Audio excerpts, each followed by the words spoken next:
Dropping out was really a poor conception of what was going on in Haight-Ashbury and across the United States in the 1960s. The two essential operations were the refusal of the disciplinary regime and the experimentation with new forms of productivity. The refusal appeared in a wide variety of guises and proliferated in thousands of daily practices. It was the college student who experimented with LSD instead of looking for a job. It was the young woman who refused to get married and make a family. It was the shiftless African American worker who moved on CP, colored people's, time, refusing work in every way possible. 23 The youth who refused the deadening repetition of the factory society invented new forms of mobility and flexibility, new styles of living. Student movements forced a high social value to be accorded to knowledge and intellectual labor. Feminist movements that made clear the political content of personal relationships and refused patriarchal discipline raised the social value of what has traditionally been considered women's work, which involves a high content of effective or caring labor and centers on services necessary for social reproduction. 24 The entire panoply of movements and the entire 275 emerging counterculture highlighted the social value of cooperation and communication. This massive transvaluation of values of social production and production of new subjectivities opened the way for a powerful transformation of labor power. In the next section we will see in detail how the indexes of value of the movement's mobility, flexibility, knowledge, communication, cooperation, the effective would define the transformation of capitalist production in the subsequent decades. The various analyses of new social movements have done a great service in insisting on the political importance of cultural movements against narrowly economic perspectives that minimize their significance. 25 These analyses, however, are extremely limited themselves because, just like the perspectives they oppose, they perpetuate narrow understandings of economic and the cultural. Most important, they fail to recognize the profound economic power of the cultural movements, or really the increasing indistinguishability of economic and cultural phenomena. On the one hand, capitalist relations were expanding to subsume all aspects of social production and reproduction, the entire realm of life, and on the other hand, cultural relations were redefining production processes and economic structures of value. A regime of production, and above all a regime of production of subjectivity, was being destroyed and another invented by the enormous accumulation of struggles. These new circuits of production of subjectivity, which were centered on the dramatic modifications of value and labor, were realized within and against the final period of disciplinary organization of society. The movements anticipated the capitalist awareness of a need for a paradigm shift in production and dictated its form and nature. If the Vietnam War had not taken place, if there had not been worker and student revolts in the 1960s, if the year had not been 1968 and the second wave of women's movements, if the year had not been the whole series of anti-imperialist struggles, capital would have been content to maintain its own arrangement of power, happy to have been saved the trouble of shifting the paradigm of production. It would have been content for several 276 good reasons, because the natural limits of development served it well, because it was threatened by the development of immaterial labor, because it knew that the transversal mobility and hybridization of world labor power opened the potential for new crises and class conflicts on an order never before experienced. The restructuring of production, from Fordism to post-Fordism, from modernization to post-modernization, was anticipated by the rise of a new subjective ITY. 26 The passage from the phase of perfecting the disciplinary regime to the successive phase of shifting the productive paradigm was driven from below, by a proletariat whose composition had already changed. Capital did not need to invent a new paradigm, even if it were capable of doing so, because the truly creative moment had already taken place. Capital's problem was rather to dominate a new composition that had already been produced autonomously and defined within a new relationship to nature and labor, a relationship of autonomous production. At this point the disciplinary system has become completely obsolete and must be left behind. Capital must accomplish a negative mirroring and an inversion of new quality of labor power, it must adjust itself so as to be able to command once again. We suspect that for this reason the industrial and political forces that have relied most heavily and with the most intelligence on the extreme modernization of disciplinary productive model, such as the major elements of Japanese and East Asian capital, are the ones that will suffer most severely in this passage. The only configurations of capital able to thrive in the New World will be those that adapt to and govern the new immaterial, cooperative, communicative, and effective composition of labor power. The death throes of Soviet discipline. Now that we have given a first approximation of conditions and forms of the new paradigm, we want to examine briefly one gigantic subjective effect that the paradigm shift determined in the course of its movement, the collapse of the Soviet system. Our thesis, which we share with many scholars of Soviet World 277, is that the system went into crisis and fell apart because of its structural incapacity to go beyond the model of disciplinary governability, with respect to both its mode of production, which was Fordist and Taylorist, and its form of political command, which was Keynesian socialist and thus simply modernizing internally and imperialist externally. This lack of flexibility in adapting its deployments of command and its productive apparatus to the changes of labor power exacerbated the difficulties of the transformation. The heavy bureaucracy of the Soviet state, inherited from a long period of intense modernization, placed Soviet power in an impossible position when it had to react to the new demands and desires that the globally emerging subjectivities expressed, first within the process of modernization and then at its outer limits. The challenge of postmodernity was posed primarily not by the enemy powers but by the new subjectivity of labor power and its new intellectual and communicative composition. The regime, particularly in its illiberal aspects, was unable to respond adequately to these subjective demands. The system could have continued, and for a certain period did continue, to work on the basis of the model of disciplinary modernization, but it could not combine modernization with the new mobility and creativity of labor power, the fundamental conditions for breathing life into the new paradigm and its complex mechanisms. In the context of Star Wars, the nuclear arms race, and space exploration, the Soviet Union may still have been able to keep up with its adversaries from the technological and military point of view, but the system could not manage to sustain the competitive conflict on the subjective front. It could not compete, in other words, precisely where the real power conflicts were being played out, and it could not face the challenges of comparative productivity of economic systems, because advanced technologies of communication and cybernetics are efficient only when they are rooted in subjectivity, or better, when they are animated by productive subjectivities. For the Soviet regime, managing the power of new subjectivities was a matter of life and death. 278.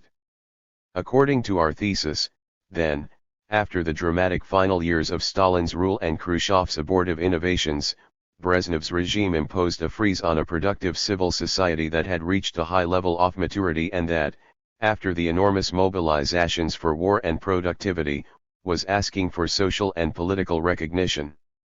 In the capitalist world, the massive Cold War propaganda and the extraordinary ideological machine of falsification and misinformation prevented us from seeing the real developments in Soviet society and the political dialectics that unfolded there. Cold War ideology called that society totalitarian, but in fact it was a society crisscrossed by extremely strong instances of creativity and freedom, just as strong as the rhythms of economic development and cultural modernization. The Soviet Union was better understood not as a totalitarian society but rather as a bureaucratic dictatorship. 28 And only if we leave these distorted definitions behind can we see how political crisis was produced and reproduced in the Soviet Union, to the point finally of burying the regime. Resistance to the bureaucratic dictatorship is what drove the crisis. The Soviet proletariat's refusal of work was in fact the very same method of struggle that the proletariat in the capitalist countries deployed, forcing their governments into a cycle of crisis, reform, and restructuring.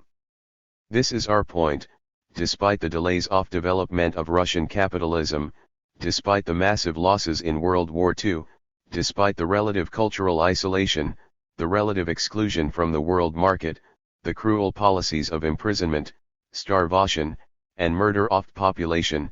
Despite all this, and despite their enormous differences with the dominant capitalist countries, the proletariat in Russia and the other countries of the Soviet bloc managed by the 1960s and 1970s to pose the very same problems as the proletariat in the capitalist countries. 29 Even in Russia and the other countries under Soviet control, the demand for higher wages and greater freedom grew continuously along with the rhythm of modernization.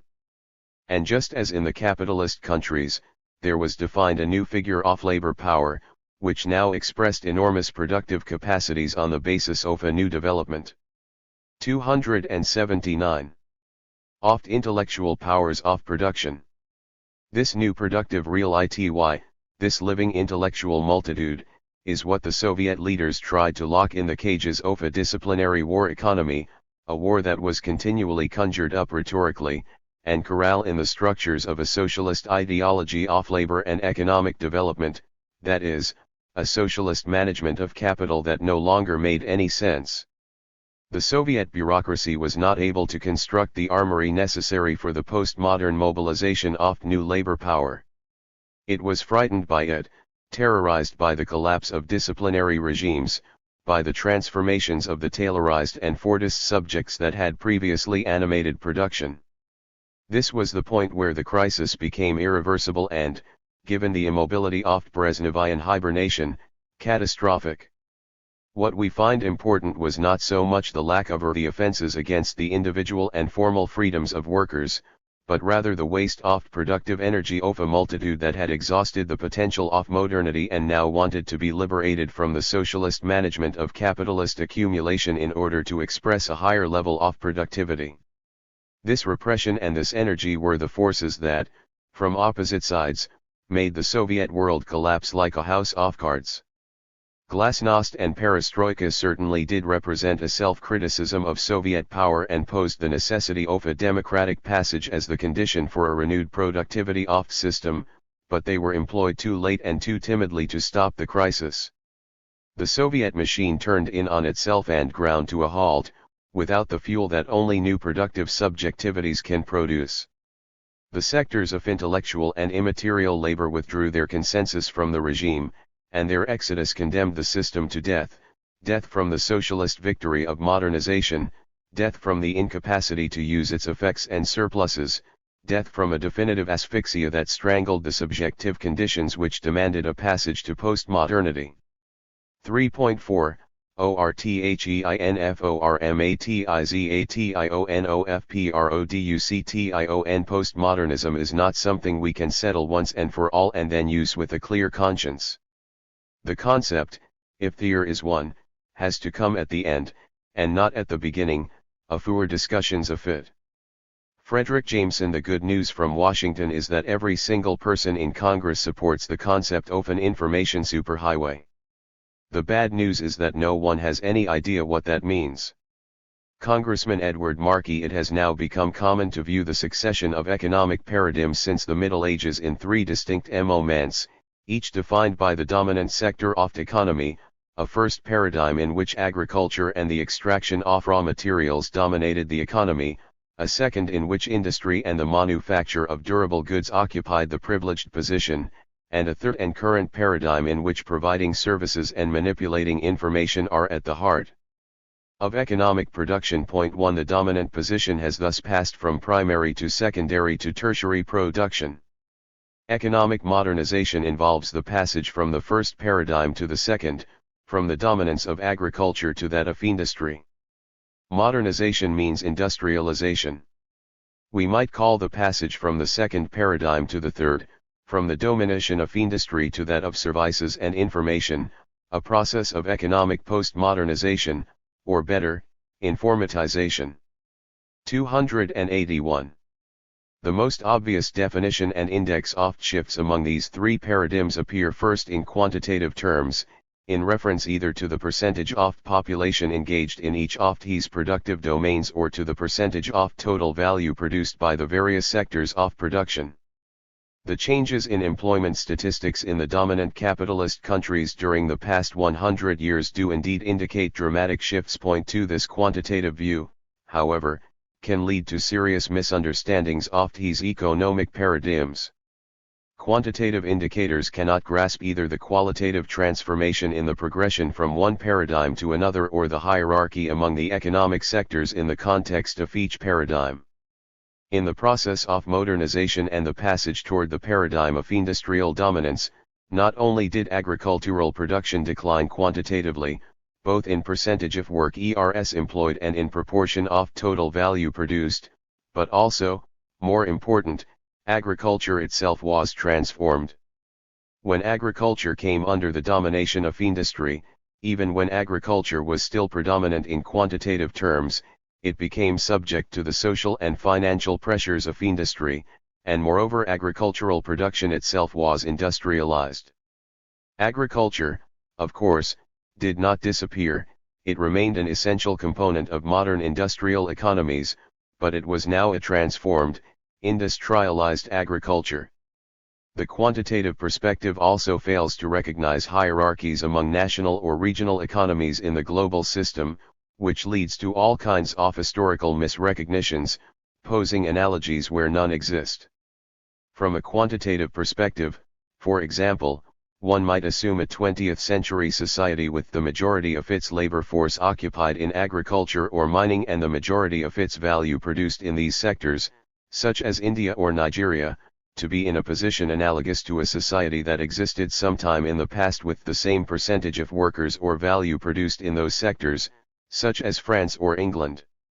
The historical illusion casts the analogy in a dynamic sequence so that one economic system occupies the same position or stage in a sequence of develop. 282 meant that another had held in a previous period, as if all were on the same track moving forward in line.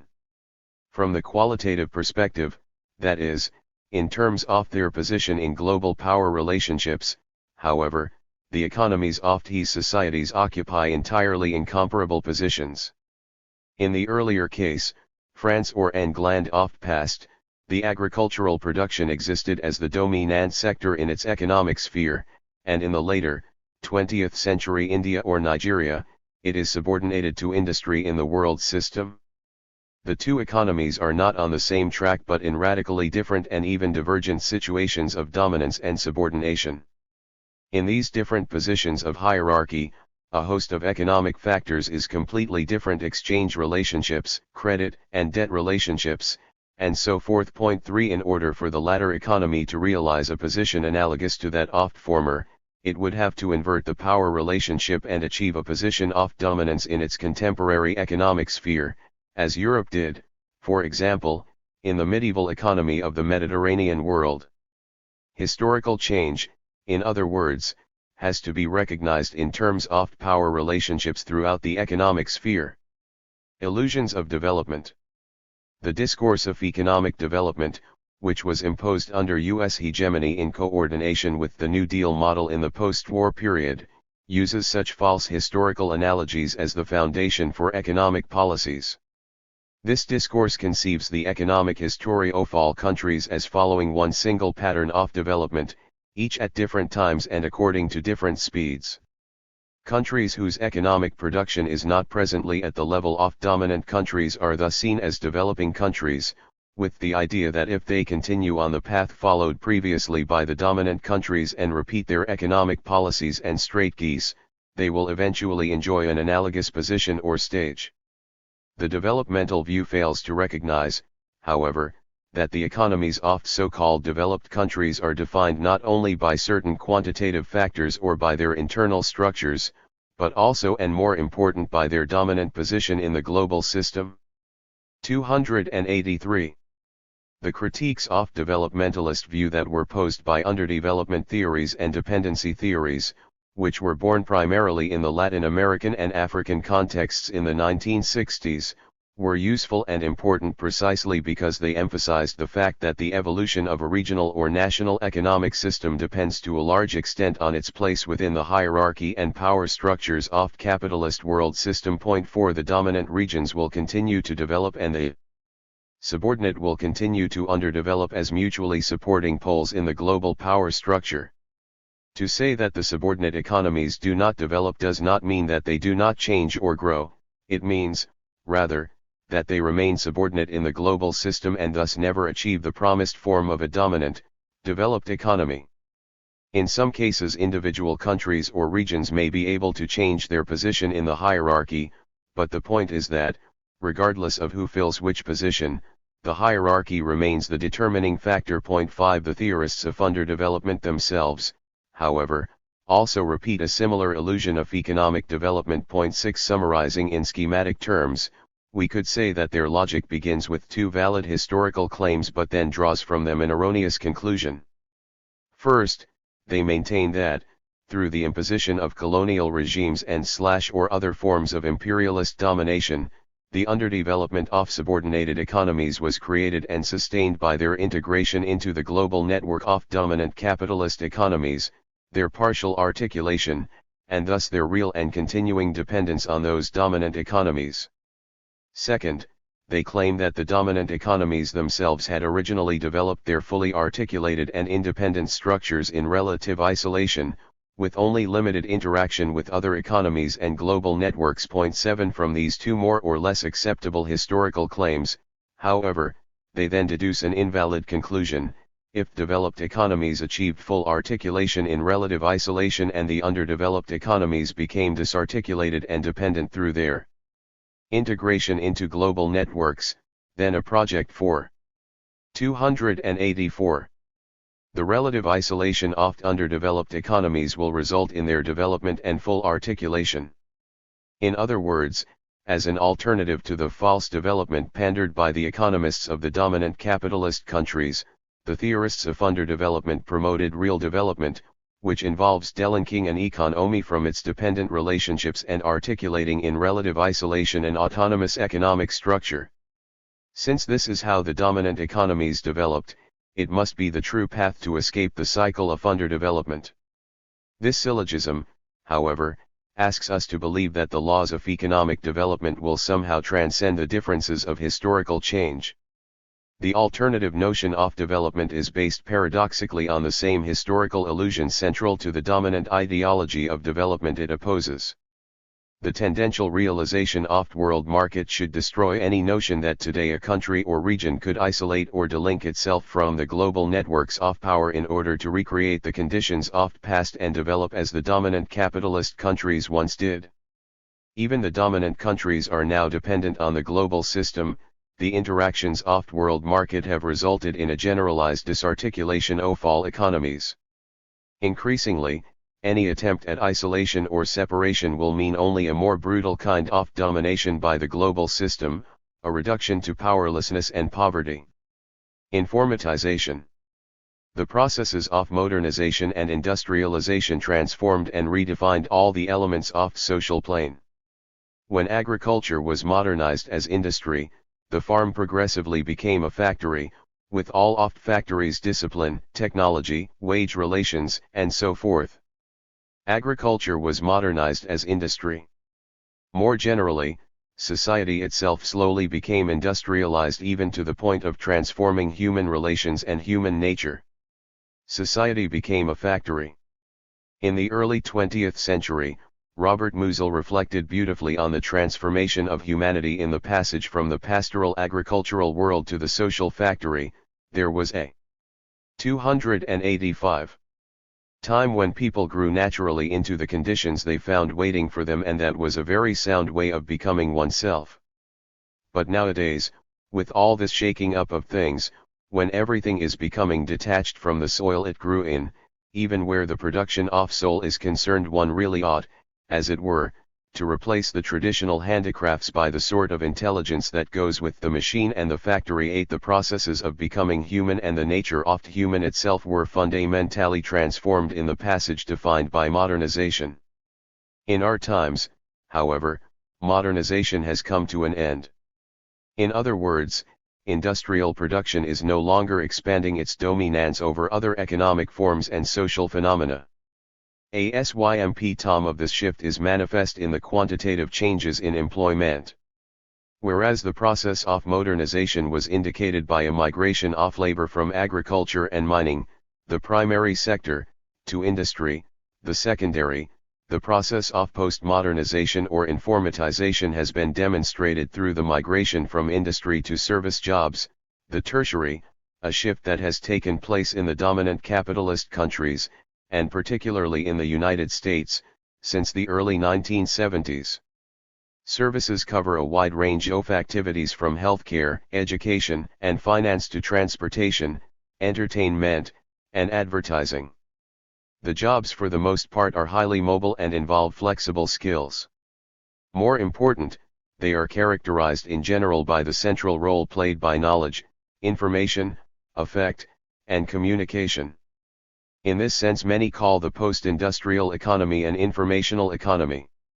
The claim that modernization is over and that the global economy is today undergoing a process of post-modernization toward an informational economy does not mean that industrial production will be done away with or even that it will cease to play an important role, even in the most dominant regions of the globe.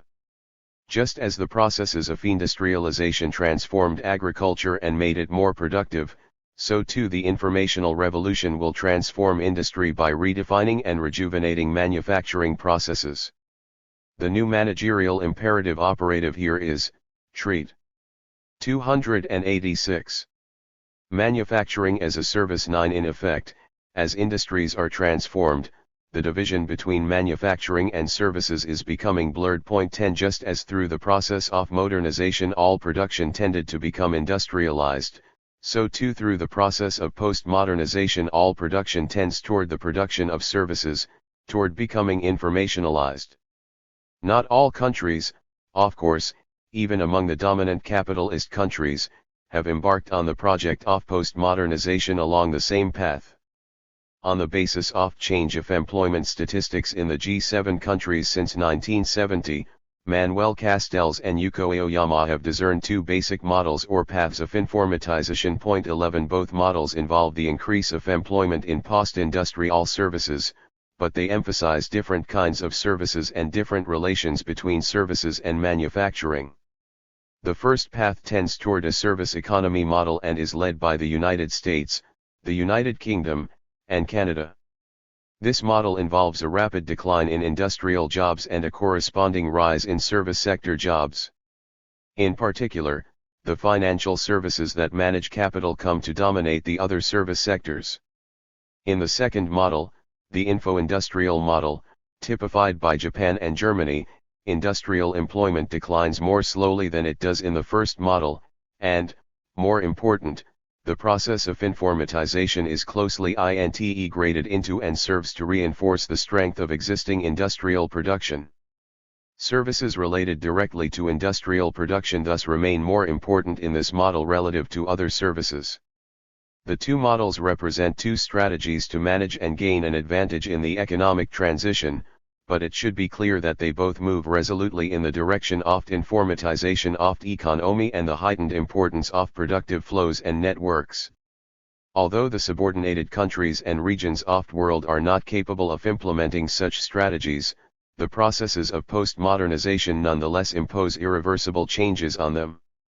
The fact that informatization and the shift towards services have taken place thus far primarily in the dominant capitalist count. 287. Tries and not elsewhere should not lead us back to an understanding of contemporary global economic situation in terms of linear stages of development.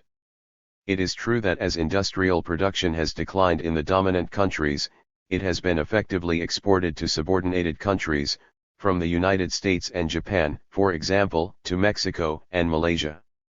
Such geographical shifts and displacements might lead some to believe that there is a new global organization of economic stages whereby the dominant countries are informational service economies, their first subordinates are industrial economies, and those further subordinated are agricultural. From the perspective of stages of development, for example, one might think that through the contemporary export of industrial production, an auto factory built by Ford in Brazil in the 1990s might be comparable to a Ford factory in Detroit in the 1930s because both instances of production belong to the same industrial stage. When we look more closely, however, we can see that the two factories are not comparable, and the differences are extremely important. First of all, the two factories are radically different in terms of technology and productive practices. When fixed capital is exported, it is exported generally at its highest level of productive ITY. The Ford factory in 1990s Brazil, then, would not be built with the technology of Ford factory of 1930s Detroit, but would be based on the most advanced and most productive computer and informational technologies available. The technological infrastructure of the factory itself would locate it squarely within the informational economy. Second, and perhaps more important, the two factories stand in different relations of dominance with respect to the global economy as a whole. The Detroit Auto Factory of the 1930s stood at the pinnacle of global economy in the dominant position and producing the highest value. The 1990s Auto Factory, whether in Sao Paulo, Kentucky, or Vladivostok, occupies a subordinate position in the global economy subordinated to the high-value production of services. Today all economic activity tends to come under the dominance of the informational economy and to 288. Be qualitatively transformed by it. The geographical differences in the global economy are not signs of co-presence of different stages of development but lines of new global hierarchy of production. It is becoming increasingly clear from the perspective of subordinated regions that modernization is no longer the key to economic advancement and competition. The most subordinated regions, such as areas of sub-Saharan Africa, are effectively excluded from capital flows and new technologies, and they thus find themselves on the verge of starvation. 12 Competition for the middle-level positions in the global hierarchy is conducted not through the industrialization but through the informatization of production.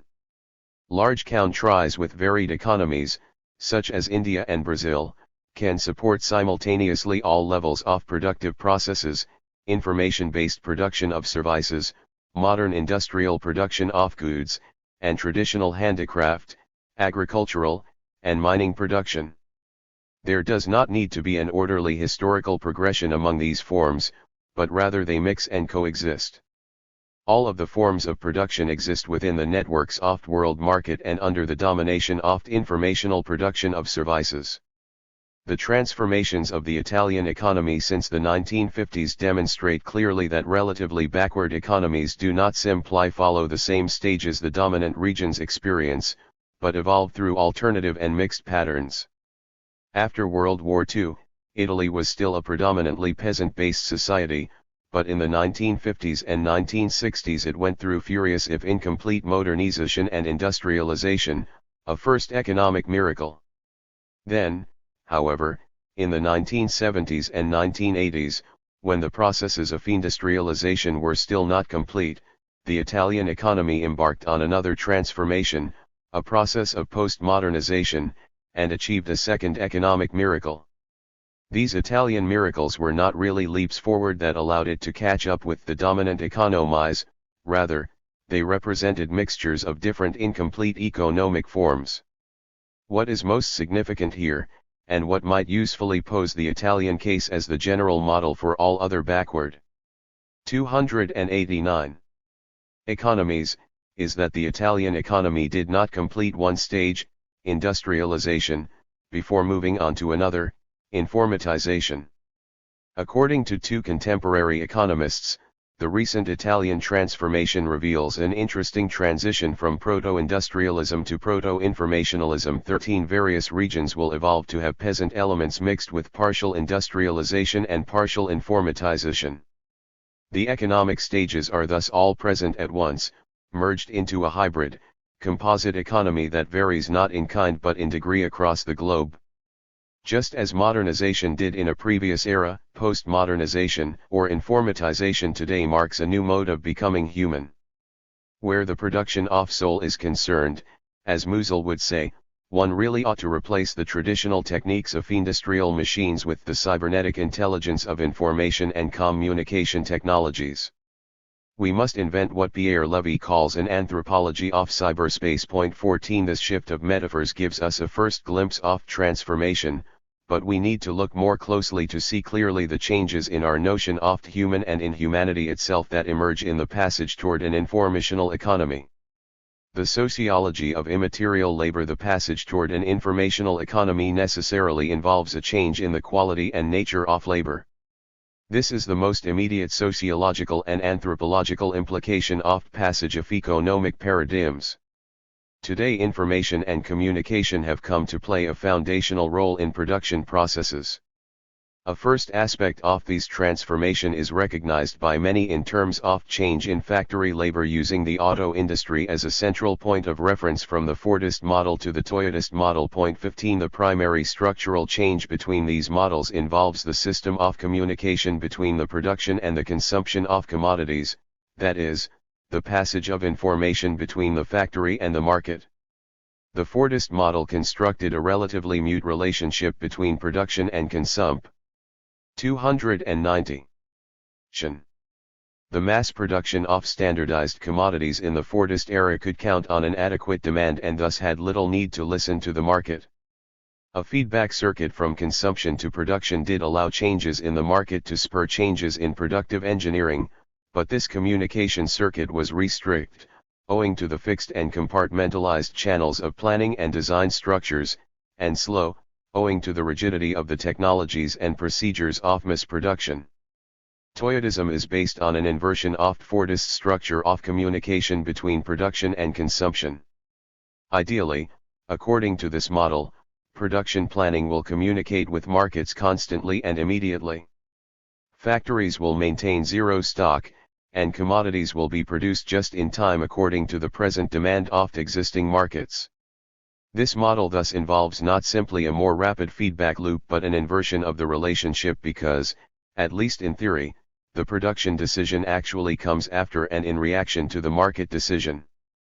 In the most extreme cases, the commodity is not produced until the consumer has already chosen and purchased it.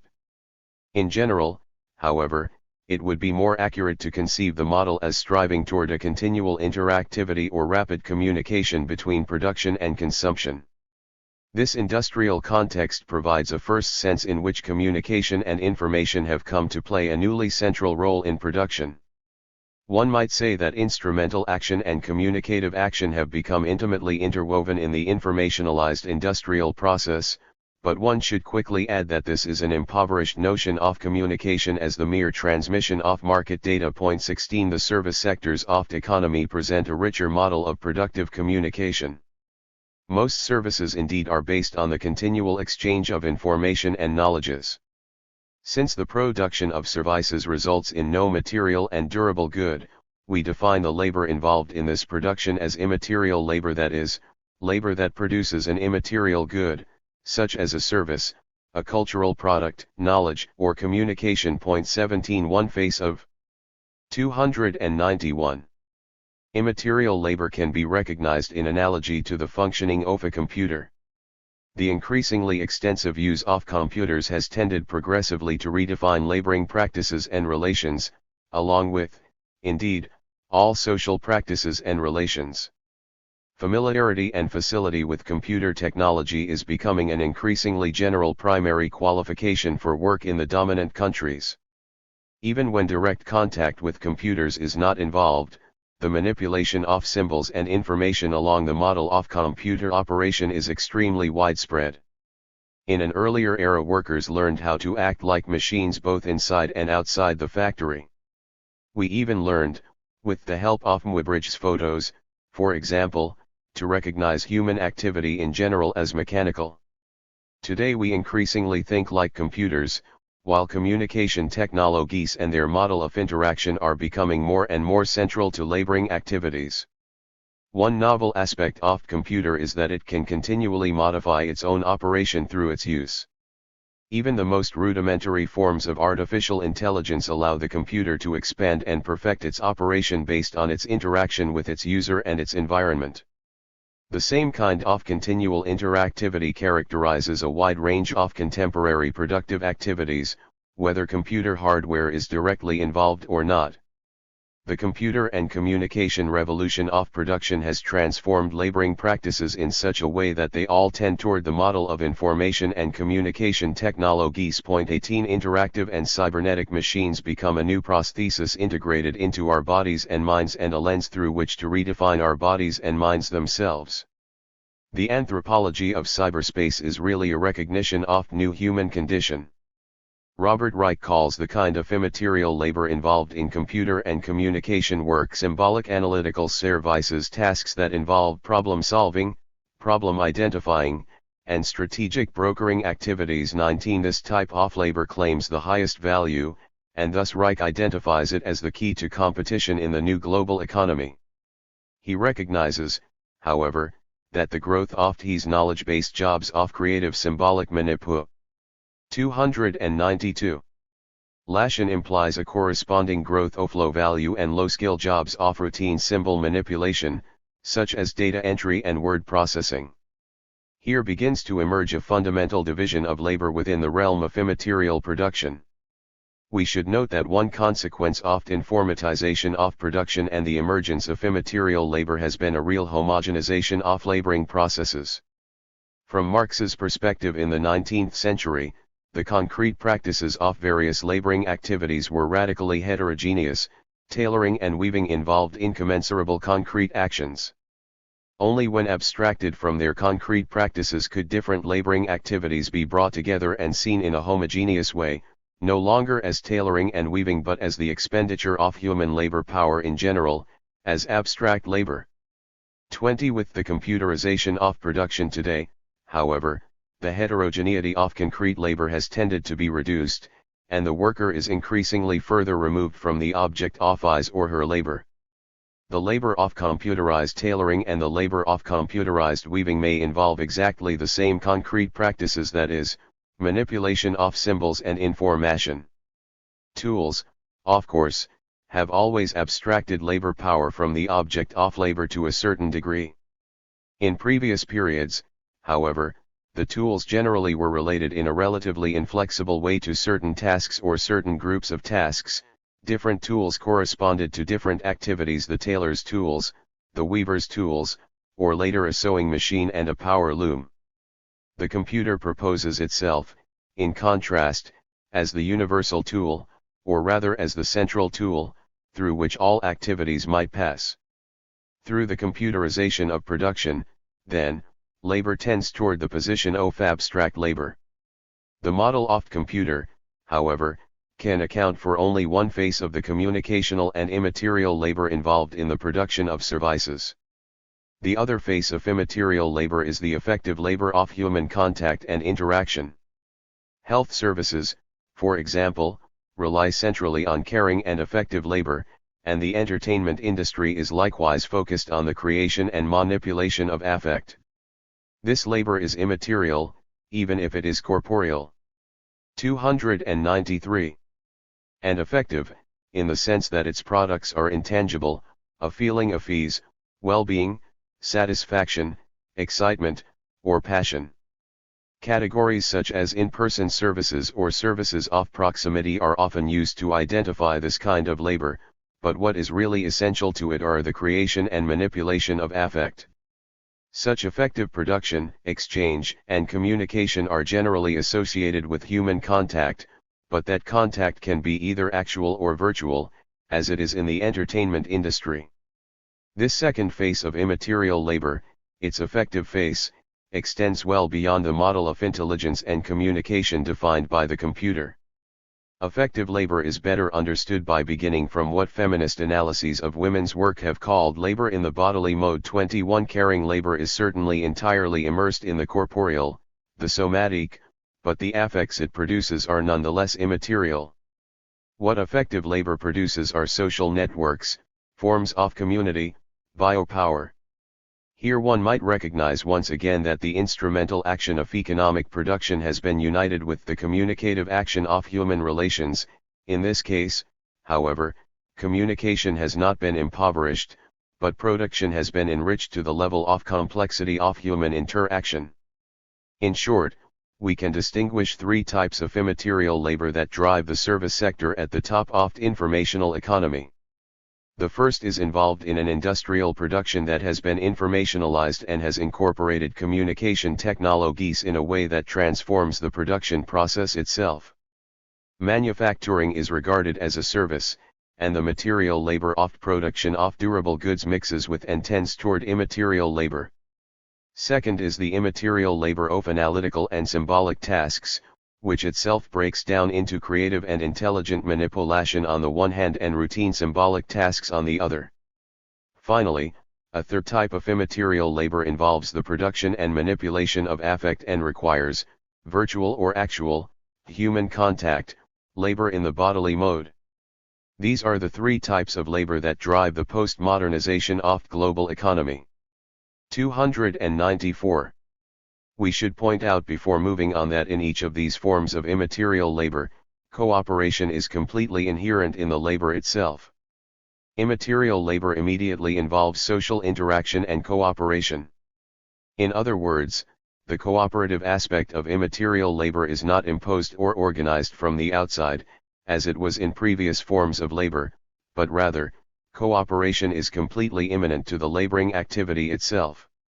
22. This fact calls into question the old notion, common to classical and Marxian political economics, by which labor power is conceived as variable capital, that is, a force that is activated and made coherent only by capital, because the cooperative powers of labor power, particularly immaterial labor power, afford labor the possibility of valorizing itself.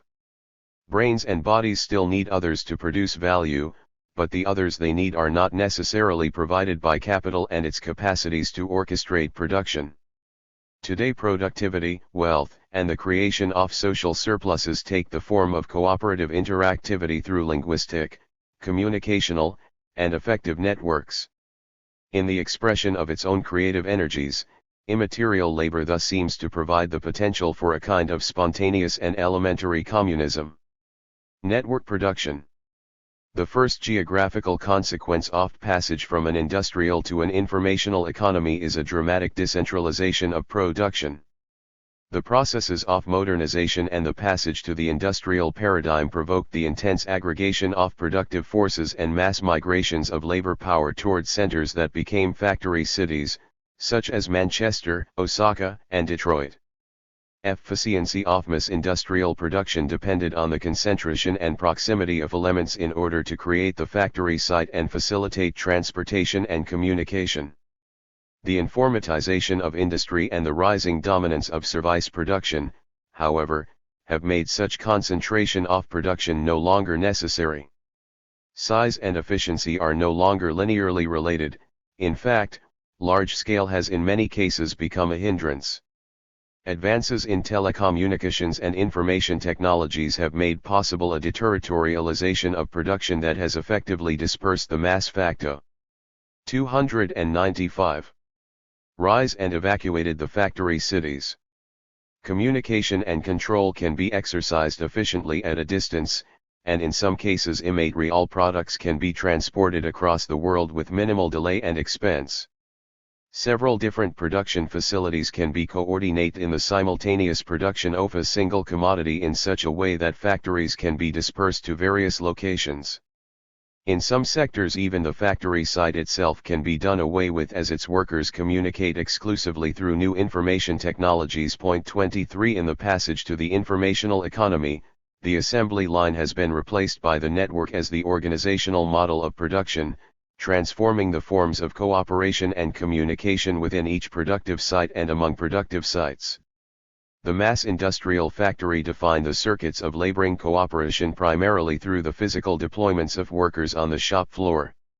Individual workers communicated with their neighboring workers, and communication was generally limited to physical proximity. Cooperation among productive sites also required physical proximity both to coordinate the productive cycles and to minimize the transportation costs and time of commodities being produced. For example, the distance between the coal mine and the steel mill, and the efficiency of lines of transportation and communication between them, are significant factors in the overall efficiency of steel production. Similarly, for automobile production the efficiency of communication and transportation among the series of subcontractors involved is crucial in the overall efficiency of the system.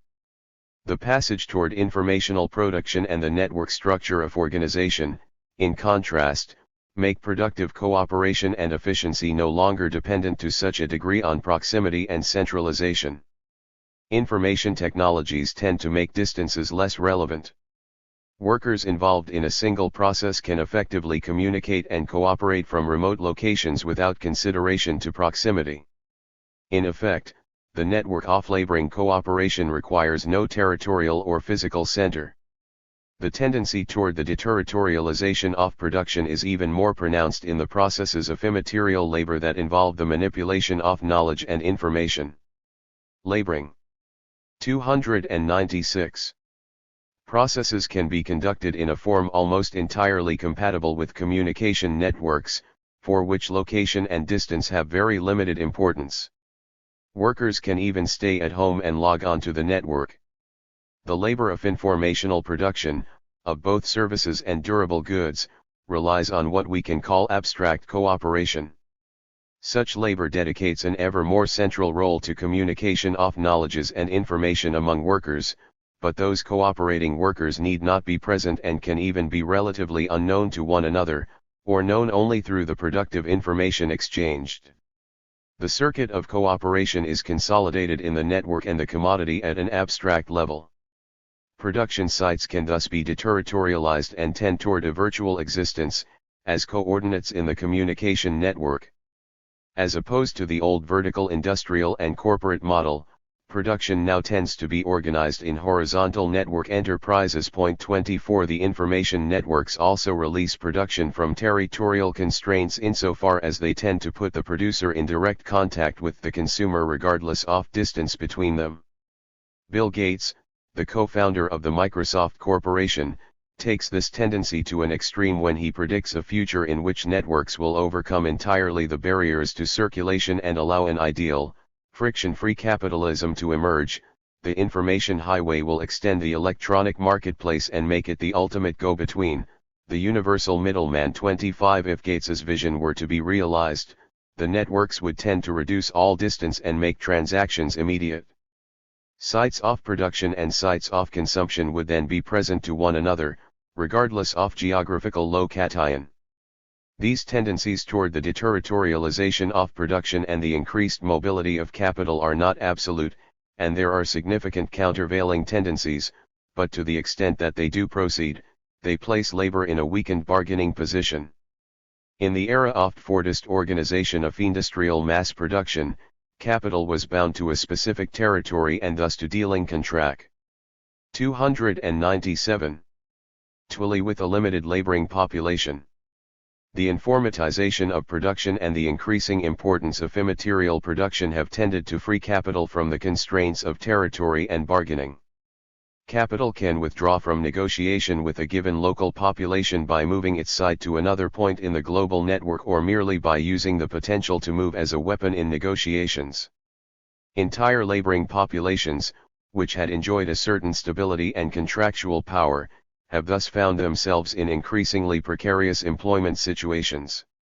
Once the bargaining position of labor has been weakened, network production can accommodate various old forms of non-guaranteed labor, such as freelance work, home work, part-time labor, and piecework. 26 The decentralization and global dispersal of productive processes and sites, which is characteristic of postmodernization or informatization of the economy, provokes a corresponding centralization of control over production. The centrifugal movement of production is balanced by the centripetal trend of command. From the local perspective, the computer networks and communications technologies internal to production systems allow for more extensive monitoring of workers from a central, remote location.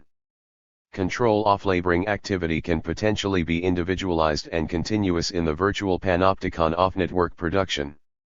The centralization of control, however, is even more clear from a global perspective.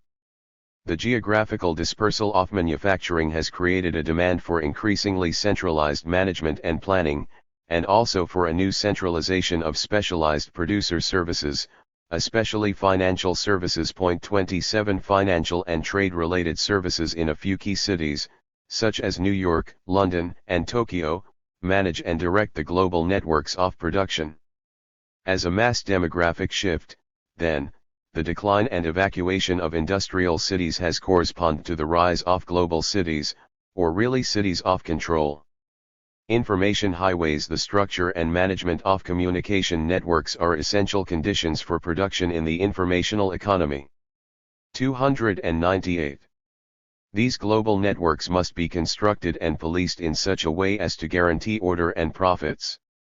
It should come as no surprise, then, that the U.S. government poses the establishment and regulation of a global information infrastructure as one of its highest priorities, and that communications networks have become the most active terrain of mergers and competition for the most powerful transnational corporations. An advisor to the Federal Communications Commission, Peter Cowhey, provides an interesting analogy for the role these networks play in the new paradigm of production and power. The construction of the new information infrastructure, he says, provides the conditions and terms of global production and government just as road construction did for the Roman Empire. 28 The wide distribution of Roman engineering and technology was indeed both the most lasting gift to the imperial territories and the fundamental condition for exercising control over them. Roman roads, however, did not play a central role in the imperial production processes but only facilitated the circulation of goods and technologies. Perhaps a better analogy for the global information infrastructure might be the construction of railways to further the interests of 19th and 20th century imperialist economies. Railways in the dominant countries consolidated their national industrial economies, and the construction of railroads in colonized and economically dominated regions opened those territories to penetration by capitalist enterprises, allowing for their incorporation into imperialist economic systems. Like Roman roads, however, railways played only an external role in imperialist and industrial production, extending its lines of communication and transportation to new raw materials, markets, and labor power.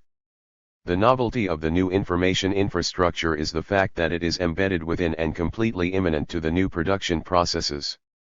At the pinnacle of contemporary production, information and communication are the very commodities produced. The network itself is the site of both production and circulation. In political terms, the global information infrastructure might be characterized as the combination of a democratic mechanism and 299. An oligopolistic mechanism, which operate along different models of network systems. The democratic network is a completely horizontal and deterritorialized model. The Internet, which began as a project of DARPA, the U.S. Defense Department Advanced Research Projects Agency, but has now expanded to points throughout the world, is the prime example of these democratic network structure. An indeterminate and potentially unlimited number of interconnected nodes communicate with no central point of control. All nodes regardless of territorial location connect to all others through a myriad of potential paths and relays. The Internet thus resembles the structure of telephone networks, and indeed it generally incorporates them as its own paths of communication, just as it relies on computer technology for its points of communication. The development of cellular telephony and portable computers, unmooring in an even more radical way the communicating points in the network, has intensified the process of deterritorialization. The original design of the Internet was intended to withstand military attack. Since it has no center and almost any portion can operate as an autonomous whole, the network can continue to function even when part of it has been destroyed. The same design element that ensures survival, the decentralization, is also what makes control of the network so difficult. Since no one point in the network is necessary for communication among others, it is difficult for it to regulate or prohibit their communication. This democratic model is what Deleuze and Guattari call a rhizome, a non-hierarchical and non-centered network structure. 29 The oligopolistic network model is characterized by broadcast systems. According to this model, for example in television or radio systems, there is a unique and relatively fixed point of emission, but the points of reception are potentially infinite and territorially indefinite, although developments such as cable television networks fix these paths to a certain extent. The broadcast network is defined by its centralized production, mass distribution, and one-way communication. The entire culture industry from the distribution of newspapers and books to films and video cassettes has traditionally operated along this model. a relatively small number of corporations. 300. Or in some regions a single entrepreneur, such as Rupert Murdoch, Silvio Berlusconi, or Ted Turner, can effectively dominate all of these networks. This oligopolistic model is not a rhizome but a tree structure that subordinates all off branches to the central root. The networks of the new information infrastructure are a hybrid of these two models. Just as in a previous era Lenin and other critics of imperialism recognized a consolidation of international corporations into quasi-monopolies, over railways, banking, electric power, and the like, today we are witnessing a competition among transnational corporations to establish and consolidate quasi-monopolies over the new information infrastructure. The various telecommunication corporations, computer hardware and software manufacturers, and information and entertainment corporations are merging and expanding their operations, scrambling to partition and control the new continents of productive networks. There will, of course, remain democratic portions or aspects of these consolidated web that will resist control owing to the web's interactive and decentralized structure, but there is already underway a massive centralization of control through the, de facto or de jure, unification of major elements of information and communication power structure, Hollywood, Microsoft, IBM, AT&T, and so forth. The new communication technologies, which hold out the promise of a new democracy and a new social equality, have in fact created new lines of inequality and exclusion, both within the dominant countries and especially outside them. 30 C. Omens. There has been a continuous movement throughout the modern period to privatize public property.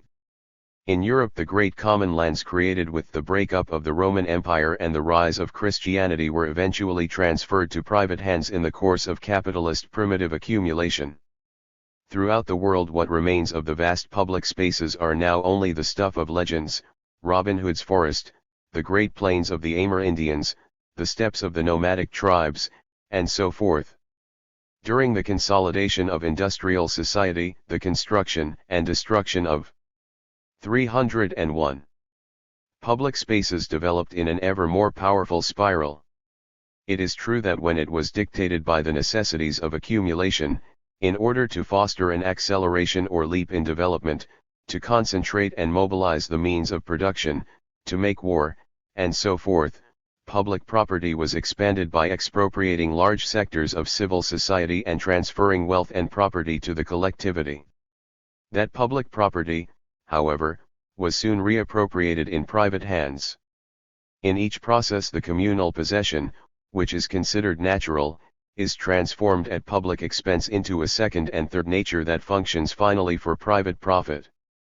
A second nature was created, for example, by damming the great rivers of western North America and irrigating the dry valleys, and then this new wealth was handed over to the magnates of agribusiness. Capitalism sets in motion a continuous cycle of private reappropriation of public goods, the expropriation of what is common.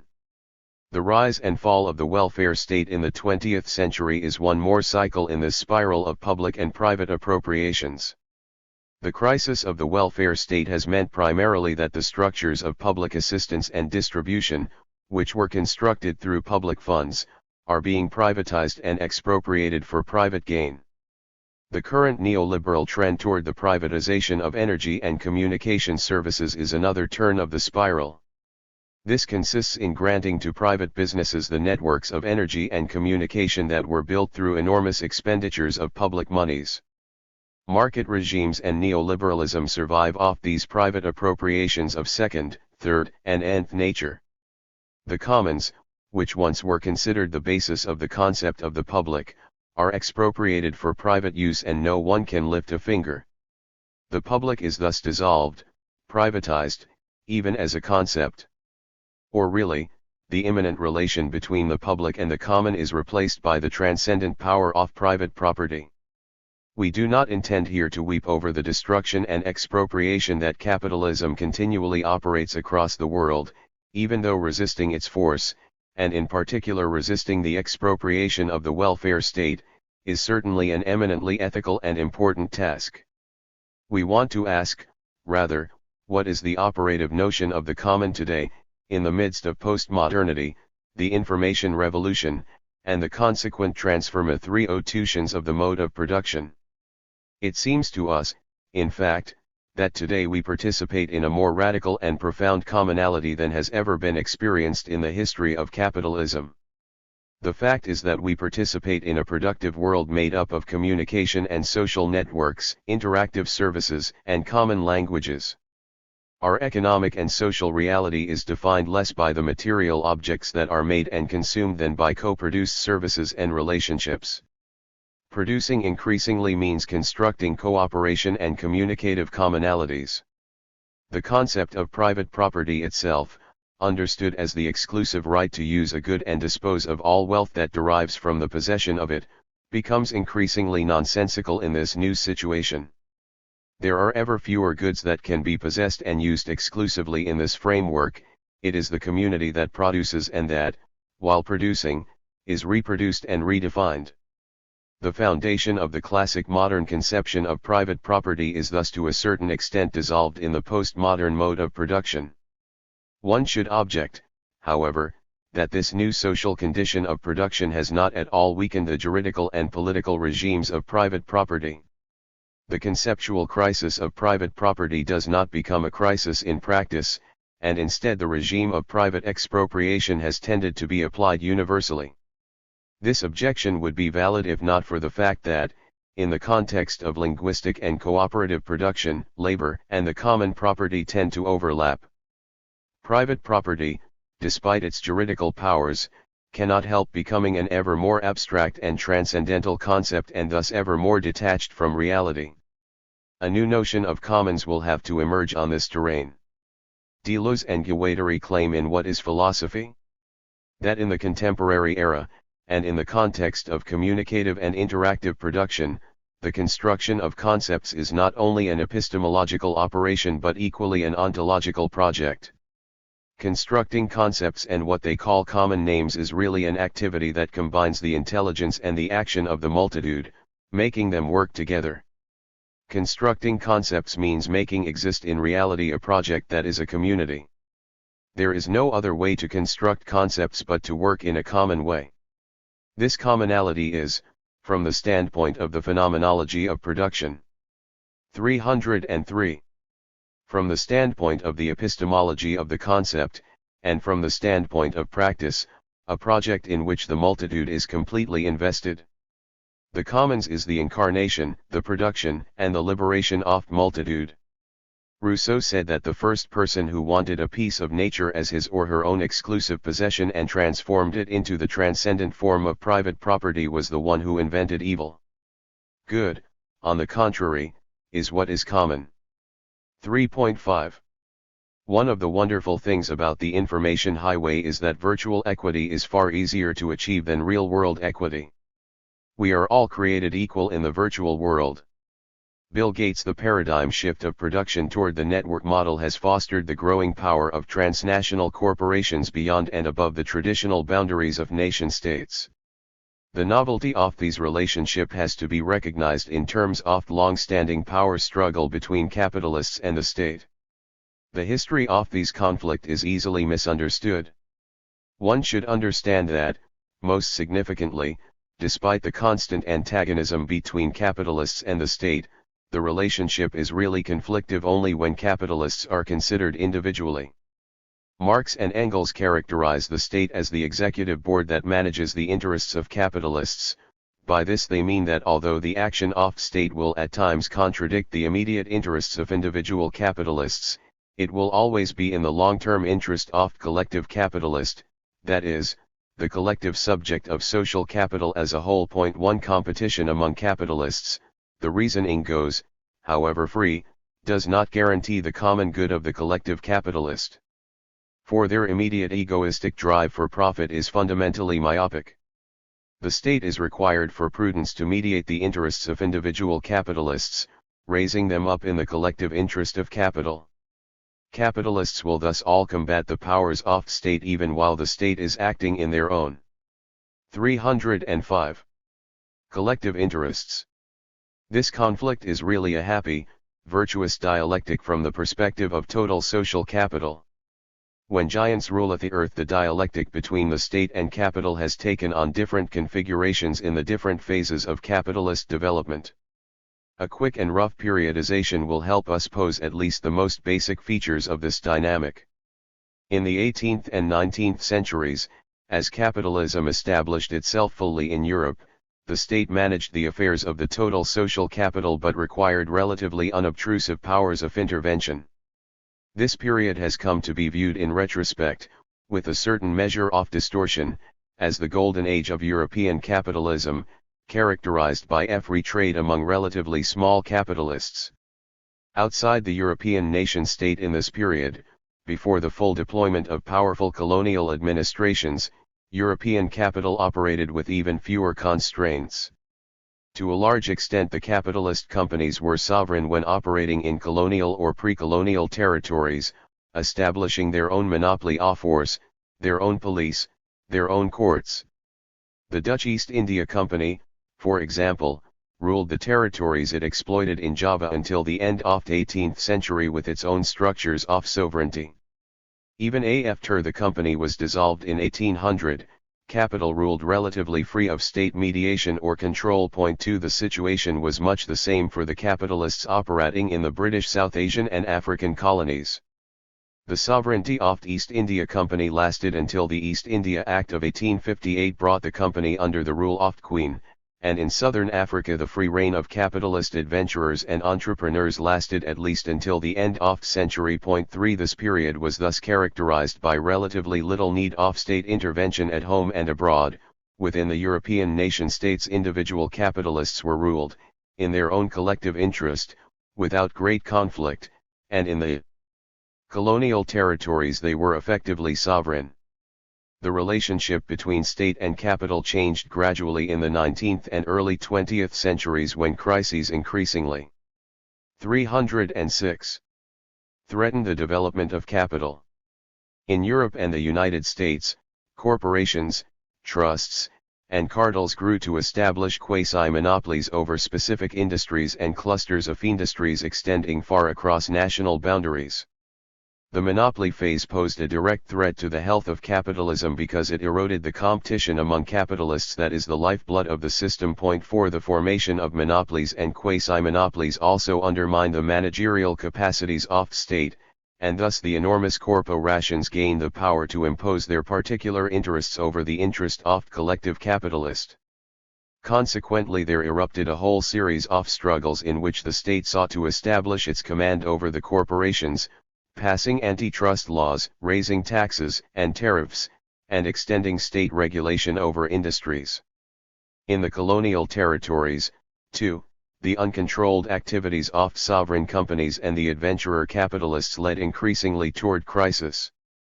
For example, the 1857 Indian Rebellion against the powers of the East India Company alerted the British government to the disasters the colonial capitalists were capable of if left uncontrolled. The India Act passed by the British Parliament the next year was a direct response to the potential for crisis. The European powers gradually established fully articulated and fully functioning administrations over the colonial territories, effectively recuperating colonial economic and social activity securely under the jurisdiction of nation-states and thus guaranteeing the interests of total social capital against crises. Internally and externally, the nation-states were forced to intervene more strongly to protect the interests of total social capital against individual capitalists. Today a third phase of these relationship has fully matured, in which large transnational corporations have effectively surpassed the jurisdiction and authority of nation-states.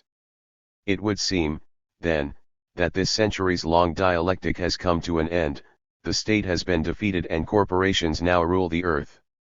In recent years numerous studies have emerged on the left that read this phenomenon in apocalyptic terms as endangering humanity at the hands of unrestrained capitalist corporations and that yearn for the old protective powers of nation-states. 5 Correspondingly, proponents of capital 307 celebrate a new era of deregulation and free trade. If these really were the case, however, if the state really had ceased to manage the affairs of collective capital and the virtuous dialectic of conflict between state and capital were really over, then the capitalists ought to be the ones most fearful of the future.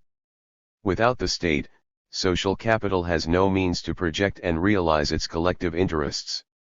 The contemporary phase is in fact not adequately characterized by the victory of capitalist corporations over the state. Although transnational corporations and global networks of production and circulation have undermined the powers of nation-states, state functions and constitutional elements have effectively been displaced to other levels and domains. We need to take a much more nuanced look at how the relationship between state and capital has changed. We need to recognize first of all the crisis of political relations in the national context. As the concept of national sovereignty is losing its effectiveness, so too is the so-called autonomy of the political. 6 Today a notion of politics as an independent sphere of determination of consensus and a sphere of mediation among conflicting social forces has very little room to exist. Consensus is determined more significantly by economic factors, such as the equilibria of the trade balances and speculation on the value of currencies. Control over these movements is not in the hands of political forces that are traditionally conceived as holding sovereignty, and consensus is determined not through the traditional political mechanisms but by other means.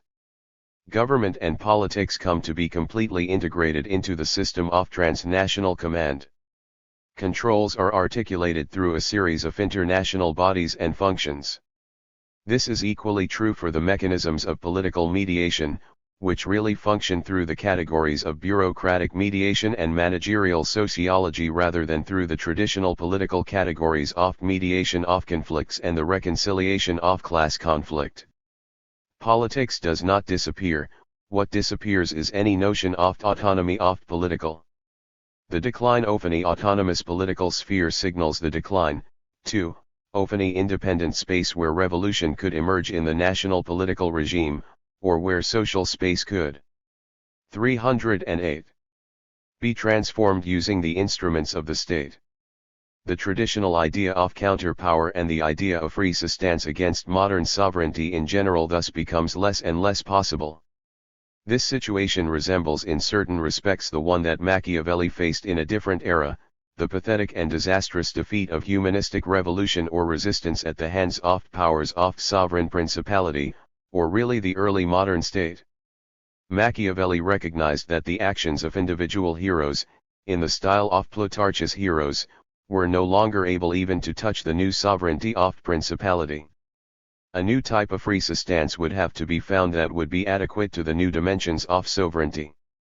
Today, too, we can see that the traditional forms of resistance, such as the institutional workers' organizations that developed through the major part of 19th and 20th centuries, have begun to lose their power. Once again a new type of resistance has to be invented. Finally, the decline of traditional spheres of politics and resistance is complemented by the transformation of the democratic state such that its functions have been integrated into mechanisms of command on the global level of transnational corporations. The national democratic model of state-managed exploitation functioned in the dominant capitalist countries so long as it was able to regulate the growing conflictuality in a dynamic fashion so long, in other words, as it was able to keep alive the potential of the development and the utopia of state planning, so long, above all, as the class struggle in the individual countries determined a sort of dualism of power over which the unitary state structures could situate themselves. To the extent that these conditions have disappeared, in both real and ideological terms, the national democratic capitalist state has self-destructed. The unity of single governments has been disarticulated and invested in a series of separate bodies, banks, international organisms of planning, and so forth, in addition to the traditional separate bodies, which all increasingly refer for legitimacy to the transnational level of power. The recognition of rise of transnational corporations above and beyond the constitutional command of nation-states. 309. Should not, however, lead us to think that constitutional mechanisms and controls as such have declined, that transnational corporations, relatively free of nation-states, tend to compete freely and manage themselves. Instead, the constitutional functions have been displaced to another level.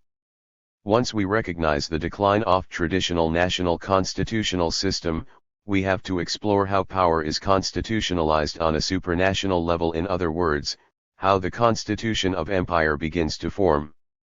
The pyramid of global constitution at first glance and on a level of purely empirical observation, the New World constitutional framework appears as a disorderly and even chaotic set of controls and representative organizations. These global constitutional elements are distributed in a wide spectrum of bodies, in nation-states, in associations of nation-states, and in international organizations of all kinds. They are divided by function and content, such as political, monetary, health, and educational organisms, and they are traversed by a variety of productive activities. If we look closely, however, this disorderly set does nonetheless contain some points of reference. More than ordering elements, these are rather matrices that delimit relatively coherent horizons in the disorder of global juridical and political life. When we analyze the configurations of global power in its various bodies and organizations, we can recognize a pyramidal structure that is composed of three progressively broader tiers, each of which contains several levels. At the narrow pinnacle of the pyramid there is one superpower, the United States, that holds hegemony over the global use of force, a superpower that can act alone but prefers to act in collaboration with others under the umbrella of the United Nations. This singular status was posed definitively with the end of the Cold War and first confirmed in the Gulf War.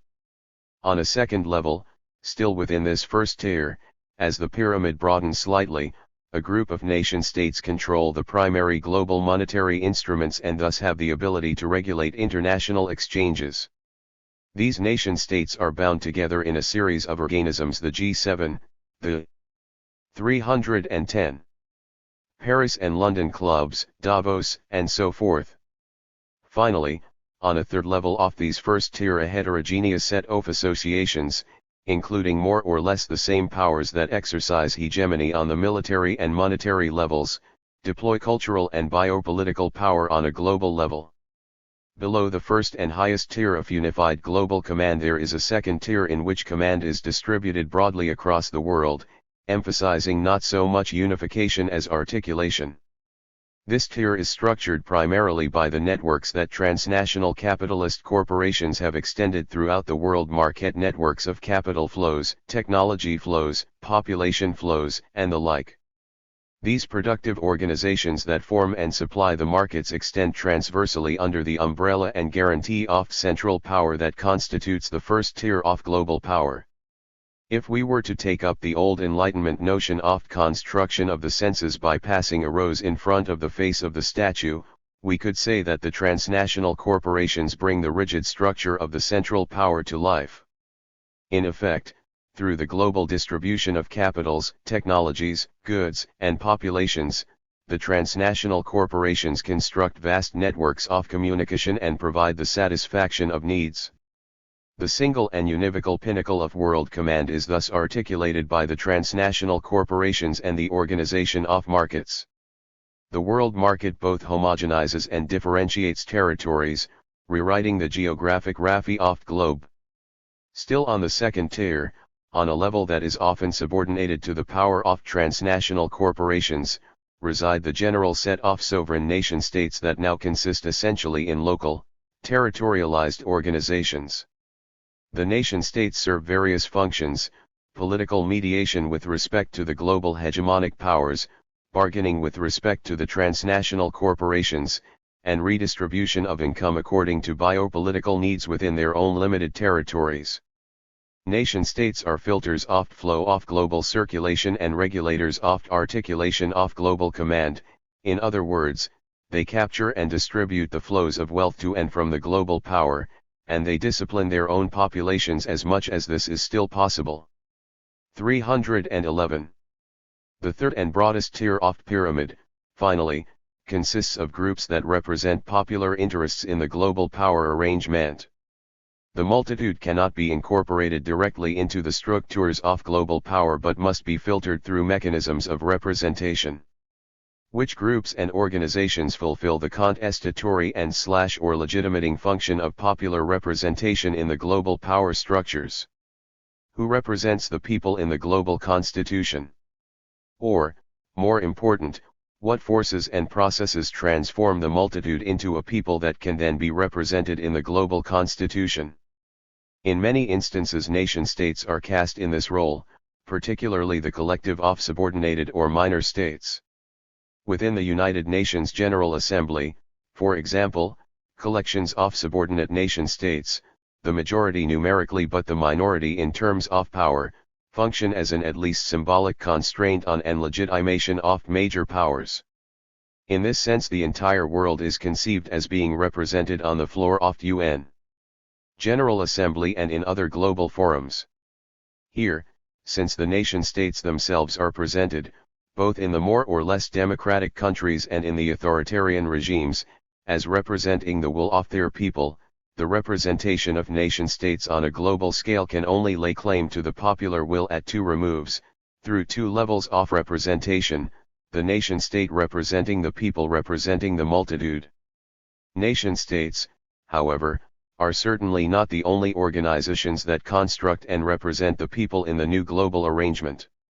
Also on this third tier of pyramid, the global people is represented more clearly and directly not by governmental bodies but by a variety of organizations that are at least relatively independent of nation-states and capital.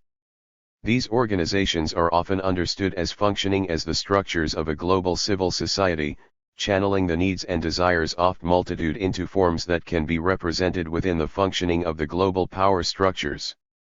In this new global form we can still recognize instances of traditional components of civil society, such as the media and religious institutions. The media have long positioned themselves as the voice or even the conscience of people in 312. Opposition to the power of states and the private interests of capital. They are cast as a further check and balance on governmental action, providing an objective and independent view of all the people want or need to know. It has long been clear, however, that the media are in fact often not very independent from capital on the one hand and states on the other. 7 Religious organizations are an even more long-standing sector of non-governmental institutions that represent the people. The rise of religious fundamentalisms, both Islamic and Christian, insofar as they represent the people against the state should perhaps be understood as components of this new global civil society, but when such religious organizations stand against the state, they often tend to become the state themselves. The newest and perhaps most important forces in the global civil society go under the name of non-governmental organizations, NGOs. The term NGO has not been given a very rigorous definition, but we would define it as any organization that purports to represent the people and operate in its interest, separate from, and often against, the structures of the state. Many in fact regard NGOs as synonymous with people's organizations because the people's interest is defined in distinction from state interest. 8 These organizations operate at local, national, and supranational levels. The term NGO thus groups together an enormous and heterogeneous set of organizations. In the early 1990s there were reported to be more than 18,000 NGOs worldwide. Some of these organizations fulfill something like the traditional syndicalist function of trade unions, such as the Self-Employed Women's Association of Ahmedabad, India. Others continue the missionary vocation of religious sects, such as Catholic Relief Services, and still others seek to represent populations that are not represented by nation-states, such as the World Council of Indigenous Peoples.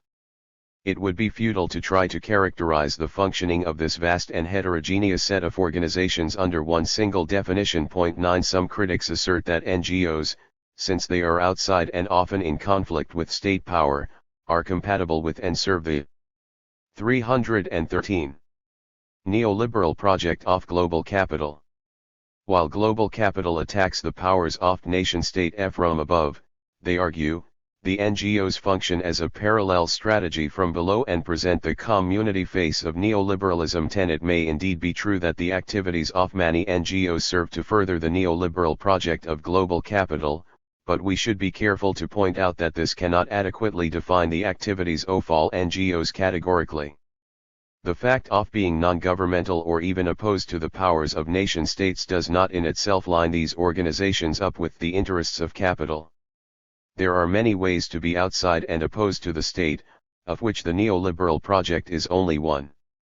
For our argument, and in the context of empire, we are most interested in a subset of NGOs that strive to represent the least among us, those who cannot represent themselves. These NGOs, which are sometimes characterized broadly as humanitarian organizations, are in fact the ones that have come to be among the most powerful and prominent in the contemporary global order. Their mandate is not really to further the particular interests of any limited group but rather to represent directly global and universal human interests. Human rights organizations, such as Amnesty International and America's Watch, peace groups, such as Witness of Peace and Shanti Sena, and the medical and famine relief agencies, such as Oxfam and Médecins Sans Frontières, all defend human life against torture, starvation, massacre, imprisonment, and political assassination. Their political action rests on a universal moral call. What is at stake is life itself. In this regard, it is perhaps inaccurate to say that these NGOs represent those who cannot represent themselves, the warring populations, the starving masses, and so forth, or even that they represent the global people in its entirety. They go further than that. What they really represent is the vital force that underlies the people, and thus they transform politics into a question of generic life, life in all its generality. These NGOs extend far and wide in the humus of biopower. They are the capillary ends of contemporary networks of power, or, to return to our general metaphor, they are the broad base of triangle of global power. 314.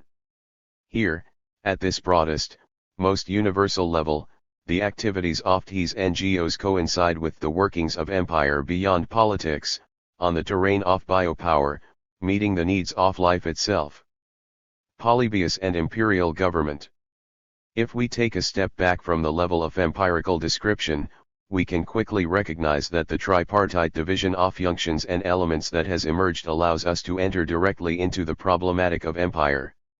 In other words, the contemporary empirical situation resembles the theoretical description of imperial power as the supreme form of government that Polybius constructed for Rome and the European tradition handed down to us. 11 For Polybius, the Roman Empire represented the pinnacle of political development because it brought together the three good forms of power: monarchy, aristocracy, and democracy, embodied in the persons of the emperor, the senate, and the popular comitia. The empire prevented these good forms from descending into the vicious cycle of corruption in which monarchy becomes tyranny, aristocracy becomes oligarchy, and democracy becomes ochlocracy or anarchy. According to Polybius' analysis, monarchy anchors the unity and continuity of power. It is the foundation and ultimate instance of imperial rule. Aristocracy defines justice, measure, and virtue, and articulates their networks throughout the social sphere. It oversees the reproduction and circulation of imperial rule. Finally, democracy organizes the multitude according to a representational schema so that the people can be brought under the rule of the regime and the regime can be constrained to satisfy the needs of the people. Democracy guarantees discipline and redistribution.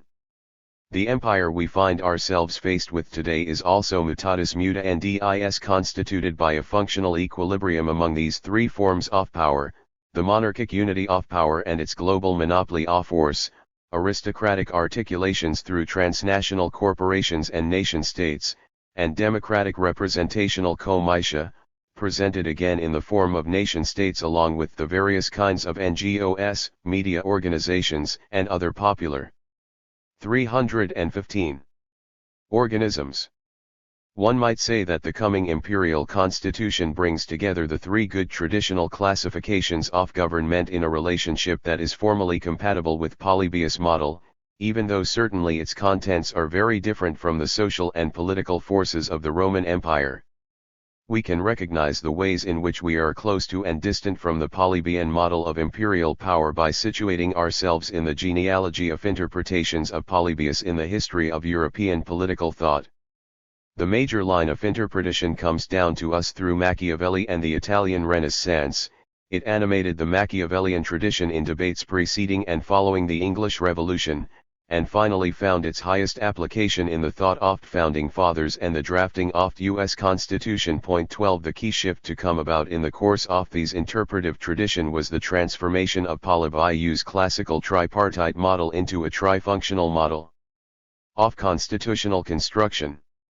In a still medieval, proto-bourgeois society such as Machiavelli's Florence or even pre-evolutionary England, the Polybian synthesis was conceived as an edifice uniting three distinct class bodies.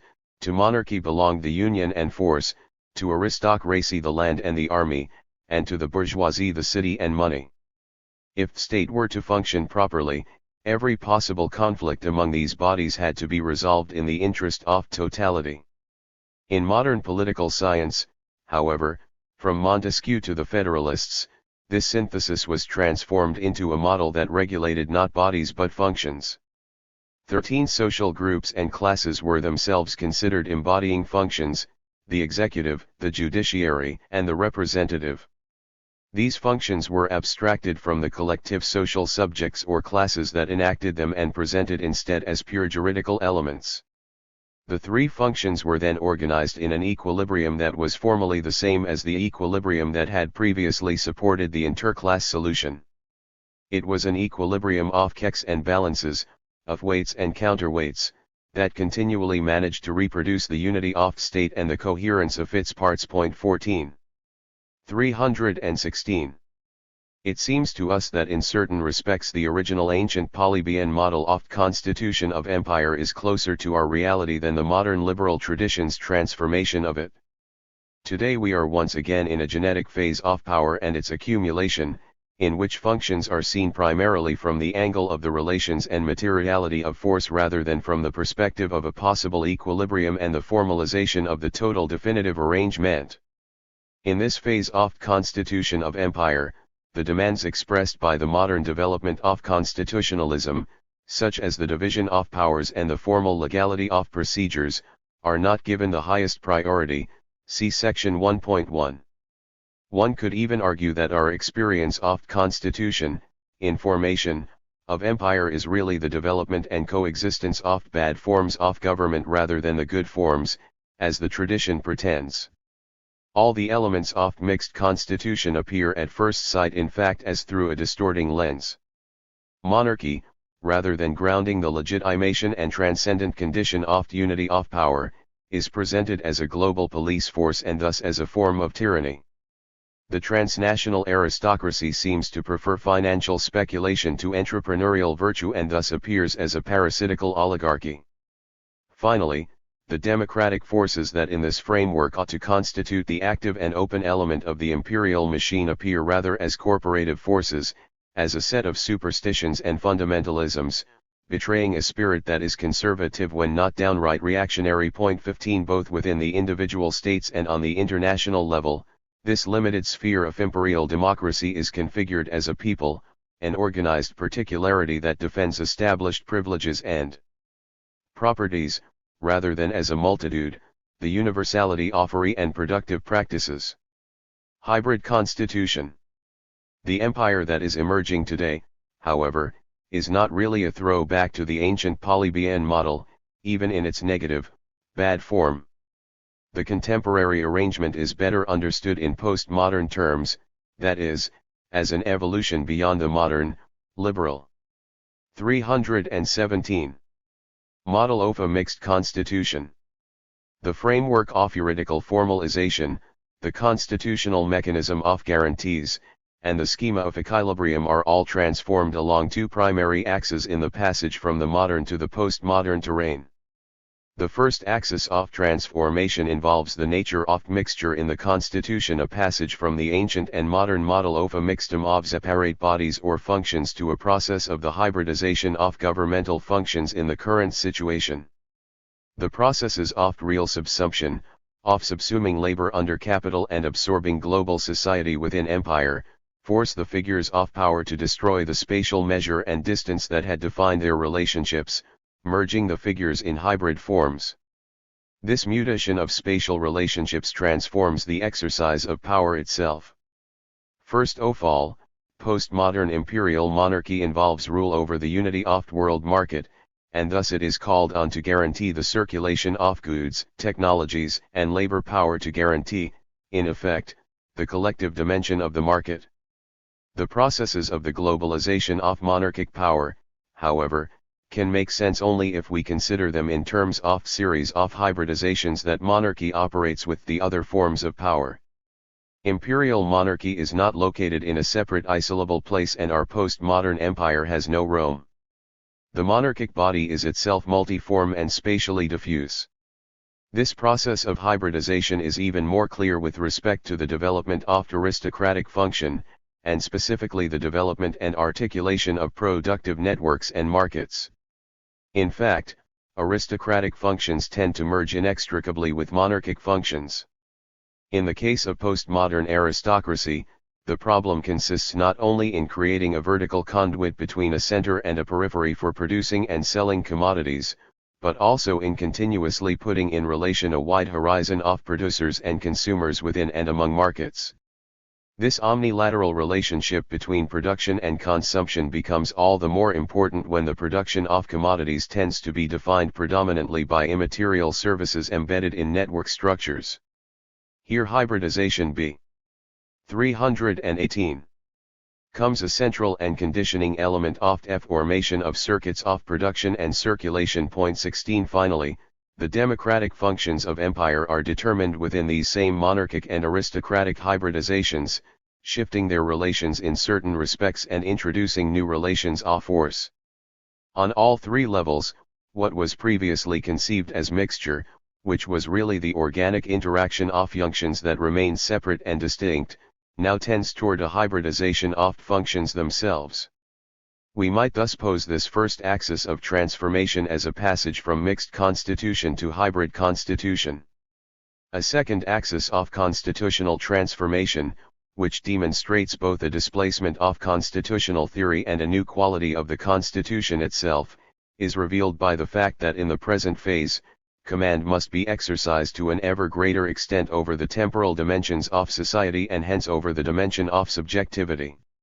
We have to consider how the monarchic moment functions both as a unified world government over the circulation of goods and as a mechanism of organization of collective social labor that determines the conditions of its reproduction. 17 The aristocratic moment must deploy its hierarchical command and its ordering functions over the transnational articulation of production and circulation, not only through traditional monetary instruments, but also to an ever greater degree through the instruments and dynamics of cooperation of social actors themselves.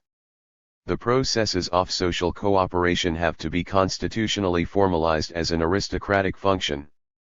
Finally, although both the monarchic and the aristocratic functions allude to the subjective and productive dimensions of new hybrid constitution, the key to these transformations resides in the democratic moment, and the temporal dimension of democratic moment has to refer ultimately to the multitude.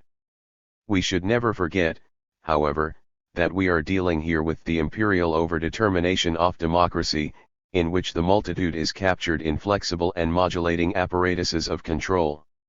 This is precisely where the most important qualitative leap must be recognized, from the disciplinary paradigm to the control. 319. Paradigm of government. 18 Rule is exercised directly over the movements of productive and cooperating subjectivities. Institutions are formed and redefined continually according to the rhythm of these movements, and the topography of power no longer has to do primarily with spatial relations but is inscribed, rather, in the temporal displacements of subjectivities. Here we find once again the non-place of power that our analysis of sovereignty revealed earlier. The non-place is the site where the hybrid control functions of empire are exercised. In this imperial non-place, in the hybrid space that the constitutional process constructs, we still find the continuous and irrepressible presence of subjective movements. Our problematic remains something like that of mixed constitution, but now it is infused with the full intensity of the displacements, modulations, and hybridizations involved in the passage to postmodernity. Here the movement from the social to the political and the juridical that always defines constituent processes begins to take shape, here the reciprocal relationships between social and political forces that demand a formal recognition in the constitutional process begin to emerge, and finally, here the various functions, monarchy, aristocracy, and democracy, measure the force of the subjectivities that constitute them and attempt to capture segments of their constituent processes. Struggle over the constitution. Our ultimate objective in this analysis of constitutional processes and figures of empire is to recognize the terrain on which contestation and alternatives might emerge. In empire, as indeed was also the case in modern and ancient regimes, the constitution itself is a site of struggle, but today the nature of that site and that struggle is by no means clear. The general outlines of today's imperial constitution can be conceived in the form of a rhizomatic and universal communication network in which relations are established to and from all its points or nodes. Such a network seems paradoxically to be at once completely open and completely closed to 320. Struggle and intervention. On the one hand, the network formally allows all possible subjects in the web of relations to be present simultaneously, but on the other hand, the network itself is a real and proper non-place. The struggle over the constitution will have to be played out on this ambiguous and shifting terrain. There are three key variables that will define this struggle, variables that act in the realm between the common and the singular, between the axiomatic of command and the self-identification of the subject, and between the production of subjectivity by power and the autonomous resistance of subjects themselves. The first variable involves the guarantee of network and its general control, in such a way that, positively, the network can always function and, negatively, it cannot function against those in power. 19 The second variable concerns those who distribute services in the network and the pretense that these services are remunerated equitably, so that the network can sustain and reproduce a capitalist economic system and at the same time produce the social and political segmentation that is proper to it. 20 The third variable, finally, is presented within the network itself. It deals with the mechanisms by which differences among subjectivities are produced and with the ways in which these differences are made to function within the system. According to these three variables, each subjectivity must become a subject that is ruled in the general networks of control, in the early modern sense of one who is subject subdictus to a sovereign power, and at the same time each must also be an independent agent of production and consumption within networks. Is this double articulation really possible? Is it possible for the system to sustain simultaneously political subjection and the subjectivity of producer/consumer? It does not really seem so. In effect, the fundamental condition of the existence of the universal network, which is the central hypothesis of these constitutional framework, is that it be hybrid, and that is, for our purposes, that the political subject be fleeting and passive, while the producing and consuming agent is present and active. This means that, far from 321 being a simple repetition of a traditional equilibrium, the formation of new mixed constitution leads to a fundamental disequilibrium among the established actors and thus to a new social dynamic that liberates the producing and consuming subject from, or at least makes ambiguous its position within, the mechanisms of political subjection. Here is where the primary site of struggle seems to emerge, on the terrain of production and regulation of subjectivity. Is this really the situation that will result from the capitalist transformation of mode of production, the cultural developments of postmodernism, and the processes of political constitution of empire? We are certainly not yet in the position to come to that conclusion. We can see, nonetheless, that in this new situation the strategy of equilibrated and regulated participation, which the liberal and imperial mixed constitutions have always followed, is confronted by new difficulties and by the strong expression of autonomy by the individual and collective productive subjectivities involved in the process. On the terrain of production and regulation of subjectivity, and in the disjunction between the political subject and the economic subject, it seems that we can identify a real field of struggle in which all the gambits of constitution and the equilibria among forces can be reopened, a true and proper situation of crisis and maybe eventually of revolution.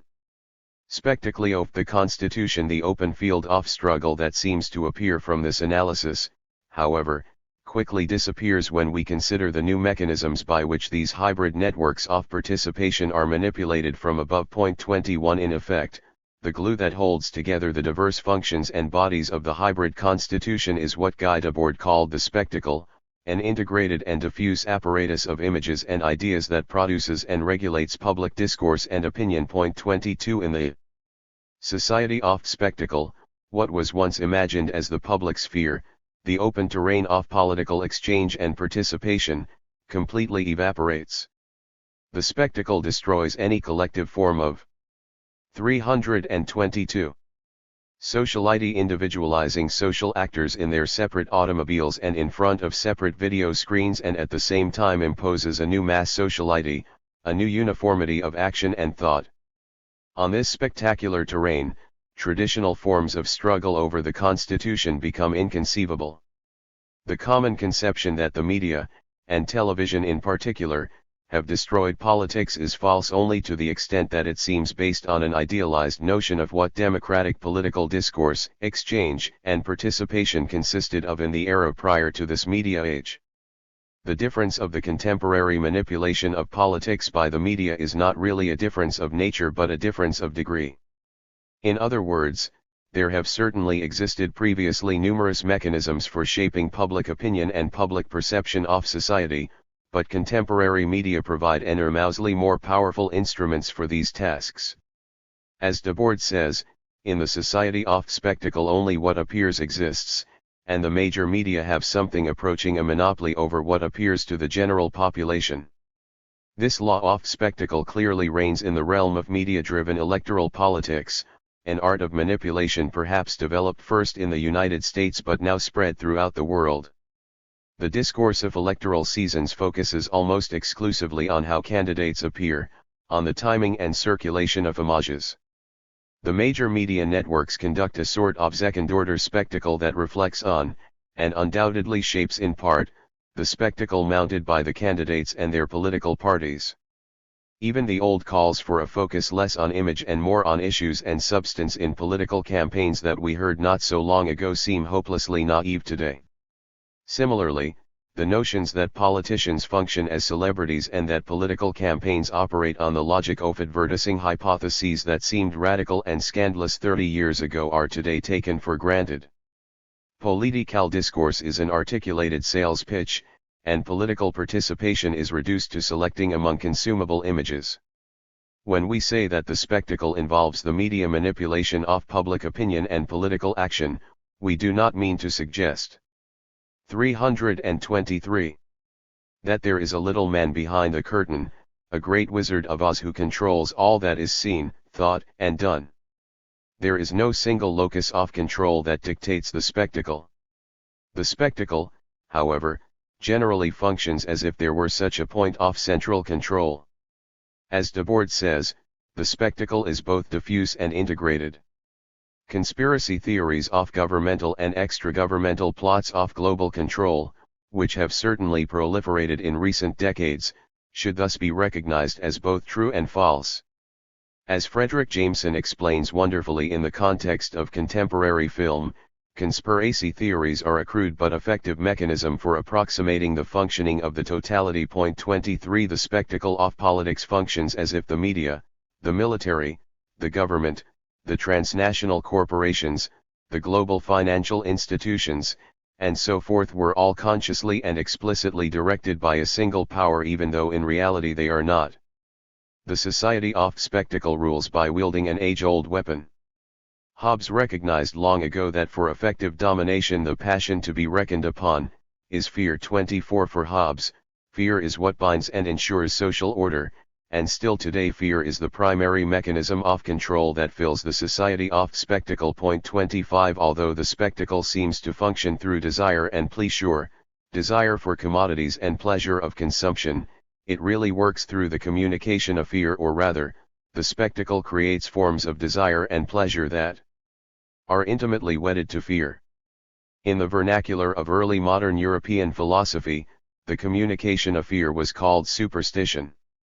and indeed the politics of fear has always been spread through a kind of superstition. What has changed are the forms and mechanisms of the superstitions that communicate fear. The spectacle of fear that holds together the postmodern, hybrid constitution and the media manipulation of public and politics certainly takes the ground away from a struggle over the imperial constitution.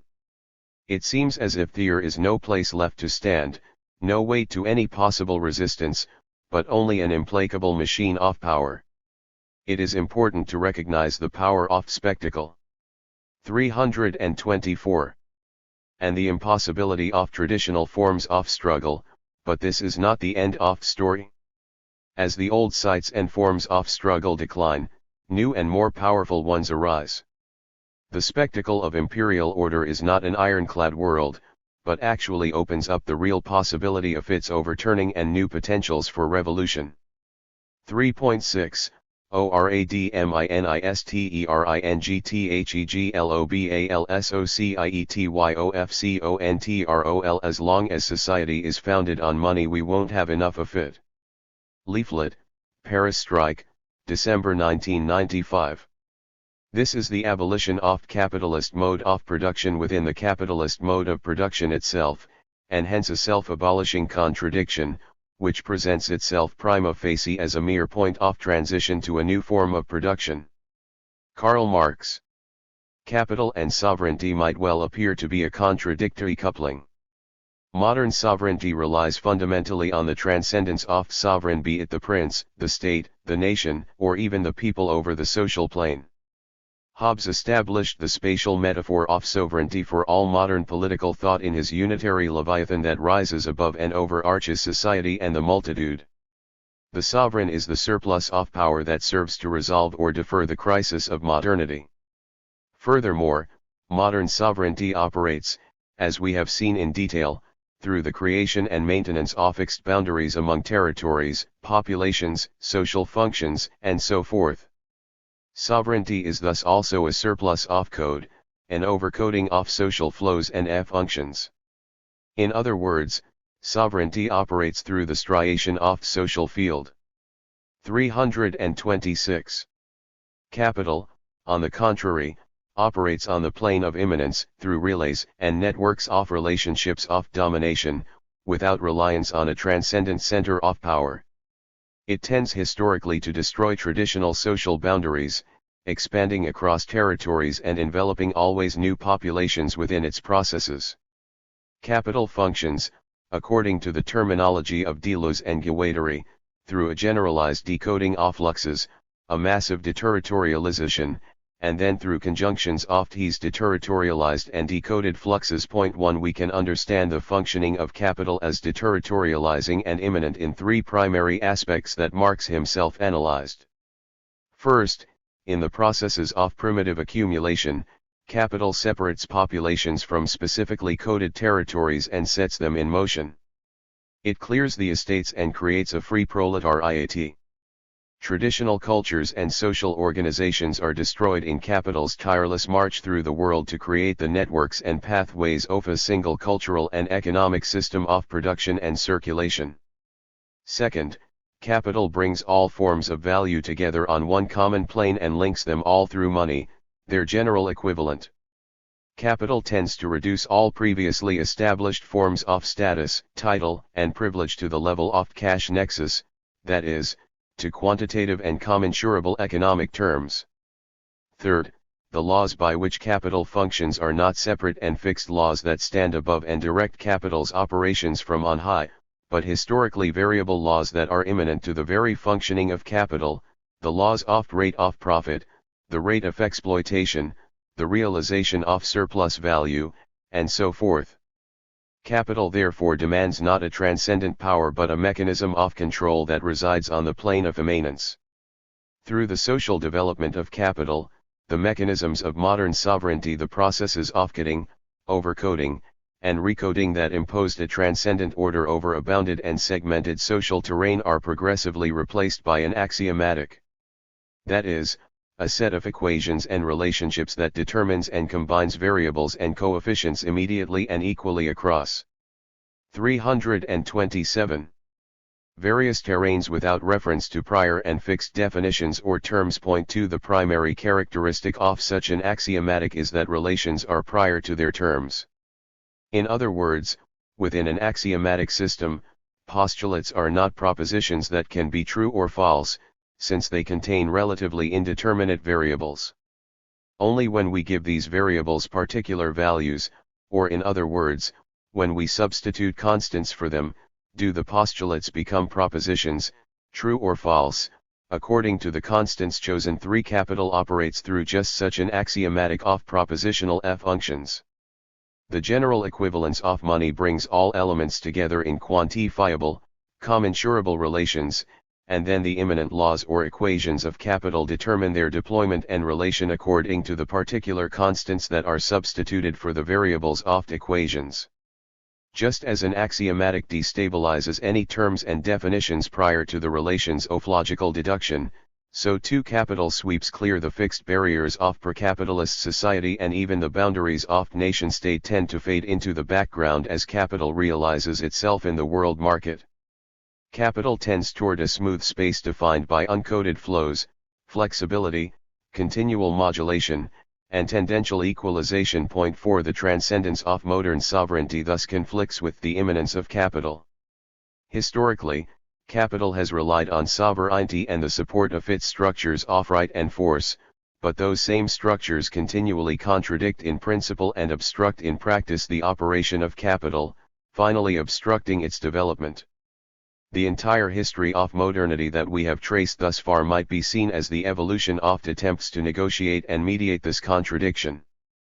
The historical process of mediation has been not an equal give and take, but rather a one-sided movement from sovereignty's transcendent position toward capital's plane of immanence. Foucault traces this movement in his analysis of passage in European rule between the 17th and 18th centuries from sovereignty, an absolute form of sovereignty centralized in the will and person of prince, and governmentality, a form 328 of sovereignty expressed through a decentralized economy of rule and management of goods and populations. Point 5. This passage between forms of sovereignty coincides importantly with the early development and expansion of capital. Each of modern paradigms of sovereignty indeed supports capital's operation for a specific historical period, but at the same time they pose obstacles to capital's development that eventually have to be overcome. This evolving relationship is perhaps the central problematic to be confronted by any theory of capitalist state.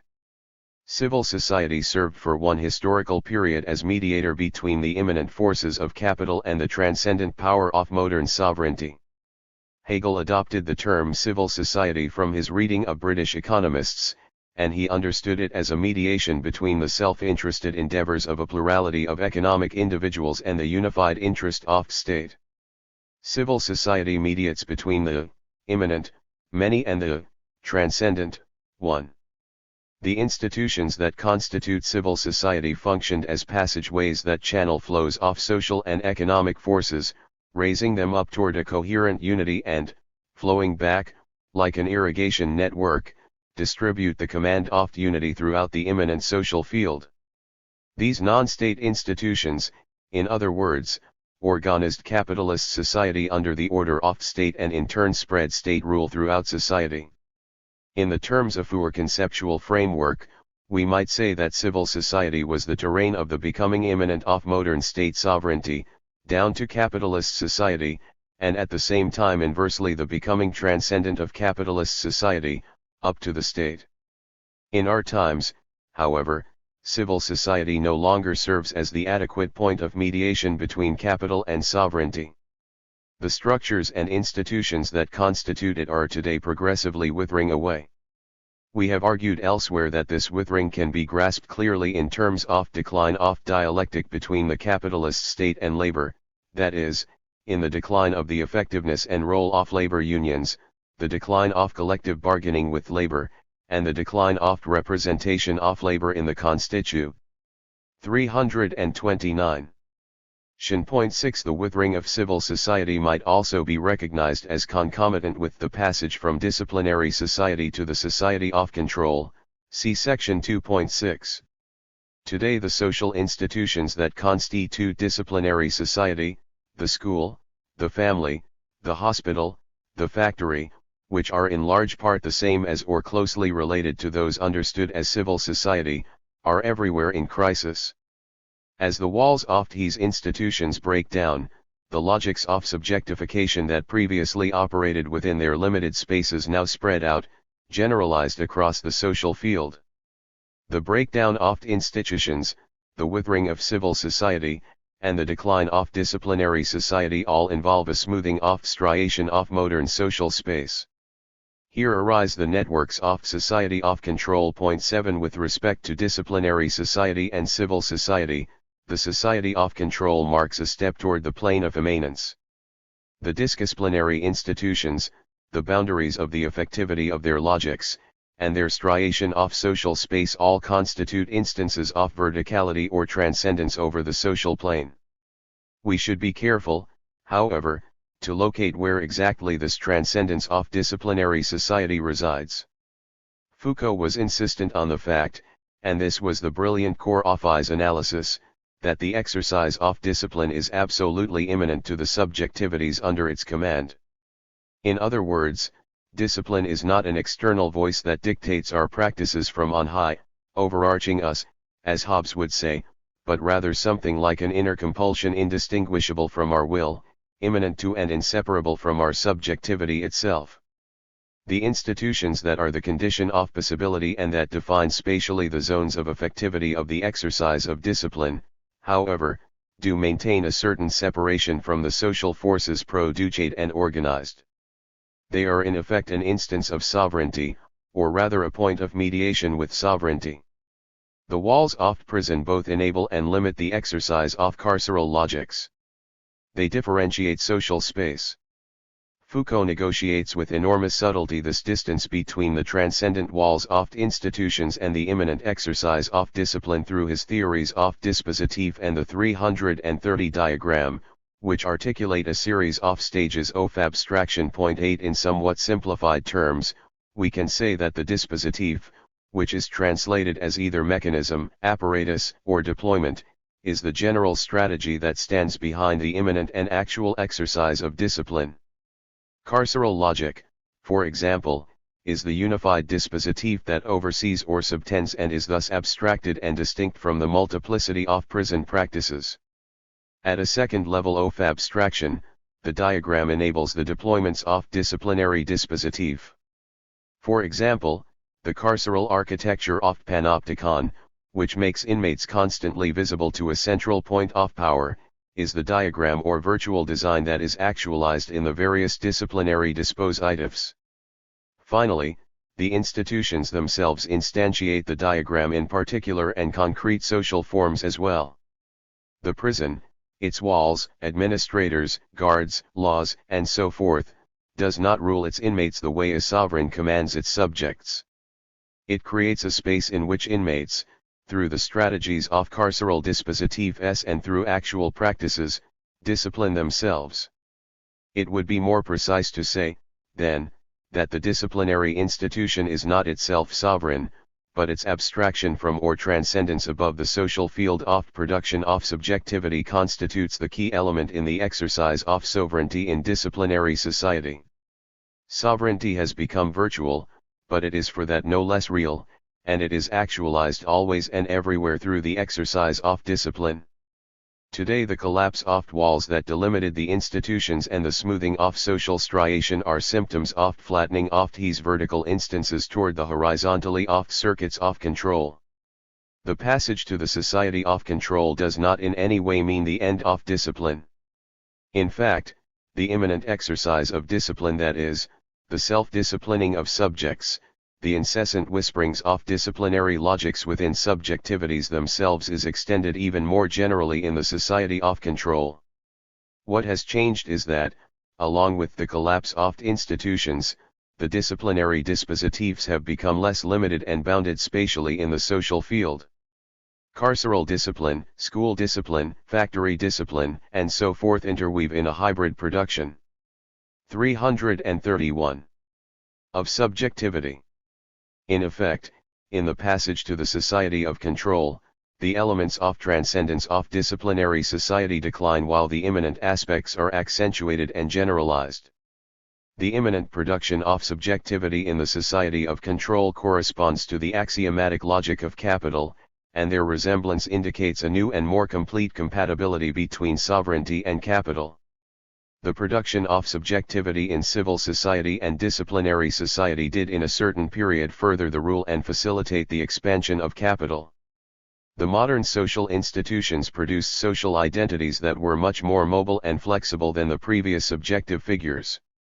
The subjectivities produced in the modern institutions were like the standardized machine parts produced in the mass factory, the inmate, the mother, the worker, the student, and so forth. Each part played a specific role in the assembled machine, but it was standardized, produced en masse, and thus replaceable with any part of its type. At a certain point, however, the fixity of these standardized parts, oft identities produced by the institutions, came to pose an obstacle to the further progression toward mobility and flexibility. The passage toward the society of control involves a production of subjectivity that is not fixed in identity but hybrid and modulating. As the walls that defined and isolated the effects of the modern institutions progressively break down, subjectivities tend to be produced simultaneously by numerous institutions in different combinations and doses. Certainly in disciplinary society each individual had many identities, but to a certain extent the different identities were defined by different places and different times of life. One was mother or father at home, worker in the factory, student at school, inmate in prison, and mental patient in the asylum. In the society of control, it is precisely these places, these discrete sites of applicability, that tend to lose their definition and delimitations. A hybrid subjectivity produced in the society of control may not carry the identity of a prison inmate or a mental patient or a factory worker, but may still be constituted simultaneously by all of their logics. It is factory worker outside the factory, student outside school, inmate outside prison. 332. Insane outside the asylum all at the same time. It belongs to no identity and all often outside the institutions but even more intensely ruled by their disciplinary logics. 9 Just like imperial sovereignty, the subjectivities of society of control have mixed constitutions. A smooth world. In the passage of sovereignty toward the plane of immanence, the collapse of boundaries has taken place both within each national context and on a global scale. The withering of civil society and the general crisis of disciplinary institutions coincide with the decline of nation-states as boundaries that mark and organize the divisions in global rule. The establishment of a global society of control that smooths over the stria of national boundaries goes hand in hand with the realization of world market and the real subsumption of global society under capital.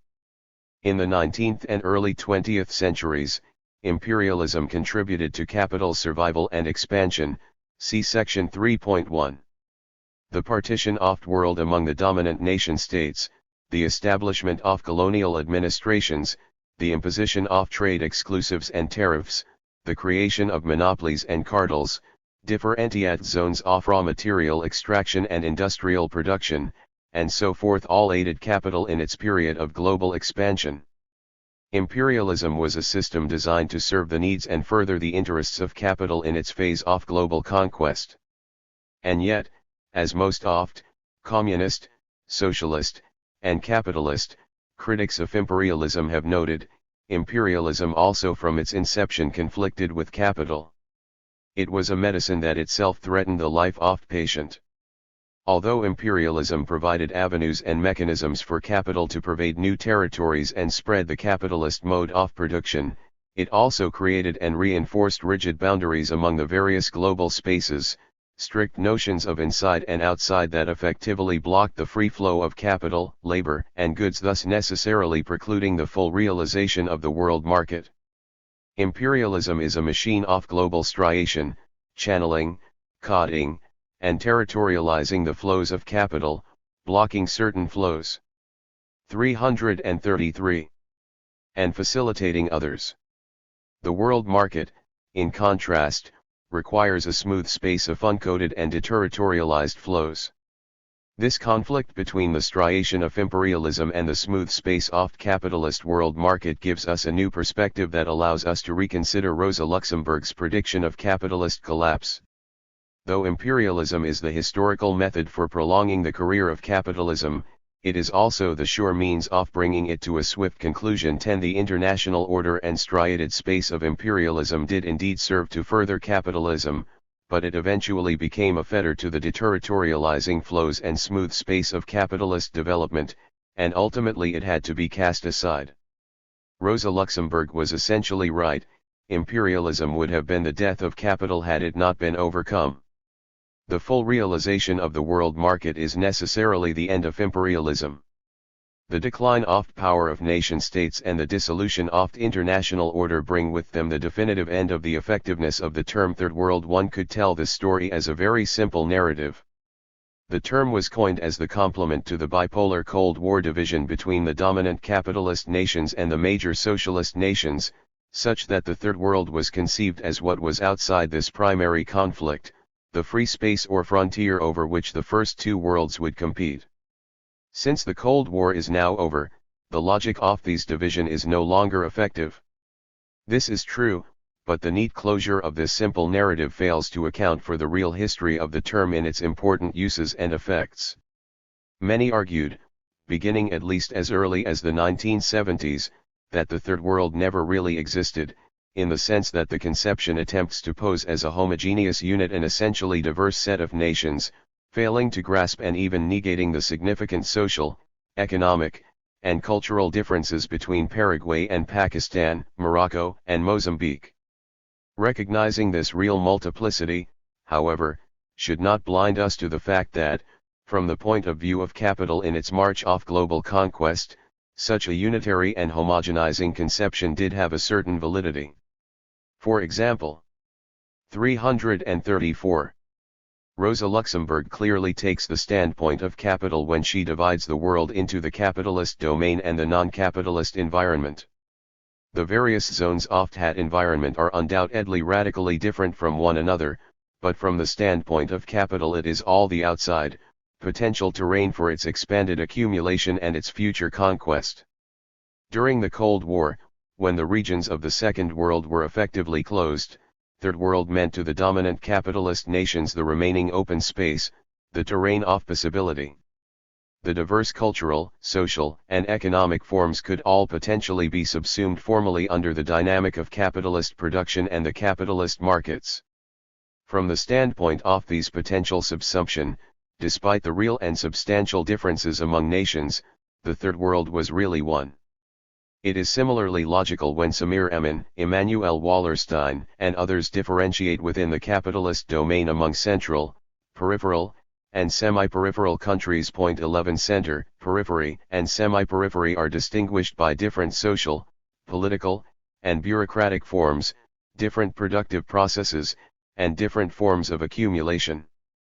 The more recent conceptual division between North and South is not significantly different in this regard.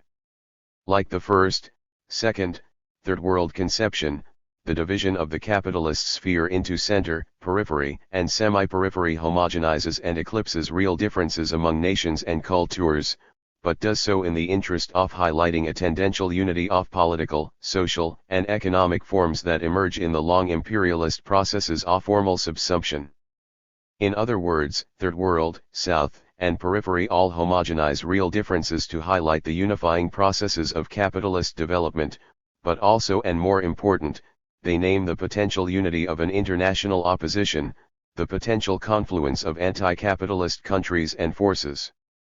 The geographical divisions among nation-states or even between central and peripheral, northern and southern clusters of nation-states are no longer sufficient to grasp the global divisions and distribution of production, accumulation, and social forms. 335. Through the decentralization of production and the consolidation of world market, the international divisions and flows of labor and capital have fractured and multiplied so that it is no longer possible to demarcate large geographical zones as center and periphery, north and south. In geographical regions such as the southern cone of Latin America or Southeast Asia, All levels of production can exist simultaneously and side by side, from the highest levels of technology, productivity, and accumulation to the lowest, with a complex social mechanism maintaining their differentiation and interaction. In the metropolises, too, labor spans the continuum from the heights to the depths of capitalist production. The sweatshops of New York and Paris can rival those of Hong Kong and Manila. If the First World and the Third World, center and periphery, North and South were ever really separated along national lines, today they clearly infuse one another, distributing inequalities and barriers along multiple and fractured lines. This is not to say that the United States and Brazil, Britain, and India are now identical territories in terms of capitalist production and circulation, but rather that between them are no differences of nature, only differences of degree. The various nations and regions contain different proportions of what was thought of as First World and Third, center and periphery, North and South. The geography of uneven development and the lines of division and hierarchy will no longer be found along stable national or international boundaries, but in fluid infra- and supranational borders. Some may protest, with a certain justification, that the dominant voices of global order are proclaiming the nation-state dead just when the nation has emerged as a revolutionary weapon for the subordinated, for the wretched of the earth. After the victory of national liberation struggles and after the emergence of potentially destabilizing international alliances, which matured for decades after the Bandung Conference, what better way to undermine the power of Third World nationalism and internationalism than to deprive it of its central and guiding support, the nation-state? In other words, according to this view, which provides at least one plausible narrative. 336. For this complex history, the nation-state, which had been the guarantor of international order and the keystone to imperialist conquest and sovereignty, became through the rise and organization of anti-imperialist efforts the element that most endangered the international order. Thus imperialism in retreat was forced to abandon and destroy the prize of its own armory before the weapon could be wielded against it. We believe, however, that it is a grave mistake to harbor any nostalgia for the powers of the nation-state or to resurrect any politics that celebrates the nation. First of all, these efforts are in vain because the decline of nation-state is not simply the result of an ideological position that might be reversed by an act of political will. It is a structural and irreversible process. The nation was not only a cultural formulation, a feeling of belonging, and a shared heritage, but also and perhaps primarily a juridico-economic structure. The declining effectiveness of this structure can be traced clearly through the evolution of a whole series of global juridico-economic bodies, such as GATT, the World Trade Organization, the World Bank, and the IMF. The globalization of production and circulation, supported by this supranational juridical scaffolding, supersedes the effectiveness of national juridical structures. Second, and more important, even if the nation were still to be an effective weapon, the nation carries with it a whole series of repressive structures and ideologies, as we argued in section 2.2, and any strategy that relies on it should be rejected on that basis. The new segmentations. The general equalization or smoothing of social space, however, in both the withering of civil society and the decline of national boundaries, does not indicate that social inequalities and segmentations have disappeared.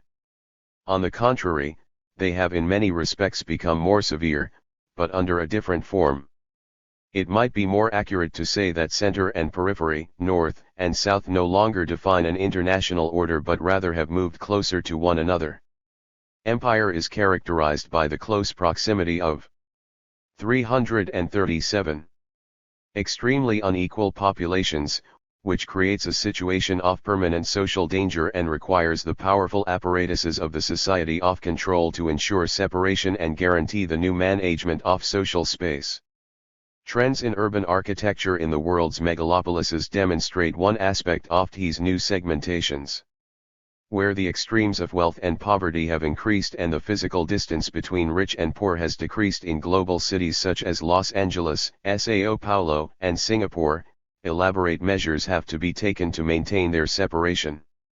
Los Angeles is perhaps the leader in the trend toward what Mike Davis calls fortress architecture, in which not only private homes but also commercial centers and government buildings create open and free environments internally by creating a closed and impenetrable exterior. 12 This tendency in urban planning and architecture has established in concrete, physical terms what we called earlier the end of outside, or rather the decline of public space that had allowed for open and unprogrammed social interaction. Architectural analysis, however, can give only a first introduction to the problematic of new separations and segmentations. The new lines of division are more clearly defined by the politics of labor. The computer and informational revolution that has made it possible to link together different groups of labor power in real time across the world has led to furious and unrestrained competition among workers. Information technologies have been used to weaken the structural resistances of labor power, in terms of both the rigidity of wage structures and cultural and geographical differences. Capital has thus been able to impose both temporal flexibility and spatial mobility. It should be clear that this process of weakening the resistances and rigidities of labor power has become a completely political process oriented toward a form of management that maximizes economic profit. This is where the theory of imperial administrative action becomes central. The imperial politics of labor is designed primarily to lower the price of labor. This is, in effect, something like a process of 338. Primitive accumulation, a process of proletarianization. The regulation of working day, which was the real keystone to socialist politics throughout the past 2 centuries, has been completely overturned. Working days are often 12, 14, 16 hours long without weekends or vacations. There is work for men, women, and children alike, and for the old and the handicapped. Empire has work for everyone. The more unregulated the regime of exploitation, the more work there is. This is the basis on which the new segmentations of work are created. They are determined, in the language of the economists, by the different levels of productivity, but we could summarize the change simply by saying that there is more work and lower wages. Like God's broom sweeping across society, this is how Hegel described the imposition of barbarian law, principally at the hands of Attila the Hun. The new norms of productivity differentiate and segment the workers. There are still places in the world where poverty allows for the reproduction of labor power at a lower cost, and there are still places in the metropolises where differences of consumption force a lower class to sell itself or less, or really to submit itself to a more brutal regime of capitalist exploitation. Financial and monetary flows follow more or less the same global patterns as the flexible organization of labor power. On the one hand, speculative and finance capital goes where the price of labor power is lowest and where the administrative force to guarantee exploitation is highest. On the other hand, the countries that still maintain the rigidities of labor and oppose its full flexibility and mobility are punished, tormented, and finally destroyed by global monetary mechanisms. The stock market drops when the unemployment rate goes down, or really when the percentage of workers who are not immediately flexible and mobile rises. The same happens when the social policies in a country do not completely accommodate the imperial mandate of flexibility and mobility, or better, when some elements of welfare state are preserved as a sign of persistence of nation state. Monetary policies enforce the segmentations dictated by labor policies. 339. Fear of violence, poverty, and unemployment is in the end the primary and immediate force that creates and maintains these new segmentations. What stands behind the various politics of new segmentations is a politics of communication. As we argued earlier, the fundamental content of the information that the innermost communication corporations present is fear. The constant fear of poverty and anxiety over the future are the keys to creating a struggle among the poor for work and maintaining conflict among the imperial proletariat. Fear is the ultimate guarantee of new segmentations. Imperial administration. After we have seen how traditional social barriers are lowered in the formation of empire and how at the same time new segmentations are created, we must also investigate the administrative modalities through which these various developments unfold. It is easy to see that these processes are full of contradictions. When power is made immanent and sovereignty transforms into governmentality, the functions of rule and regimes of control have to develop on a continuum that flattens differences to a common plane. We have seen, however, that differences are, on the contrary, accentuated in this process, in such a way that imperial integration determines new mechanisms of separation and segmentation of different strata of population. The problem of imperial administration is thus to manage this process of integration and therefore to pacify, mobilize, and control the separated and segmented social forces. In these terms, however, the problem is still not clearly posed. The segmentation of multitude has in fact been the condition of political administration throughout history. The difference today lies in the fact that, whereas in modern regimes of national sovereignty, administration worked toward a linear integration of conflicts and toward a coherent apparatus that could repress them, that is, toward the rational normalization of social life with respect to both the administrative goal of equilibrium and the development of administrative reforms, in the imperial framework administration. 340. Becomes fractal and aims to integrate conflicts not by imposing a coherent social apparatus but by controlling differences. It is no longer possible to understand imperial administration in the terms of a Hegelian definition of administration, which is grounded on the mediations of bourgeois society that constitute the spatial center of social life, but it is equally impossible to understand it according to a Weberian definition, that is, a rational definition that is based on continuous temporal mediation and an emerging principle of legitimacy. A first principle that defines imperial administration is that in it the management of political ends tends to be separate from the management of bureaucratic means. The new paradigm is thus not only different from but opposed to the old public administration model of the modern state, which continually strove to coordinate its system of bureaucratic means with its political ends. In the imperial regime, bureaucracies and administrative means in general are considered not according to the linear logics of their functionality to goals, but according to differential and multiple instrumental logics. The problem of administration is not a problem of unity but one of instrumental multifunctionality. Whereas for the legitimation and administration of modern state the universality and equality of administrative actions were paramount, in the imperial regime what is fundamental is the singularity and adequacy of the actions to specific ends.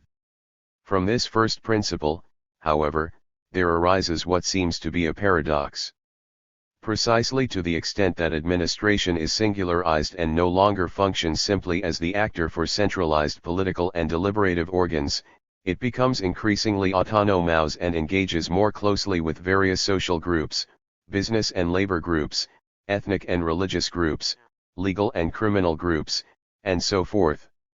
Instead of contributing to social integration, imperial administration acts rather as a disseminating and differentiating mechanism. This is the second principle of imperial administration. Administration will thus tend to present specific procedures that allow the regime to engage directly with the various social singulari. 341. Thus, and the administration will be more effective the more direct its contact with the different elements of social reality. Hence administrative action becomes increasingly autocentric and thus functional only to the specific problems that it has to resolve. It becomes more and more difficult to recognize a continuous line of administrative action across the set of relays and networks of the imperial regime.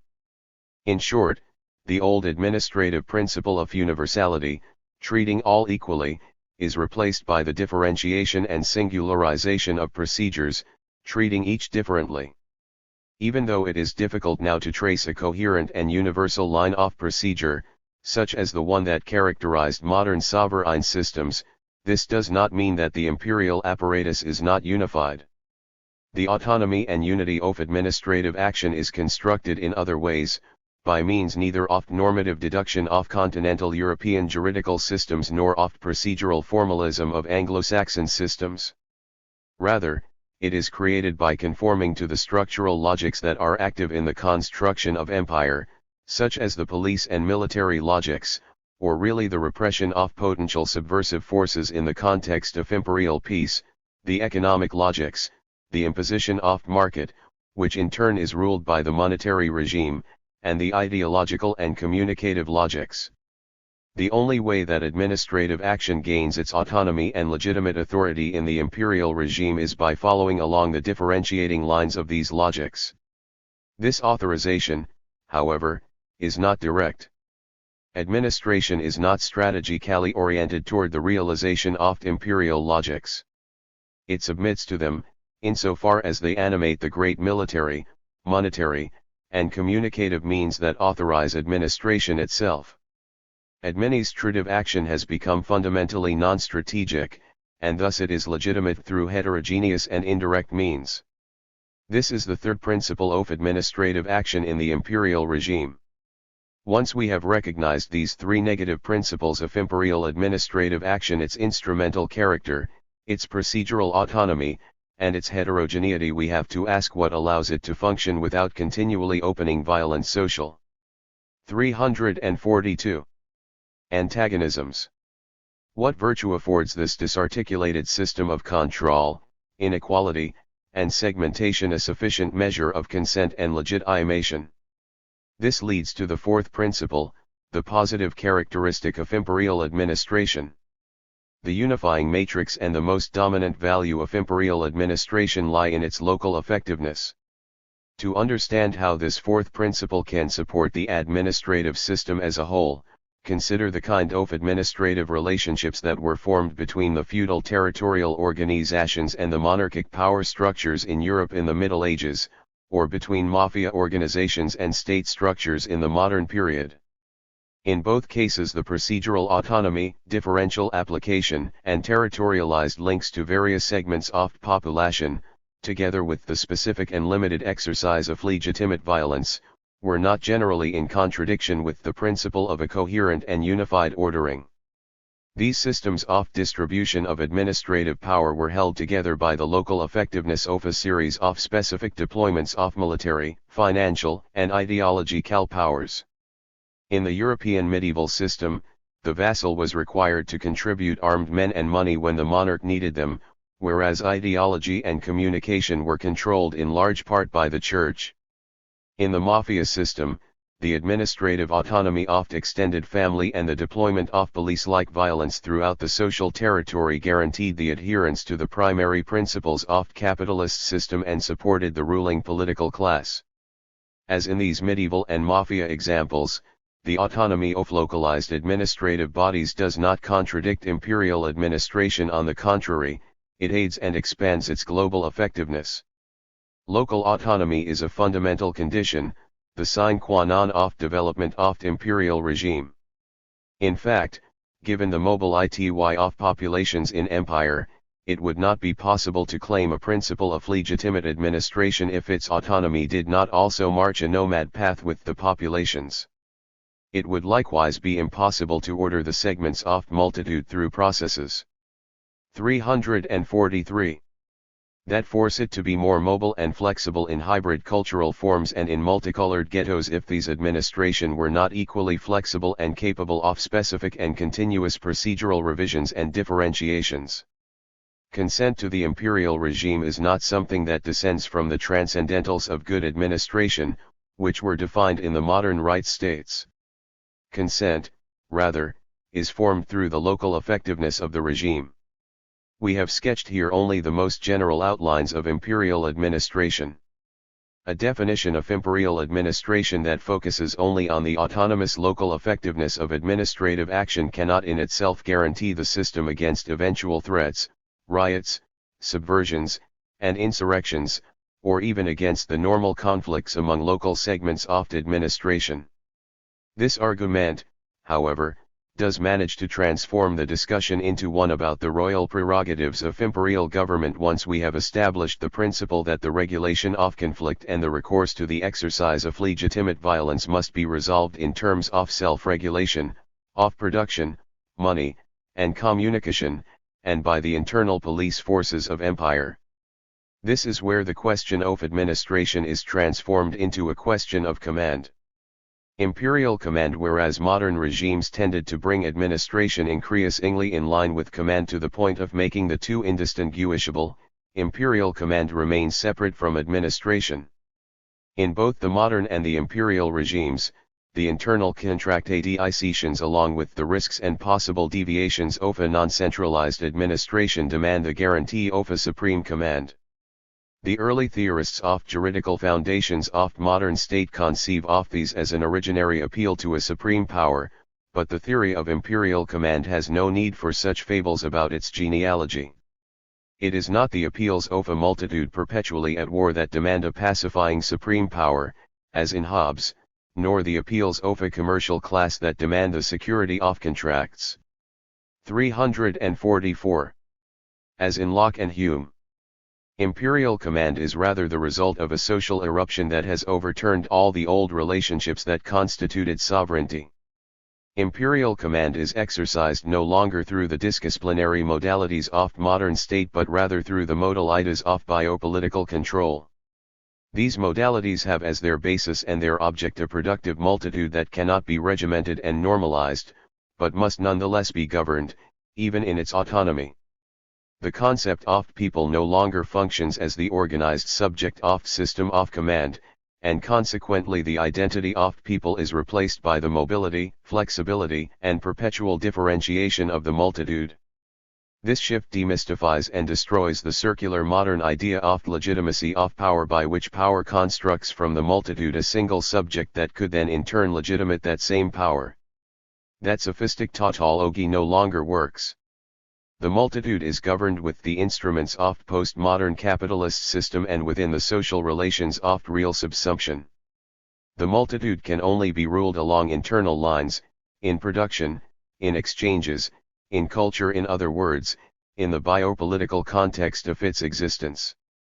In its deterritorialized autonomy, however, this biopolitical existence of multitude has the potential to be transformed into an autonomous mass of intelligent productivity, into an absolute democratic power, as Spinoza would say. If that were to happen, capitalist domination of production, exchange, and communication would be overthrown.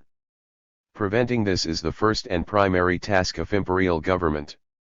We should keep in mind, however, that the constitution of empire depends for its own existence on the forces that pose this threat, the autonomous forces of productive cooperation. Their powers must be controlled but not destroyed. The guarantee that empire offers to globalized capital does not involve a micropolitical and/or micro-administrative management of populations. The apparatus of command has no access to the local spaces and the determinate temporal sequences of life where the 345 administration functions. It does not manage to put its hands on the singularities and their activity.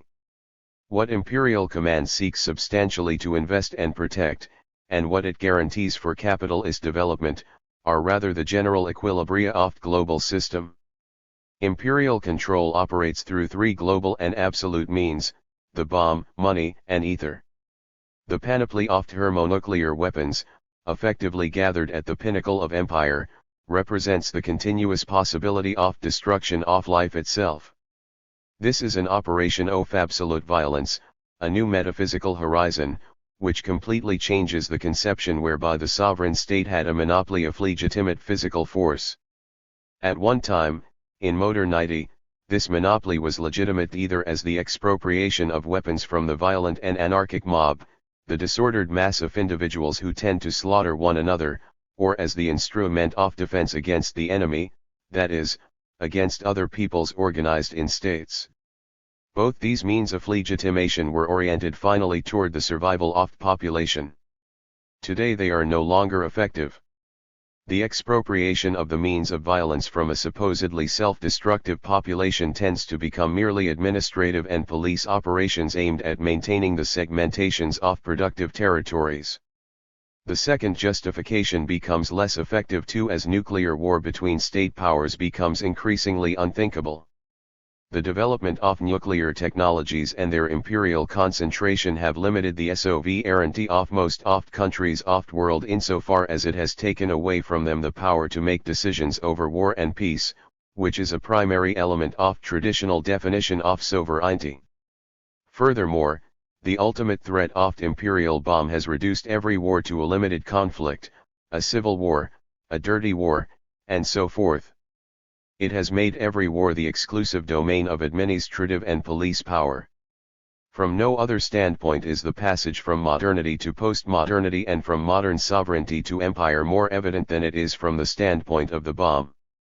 Empire is defined here in the final instance as the non-place of 346. Life, or, in other words, as the absolute capacity for destruction. Empire is the ultimate form of biopower insofar as it is the absolute inversion of power of life. Money is the second global means of absolute control. The construction of world market has consisted first of all in the monetary deconstruction of national markets, the dissolution of national and/or regional regimes of monetary regulation, and the subordination of those markets to the needs of financial powers. As national monetary structures tend to lose any characteristics of sovereignty, we can see emerging through them the shadows of a new unilateral monetary reterritorialization that is concentrated at the political and financial centers of empire, the global cities. This is not the construction of a universal monetary regime on the basis of new productive localities, new local circuits of circulation, and thus new values. Instead, it is a monetary construction based purely on the political necessities of empire. Money is the imperial arbiter, but just as in the case of imperial nuclear threat, this arbiter has neither a determinate location nor a transcendent status. Just as the nuclear threat authorizes the generalized power of police, so too the monetary arbiter is continually articulated in relation to the productive functions, measures of value, and allocations of wealth that constitute the world market.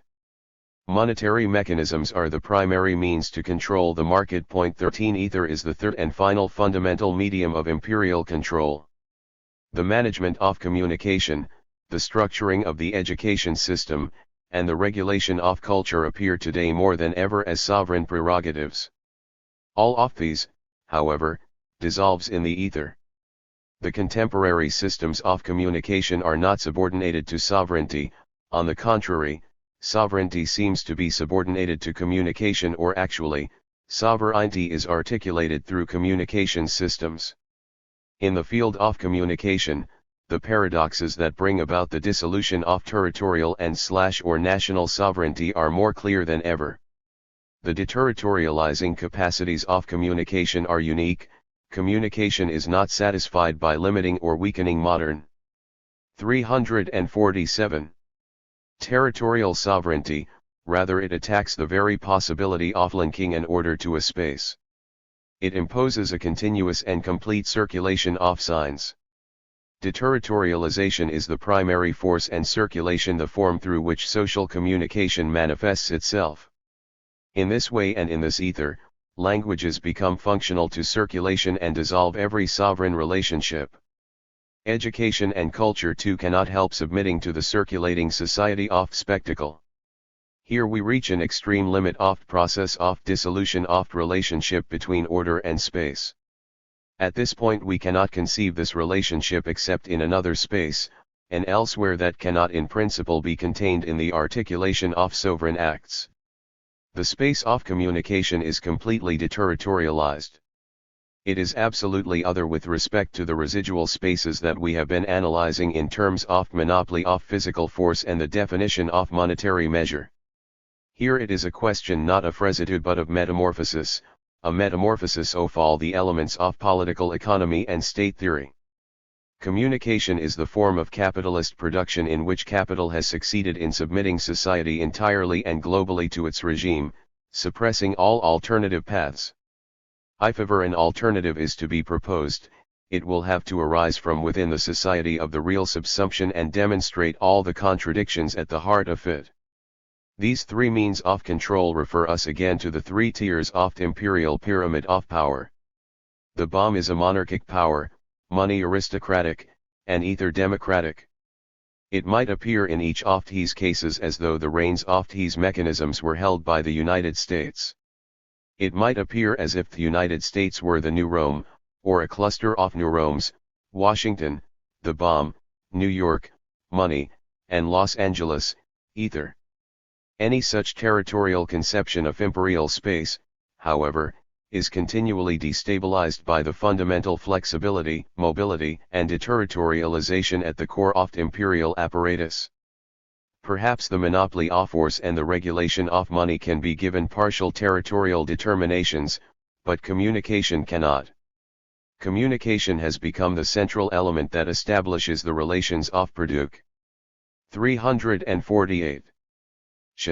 Guiding capitalist development and also transforming productive forces.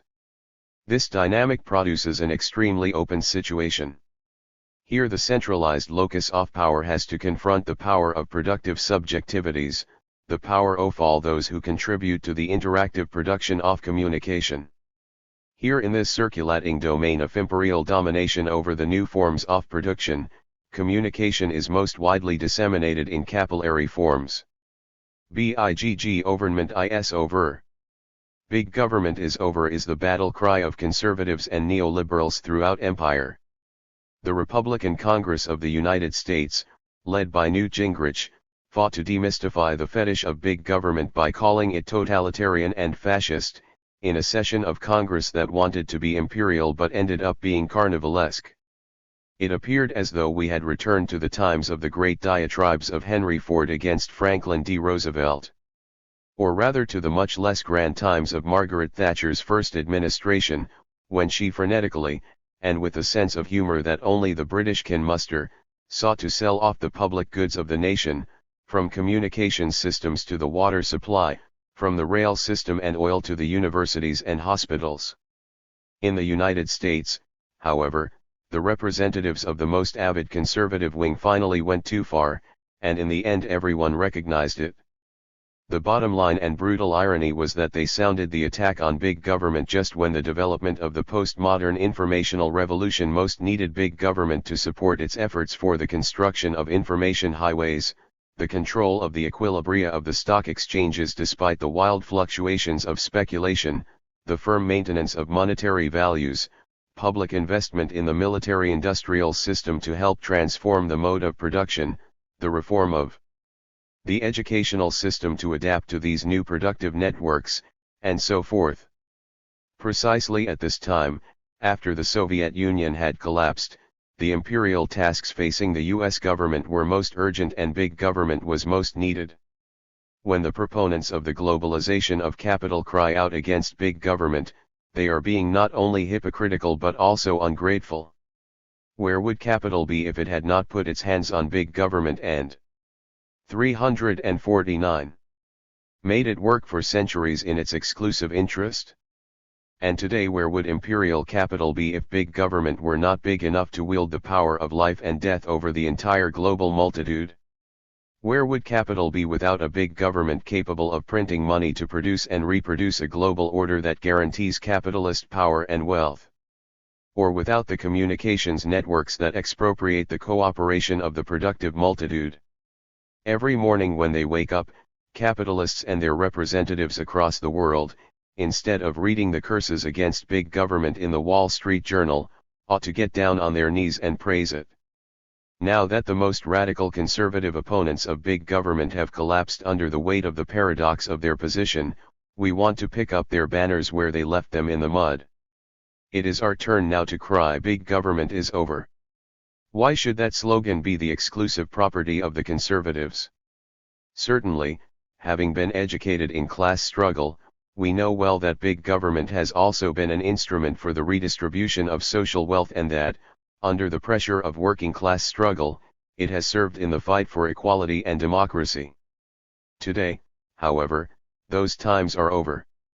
In imperial postmodernity, big government has become merely the despotic means of domination and the totalitarian production of subjectivity. Big government conducts the great orchestra of subjectivities reduced to commodities.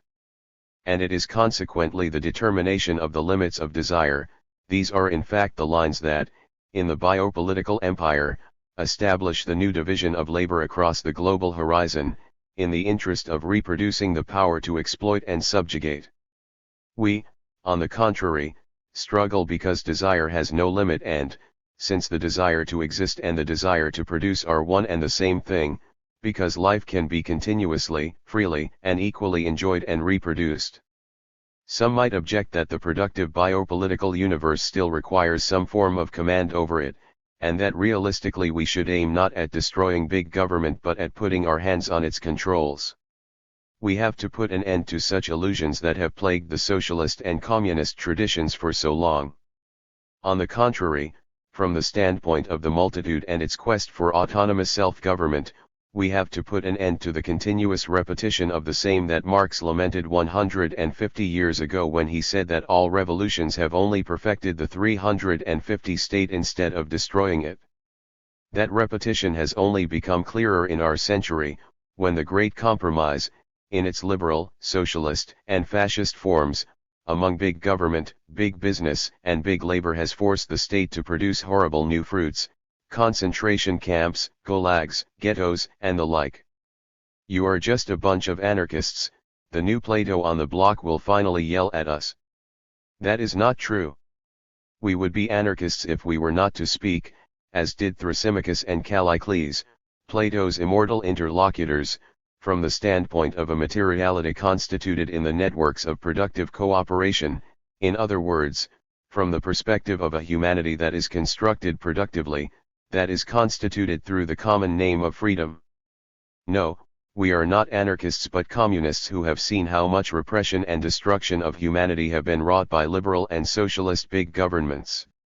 We have seen how all this is being recreated in imperial government, just when the circuits of productive cooperation have made labor power as a whole capable of constituting itself in government.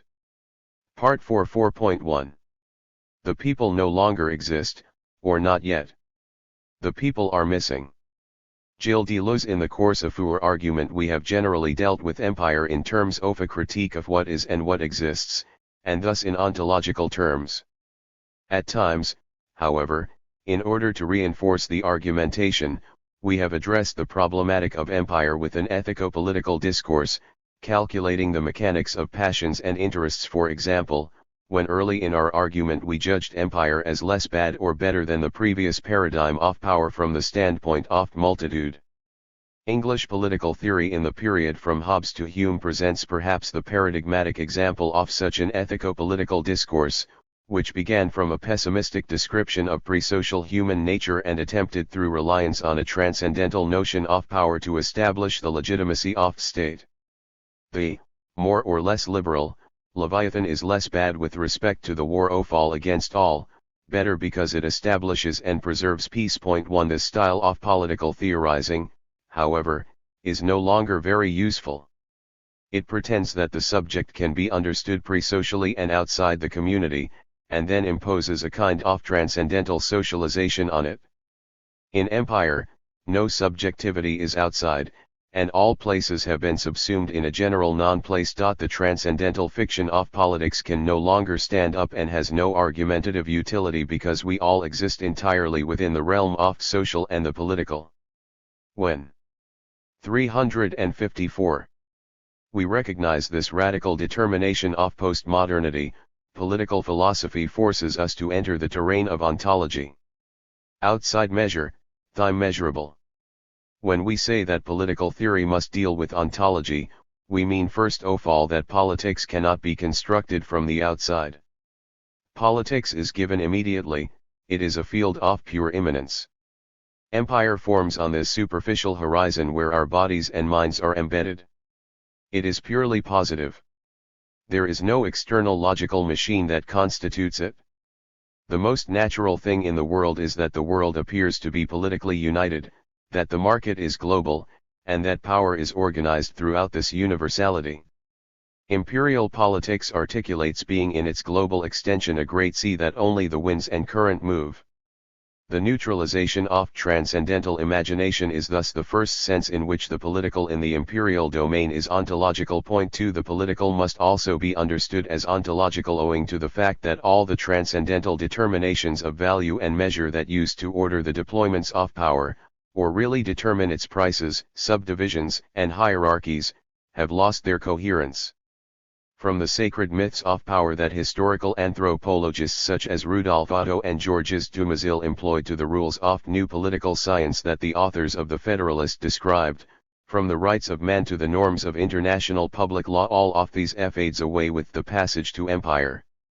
Empire dictates its laws and maintains the peace according to a model of postmodern right and postmodern law, through mobile, fluid, and localized procedures. Point 3 Empire constitutes the ontological fabric in which all the relations of power are woven together, political and economic relations as well as social and personal relations. Across this hybrid domain, the biopolitical structure of being is where the internal structure of imperial constitution is revealed, because in the globality of biopower every fixed measure of value tends to be dissolved, and the imperial horizon of power is revealed finally to be a horizon outside measure. Not only the political 355 transcendental but also the transcendental as such has ceased to determine measure. The great Western metaphysical tradition has always abhorred the immeasurable. From Aristotle's theory of virtue as measure 4 to Hegel's theory of measure as the key to the passage from existence to essence 5, the question of measure has been strictly linked to that of transcendent order. Even Marx's theory of value pays its dues to this metaphysical tradition. His theory of value is really a theory of measure of value. Point 6 Only on the ontological horizon of empire, however, is the world finally outside measure, and here we can see clearly the deep hatred that metaphysics has for the immeasurable. It derives from the ideological necessity to give a transcendent ontological foundation to order. Just as God is necessary for the classical transcendence of power, so too measure is necessary for the transcendent foundation of values of modern state. If there is no measure, the metaphysicians say, there is no cosmos, and if there is no cosmos, there is no state. In this framework one cannot think the immeasurable, or rather, one must not think it. Throughout modernity, the immeasurable was the object of an absolute ban, an epistemological prohibition. This metaphysical illusion disappears today, however, because in the context of biopolitical ontology and its becomings, the transcendent is what is unthinkable. When political transcendence is still claimed today, it descends immediately into tyranny and barbarism. When we say immeasurable, we mean that the political developments of imperial being are outside a fevery preconstituted measure. We mean that the relationships among the modes of being and the segments of power are always constructed anew and that they vary infinitely. The indexes of command, like those of economic value, are defined on the basis of always contingent and purely conventional elements. Certainly there are apexes and summits of imperial power which guarantee that contingency does not become subversive, that it is not united with the storms that arise on the seas of being, apexes such as the monopoly of nuclear arms, the control of money, and the colonization of feather. These royal 356 deployments of empire guarantee that the contingency becomes a necessity and does not descend into disorder. These higher powers, however, do not represent a figure of order or a measure of cosmos. On the contrary, their effectiveness is based on destruction, by the bomb, on judgment, by money, and on fear, by communication. One might ask at this point whether this idea of immeasurability does not imply the absolute negation of the concept of justice. The history of the idea of justice has indeed generally referred to some notion of measure, be it a measure of equality or a measure of proportionality. Furthermore, as Aristotle says, taking up a line from Theonis, in justice all virtue is summed up. 7 Are we thus simply making a nonsensical nihilist claim when we assert that in the ontology of empire value is outside measure? Are we claiming that no value, no justice, and indeed no virtue can exist? No, in contrast to those who have long claimed that value can be affirmed only in the figure of measure and order, we argue that value and justice can live in and be nourished by an immeasurable world. Here we can see once again the importance of the revolution of Renaissance humanism. Ni Dio, ni mitre, ni home. No transcendent power or measure will determine the values of our world. Value will be determined only by humanity's own continuous innovation and creation. Beyond measure, the virtual Even if the political has become a realm outside measure, value nonetheless remains. Even if in postmodern capitalism there is no longer a fixed scale that measures value, value nonetheless is still powerful and ubiquitous. This fact is demonstrated first of all by the persistence of exploitation, and second by the fact that productive innovation and the creation of wealth continue tirelessly. In fact, they mobilize labor in every interstice of the world. In empire, the construction of value takes place beyond measure. The contrast between the immeasurable excesses of imperial globalization and the productive activity that is beyond measure must be read from 357. The standpoint of subjective activity that creates and recreates the world in its entirety. What we need to highlight at this point, however, is something more substantial than the simple claim that labor remains the central constituent foundation of society as capital transforms to its postmodern stage. Whereas outside measure refers to the impossibility of powers calculating and ordering production at a global level, beyond measure refers to the vitality of the productive context, the expression of labor as desire, and its capacities to constitute the biopolitical fabric of empire from below. Beyond measure refers to the new place in the non-place, the place defined by the productive activity that is autonomous from any external regime of measure. Beyond measure refers to a virtuality that invests the entire biopolitical fabric of imperial globalization. By the virtual we understand the set of powers to act, being, loving, transforming, creating, that reside in the multitude. We have already seen how the multitude's virtual set of powers is constructed by struggles and consolidated in desire. Now we have to investigate how the virtual can put pressure on the borders of the possible, and thus touch on the real.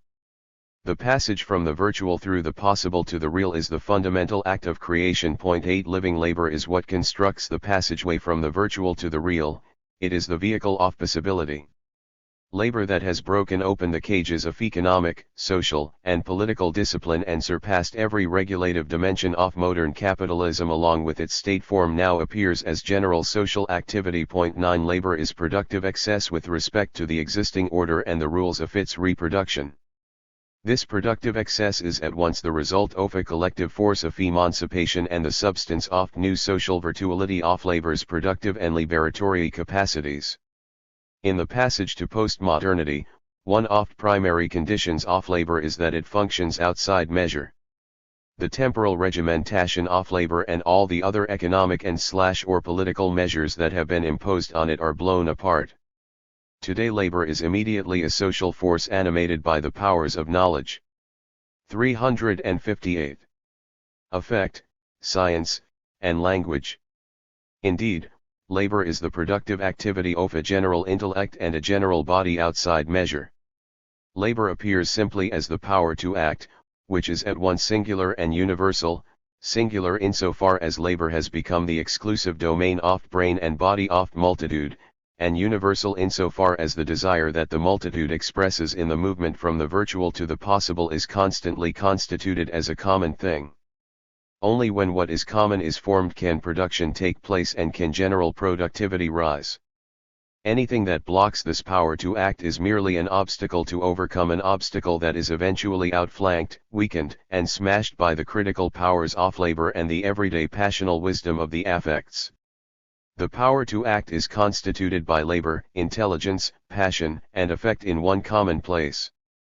This notion of labor as the common power to act stands in a contemporaneous, coextensive, and dynamic relationship to the construction of community. This relationship is reciprocal such that on the one hand the singular powers of labor continuously create new common constructions, and, on the other hand, what is common becomes singularized.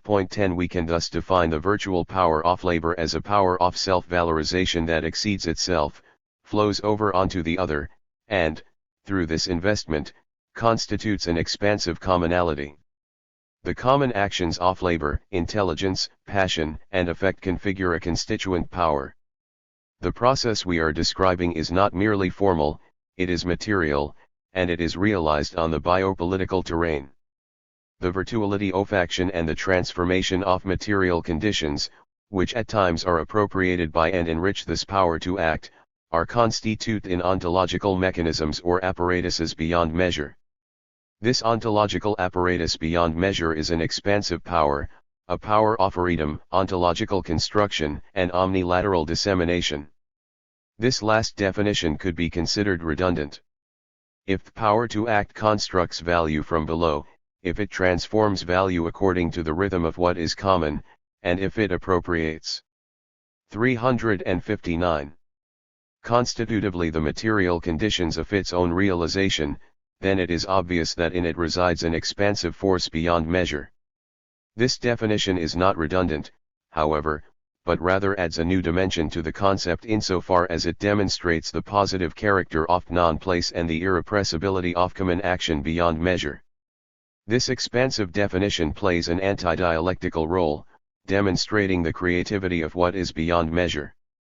With reference to the history of philosophy, we could add, in order to define the sense of these expansive power, that whereas the definitions of power to act in terms of singular and the common are Spinozist, this last definition is really a Nietzschean conception. The omnilateral expansiveness of power to act demonstrates the ontological basis of transvaluation, that is, its capacity not only to destroy the values that descend from the transcendental realm of measure but also to create new values. 11 The ontological terrain of empire, completely plowed and irrigated by a powerful, self-valorizing, and constituent labor, is thus planted with a virtuality that seeks to be real. The keys of possibility, or really of modalities of being that transform the virtual into reality, reside in this realm beyond measure. Parasite 1 might object at this point that, despite the powers of multitude, this empire still exists and commands. We ourselves have amply described its functioning and highlighted its extreme violence. With respect to the virtuality of multitude, however, imperial government appears as an empty shell or a parasite. 12 Does this mean that the investments of power that empire continuously makes in order to maintain imperial order and the powerlessness of the multitude really are ineffective? If this were the case, then the argumentation we have been developing up to this point about the extrinsic character of imperial government with respect to the ontological developments of multitude would be contradictory. The gap between virtuality and possibility that we think can be bridged from the standpoint of the action of the multitude is effect. 360. Tivoli held open by imperial domination. The two forces seem to stand in contradiction. We do not, however, think that this is really a contradiction. Only in formal logic is contradiction static. Contradiction is never static, however, in material logic, that is, political, historical, and ontological logic, which poses it on the terrain of possible and thus on the terrain of power. Indeed, the relationship that imperial government imposes on the virtuality of multitude is simply a static relationship of oppression. The investments of imperial government are essentially negative, deployed through procedures intended to order coercively the actions and events that risk descending into disorder. In all cases the effectiveness of imperial government is regulatory and not constituent, not even when its effects are long-lasting. The redundancies of imperial command configure at most the chronicle that records political life, or really the most feeble and repetitive image of determinations of being. The royal prerogatives of imperial government, its monopoly over the bomb, money, and the communicative ether, are merely destructive capacities and thus powers of negation. The action of imperial government intervenes in the multitude's project to suture together virtuality and possibility only by disrupting it and slowing it down. In this respect empire does touch on the course of historical movement, but it cannot for that reason be defined as a positive capacity. On the contrary, the legitimacy of its command is only increasingly undermined by these movements. When the action of empire is effective, this is due not to its own force but to the fact that it is driven by the rebound from the resistance of multitude against imperial power. One might say in this sense that resistance is actually prior to power. 13 When imperial government intervenes, it selects the liberatory impulses of multitude in order to destroy them, and in return it is driven forward by resistance. The royal investments of empire and all its political initiatives are constructed according to the rhythm of acts of resistance that constitute the being of multitude. In other words, the effectiveness of empires regulatory and repressive. 361. Procedures must finally be traced back to the virtual, constitutive action of multitude. Empire itself is not a positive reality. In the very moment it rises up, it falls. Each imperial action is a rebound of resistance of multitude that poses a new obstacle for the multitude to overcome. 14 Imperial command produces nothing vital and nothing ontological. From the ontological perspective, imperial command is purely negative and passive.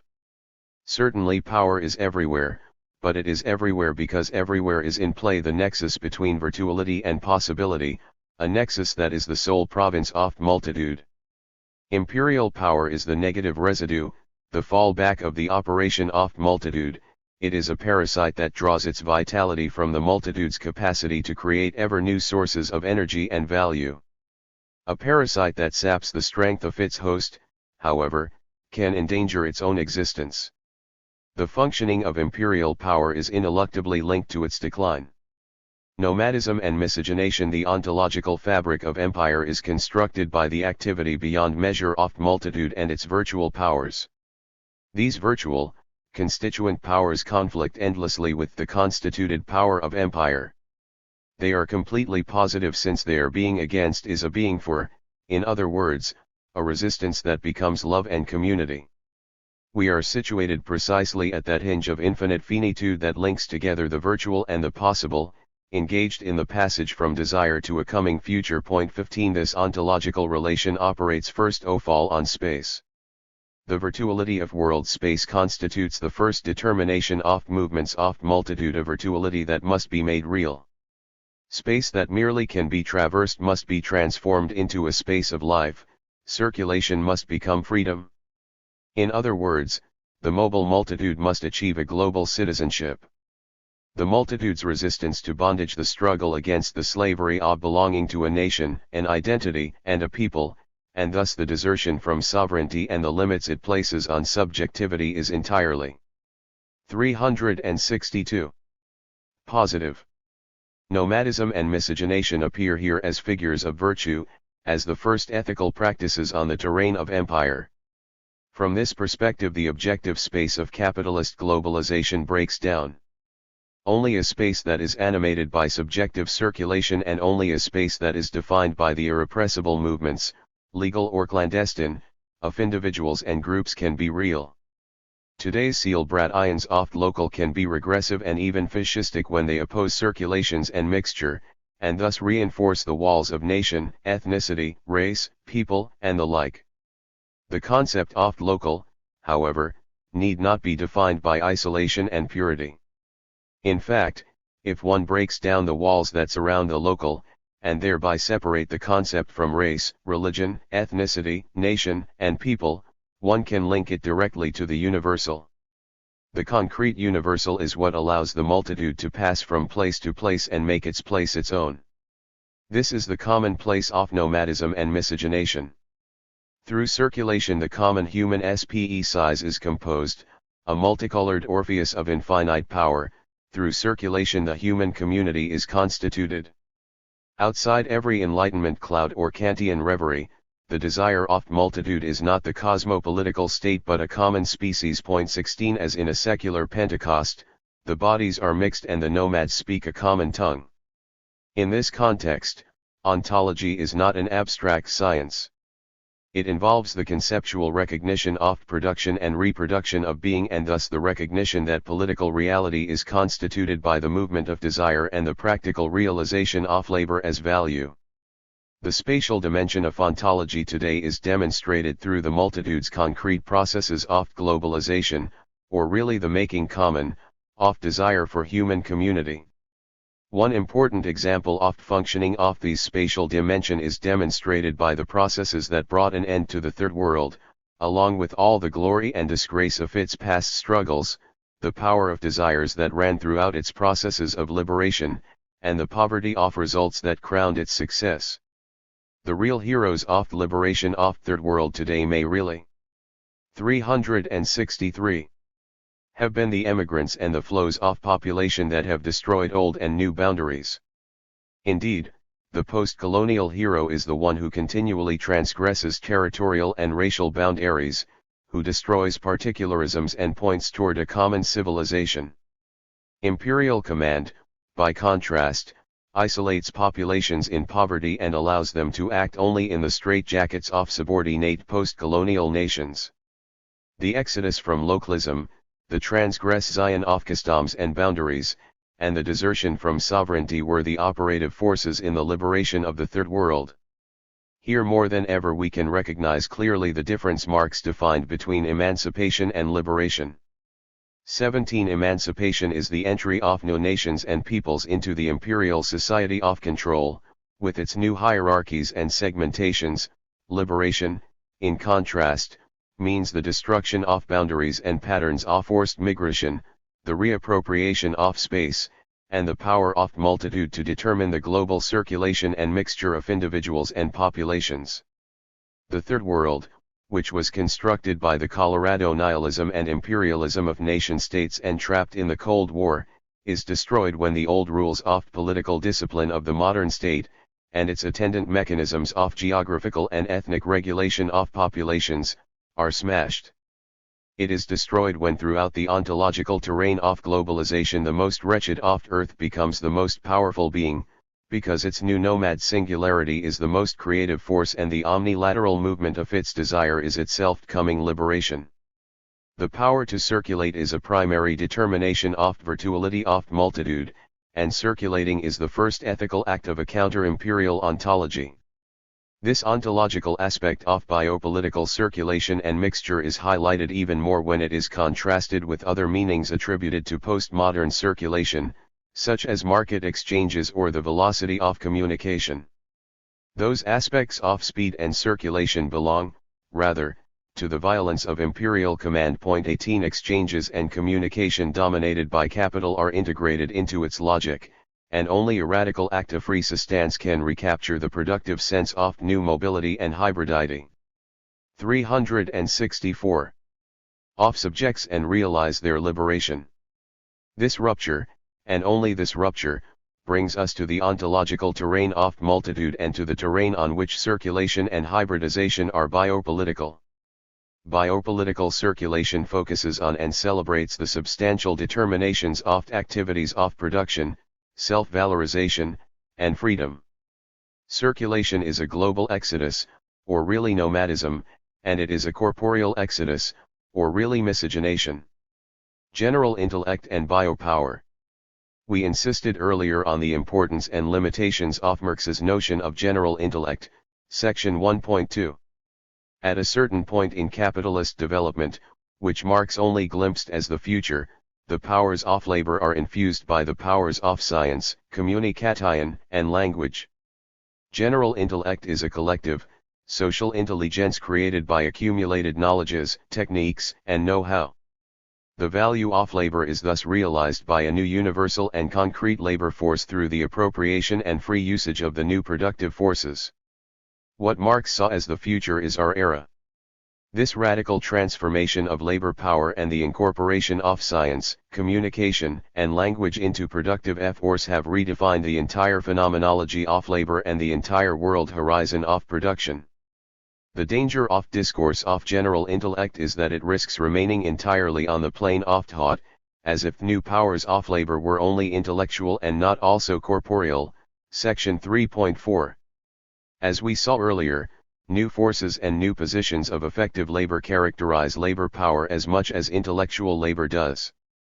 Biopower names these productive capacities of life that are equally intellectual and corporeal. The powers of production are in fact today entirely biopolitical, in other words, they run throughout and constitute directly not only production but also the entire realm of reproduction.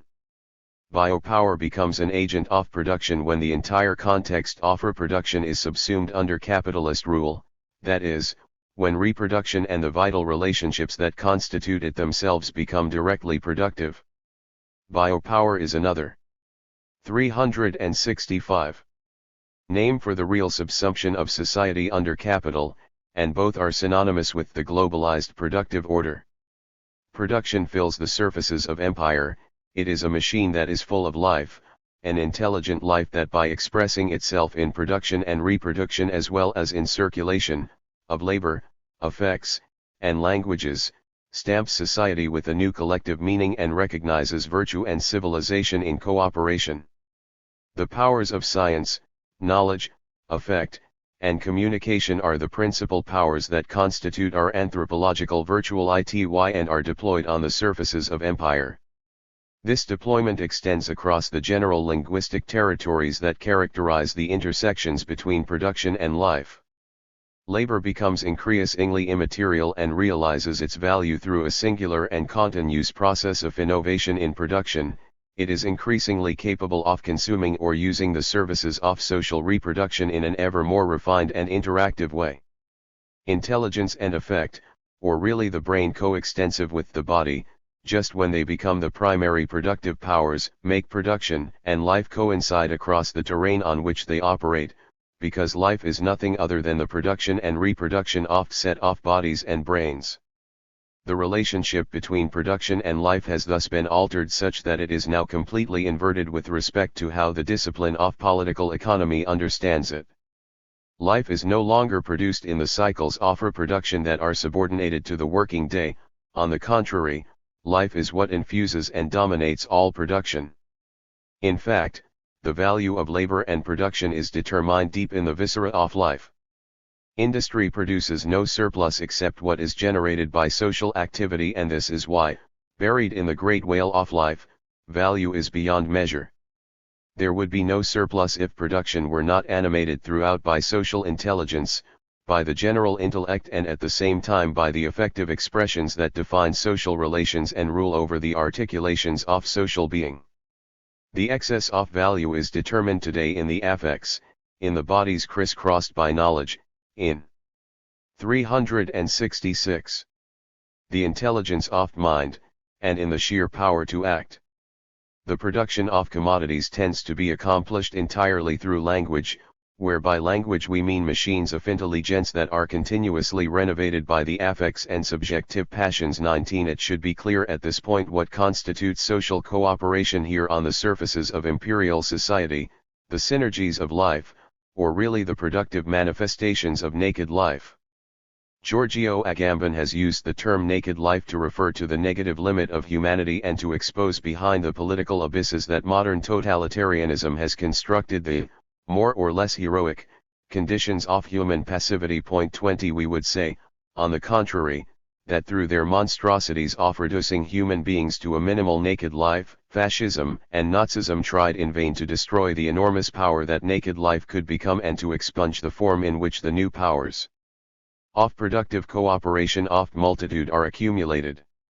One might say, in line with this idea, that the reactionary deliriums of fascism and Nazism were unleashed when capital discovered that social cooperation was no longer the result of investment of capital but rather an autonomous power, the a priori ephemery act of production. When human power appears immediately as an autonomous cooperating collective force, capitalist prehistory comes to an end. In other words, capitalist prehistory comes to an end when social and subjective cooperation is no longer a product but a presupposition, when naked life is raised up to the dignity of productive power, or really when it appears as the wealth of virtuality. The scientific, affective, and linguistic forces of the multitude aggressively transform the conditions of social production. The field on which productive forces are reappropriated by the multitude is a field of radical metamorphoses, the scene of a demiurgic operation. This consists above all in a complete revision of production of cooperative subjectivity. It consists in an act, that is, of merging and hybridizing with the machines that the multitude has reappropriated and reinvented. It consists, therefore, in an exodus that is 367. Not only spatial but also mechanical, in the sense that the subject is transformed into, and finds the cooperation that constitutes it multiplied in, the machine.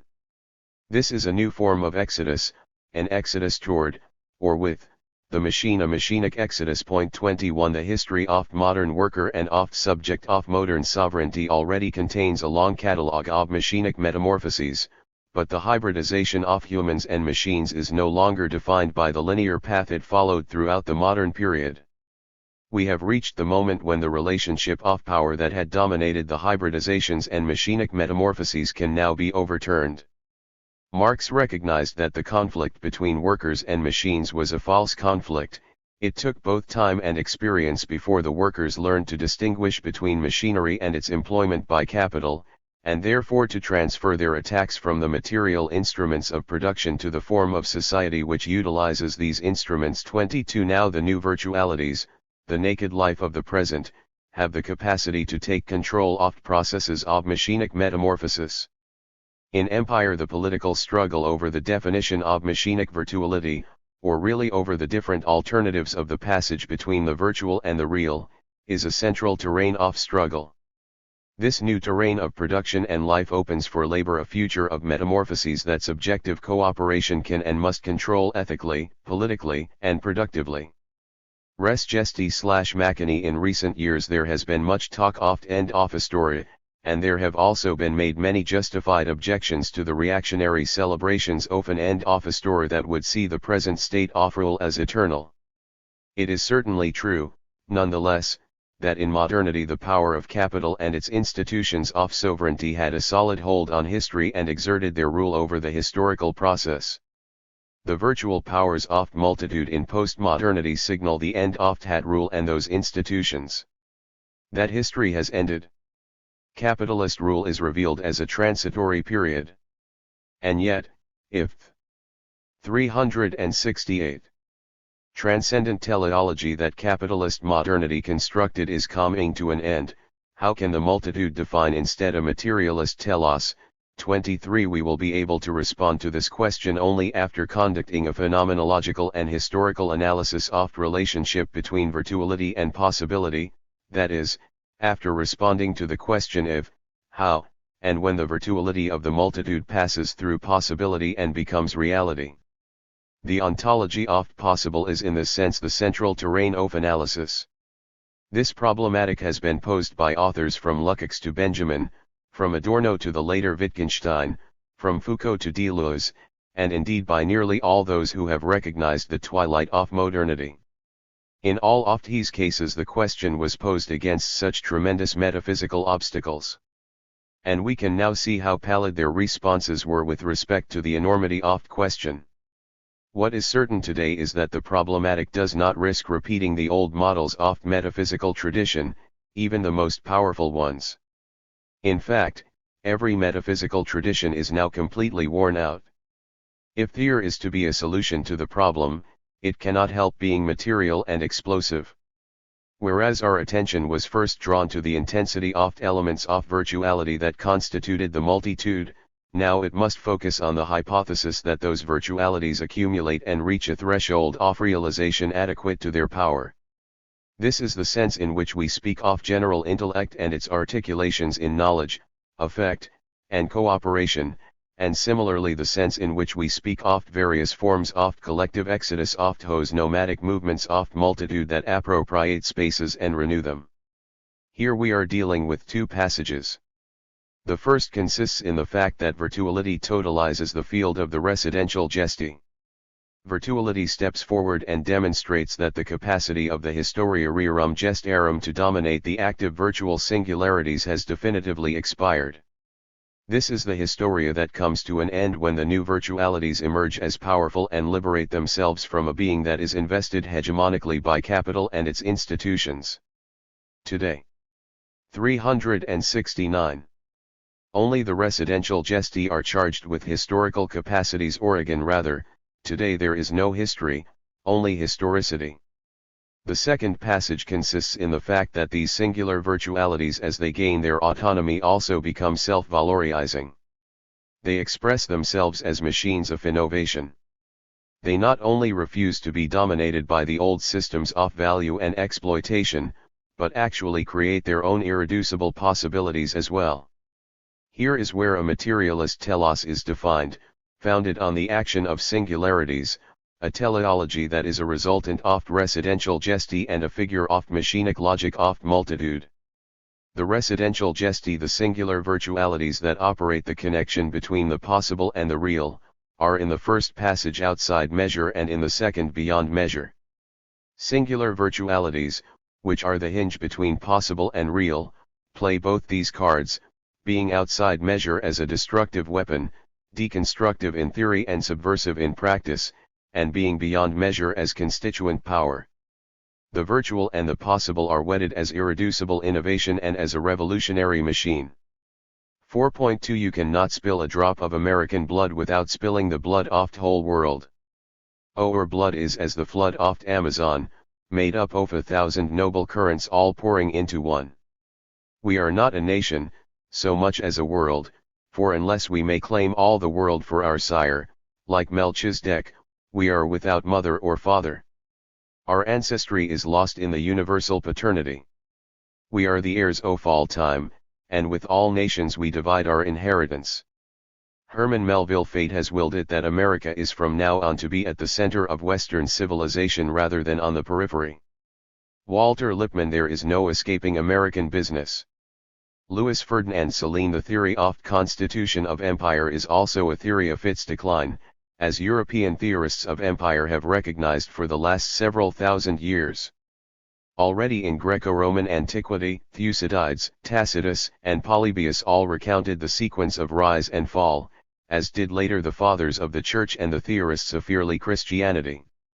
In none of these cases when speaking of empire was it simply a matter for them of repeating the classical theory of the alternation between positive and negative forms of government, because empire by definition goes beyond this alternation.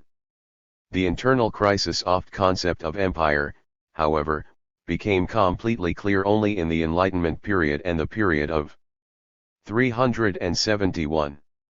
The construction of European modernity, when authors such as Montesquieu and Gibbon made the problem of decadence of the Roman Empire one of central topoi of analysis of political forms of the modern sovereign state. 1 Rise and Fall, Machiavelli.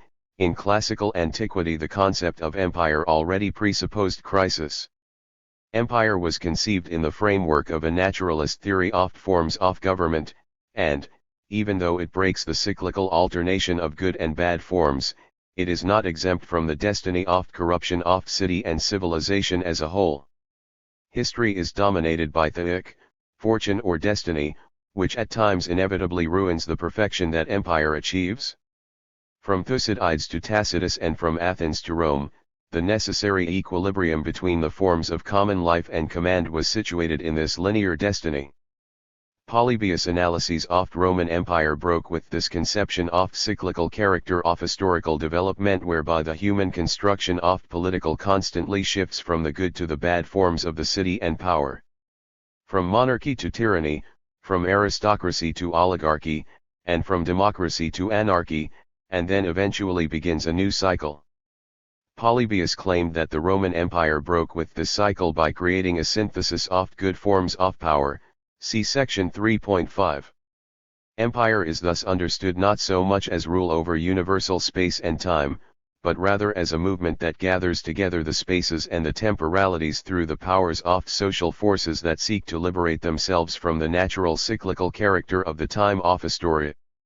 Surpassing the line of destiny, however, is aleatory. The synthesis of good forms of government, the government of civic virtue, can defy destiny but cannot replace it.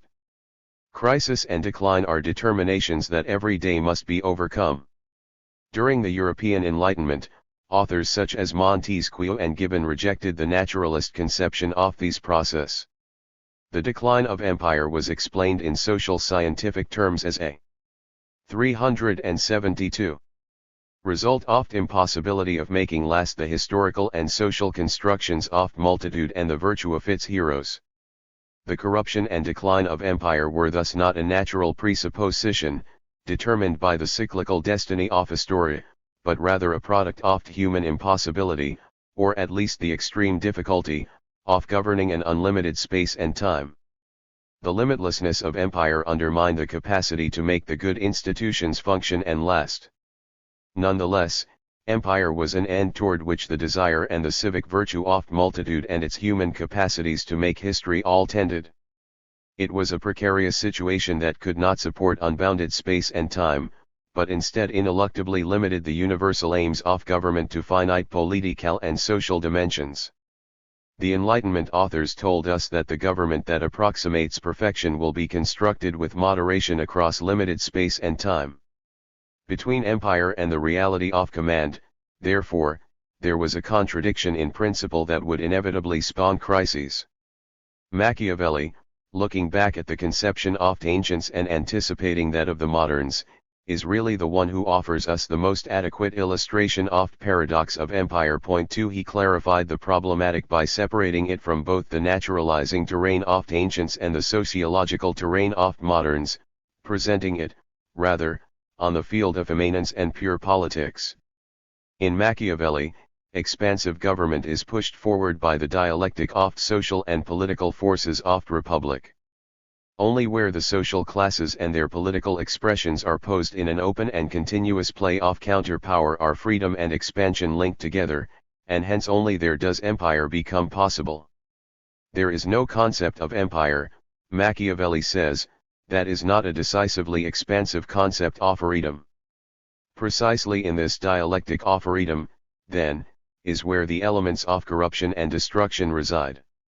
When Machiavelli discusses the fall of the Roman Empire, he focuses first and foremost on the crisis of civil religion, or really on the decline of social relation that had unified the different ideological social forces and allowed them to participate together in the open interaction of counterpowers. 373. Christian religion is what destroyed the Roman Empire by destroying the civic passion that pagan society had sustained, the conflictual but loyal participation of citizens in the continuous perfecting of constitution and the process of freedom. The ancient notion of necessary and natural corruption of good forms of government is thus radically displaced because they can be evaluated only in relation to the social and political relationship that organized the constitution. The Enlightenment and modern notion of crisis of unbounded and uncontrollable space and time is similarly displaced because it too was led back to the realm of civic power. On this and no other basis can space and time be evaluated. The alternative is thus not between government and corruption, or between empire and decline, but between on the one hand socially rooted and expansive government, that is, civic and democratic government, and on the other every practice of government that grounds its own power on transcendence and repression. We should be clear here that when we speak of city or democracy in quotation marks as the basis for the expansive activity of the republic, and as the only possibility for a lasting empire, we are introducing a concept of participation that is linked to the vitality of a population and to its capacity to generate a dialectic of counterpowers, a concept, therefore, that has little to do with the classical or the modern concept of democracy. Even the reigns of Genghis Khan and Tamerlane were from this perspective somewhat democratic, as were Caesar's legions, Napoleon's armies, and the armies of Stalin and Eisenhower, since each of them enabled the participation of a population that supported its expansive action. What is central in all of these cases, and in the general concept of empire, is that a terrain of immanence be affirmed. Immanence is defined as the absence of every external limit from the trajectories of action of multitude, and immanence is tied only, in its affirmations and destructions, to regimes of possibility that constitute its formation and development. Here we find ourselves back at the center of the paradox by which every theory of empire conceives the possibility of its own decline, but now we can begin to explain it. If empire is always 374. An absolute positivity, the realization of a government of multitude, and an absolutely immanent apparatus, then it is exposed to crisis precisely on the terrain of these definition, and not for any other necessity or transcendence opposed to it. Crisis is the sign of an alternative possibility on the plane of immanence, a crisis that is not necessary but always possible. Machiavelli helps us understand this immanent, constitutive, and ontological sense of crisis. Only in the present situation, however, does this coexistence of crisis and the field of immanence become completely clear. Since the spatial and temporal dimensions of political action are no longer the limits but the constructive mechanisms of imperial government, the coexistence of positive and the negative on the terrain of immanence is now configured as an open alternative. Today the same movements and tendencies constitute both the rise and the decline of empire. Finis Europae, Wittgenstein. The coexistence of imperial spirit with signs of crisis and decline has appeared in many different guises in European discourse over the past 2 centuries, often as a reflection either on the end of European hegemony or on the crisis of democracy and the triumph of mass society. We have insisted at length throughout this book that the modern governments of Europe developed not imperial but imperialist forms. The concept of empire nonetheless survived in Europe, and its lack of reality was continually mourned. The European debates about empire and decline interest us for 2 primary reasons. First, because the crisis of the ideal of imperial Europe is at the center of these debates, and second, because this crisis strikes precisely in that secret place of definition of empire where the concept of democracy resides. Another element that we have to keep in mind here is the standpoint from which the debates were conducted, a standpoint that adopts the historical drama of decline of empire in terms of collective lived experience. The theme of the crisis of Europe was translated into a discourse on 375. The decline of empire and linked to the crisis of democracy, along with the forms of consciousness and resistance that this crisis implies. Alexis de Tocqueville was perhaps the first to present the problem in these terms. His analysis of mass democracy in the United States, with its spirit of initiative and expansion, led him to the bitter and prophetic recognition of the impossibility for European elites to continue to maintain a position of command over world civilization. 3 Hegel had already perceived something very similar. America is the country of the future, and its world historical importance has yet to be revealed in the ages which lie ahead. It is a land of desire for all those who are weary of the historical arsenal of old Europe. For Tocqueville, however, understood this passage in a much more profound way. The reason for the crisis of European civilization and its imperial practices consists in the fact that European virtue, or really its aristocratic morality organized in the institutions of modern sovereignty, cannot manage to keep pace with the vital powers of mass democracy. The death of God that many Europeans began to perceive was really a sign of the expiration of their own planetary centrality, which they could understand only in terms of a modern mysticism. From Nietzsche to Burckhardt, from Thomas Mann to Max Weber, from Spengler to Heidegger and Ortega y Gasset, and numerous other authors who straddled the 19th and 20th centuries, this intuition became a constant refrain that was sung with such bitterness. 5. The appearance of masses on the social and political scene, the exhaustion of cultural and productive models of modernity, the waning of European imperialist projects, and the conflicts among nations on questions of scarcity, poverty, and class struggle, all these emerged as irreversible signs of decline. Nihilism dominated the era because the times were without hope. Nietzsche gave the definitive diagnosis: Europe is sick. 6. The 2 world wars that would ravage its territories, the triumph of fascism, and now, after the collapse of Stalinism, the reappearance of the 376 most terrible specters of nationalism and intolerance all stand as proof to confirm that these intuitions were in fact correct. From our standpoint, however, the fact that against the old powers of Europe a new empire has formed is only good news. Who wants to see any more of that pallid and parasitic European ruling class that led directly from the Ancien Régime to nationalism, from populism to fascism, and now pushes for a generalized neoliberalism? Who wants to see more of those ideologies and those bureaucratic apparatuses that have nourished and abetted the rotting European elites? And who can still stand those systems of labor organization and those corporations that have stripped away every vital spirit? Our task here is not to lament the crisis of Europe, but rather to recognize in its analyses the elements that, while confirming its tendency, still indicate possible resistances, the margins of positive reaction, and the alternatives of destiny. These elements have often appeared almost against the will of theorists of crisis of their own times. It is a resistance that leaps to a future time, a real and proper future past, a kind of future perfect tense. In this sense, through the painful analyses of its causes, the crisis of European ideology can reveal the definition of new, open resources. This is why it is important to follow the developments of the crisis of Europe, because not only in authors such as Nietzsche and Weber but also in the public opinion oft times, the denunciation of the crisis revealed an extremely powerful positive side, which contained the fundamental characteristics of the New World Empire we are entering today. The agents oft crisis oft old imperial world became foundations of the new.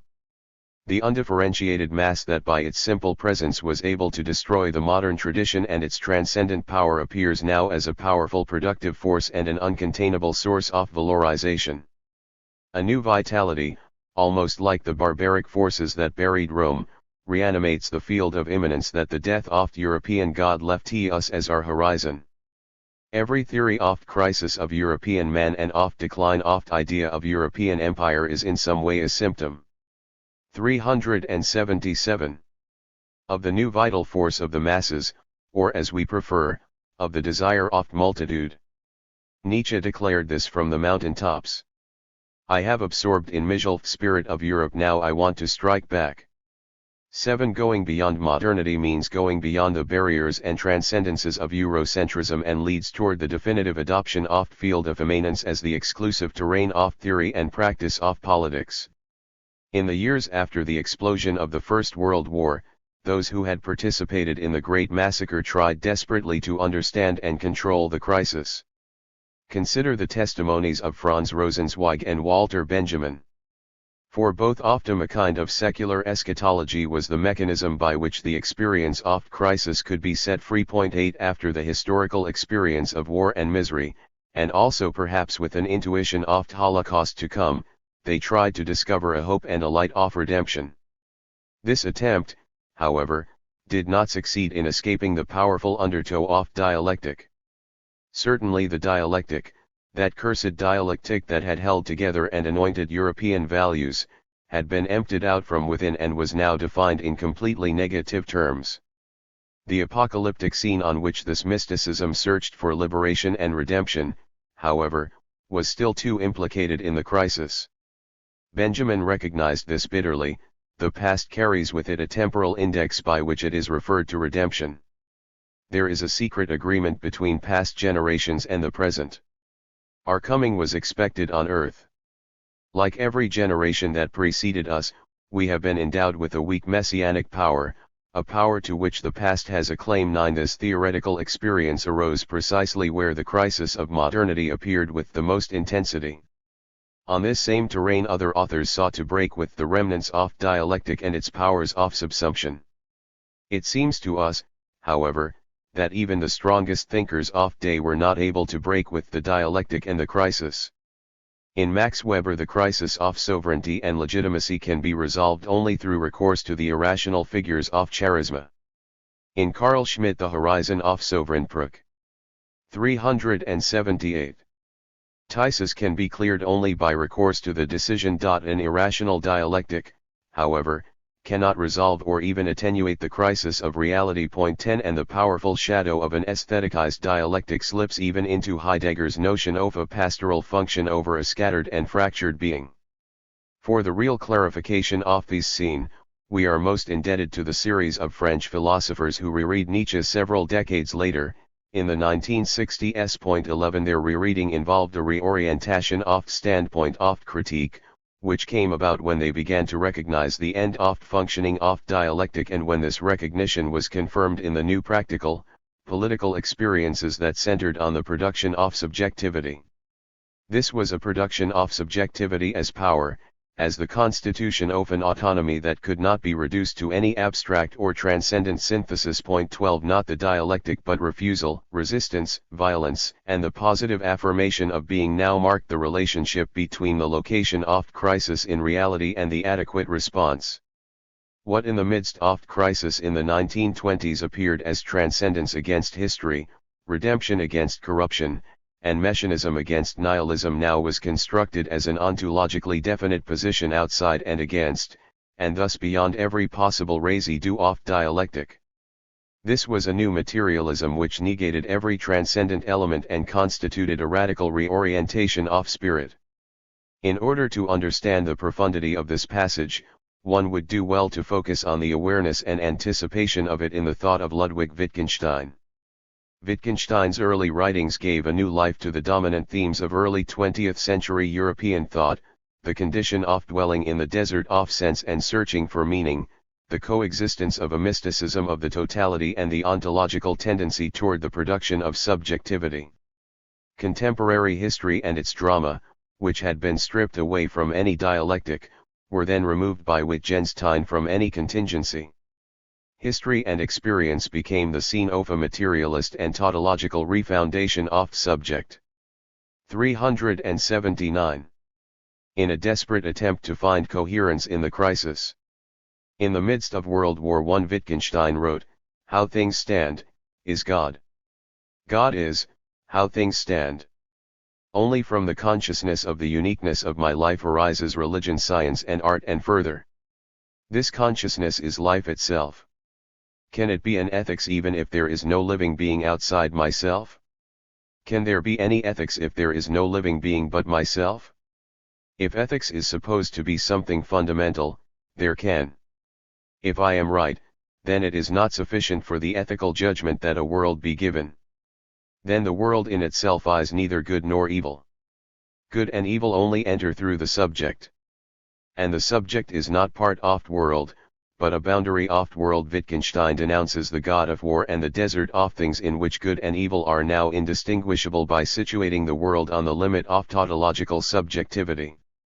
Here one can see that solipsism coincides with pure realism, if it is strictly thought out. 13. This limit, however, is creative. The alternative is completely given when, and only when, subjectivity is posed outside the world.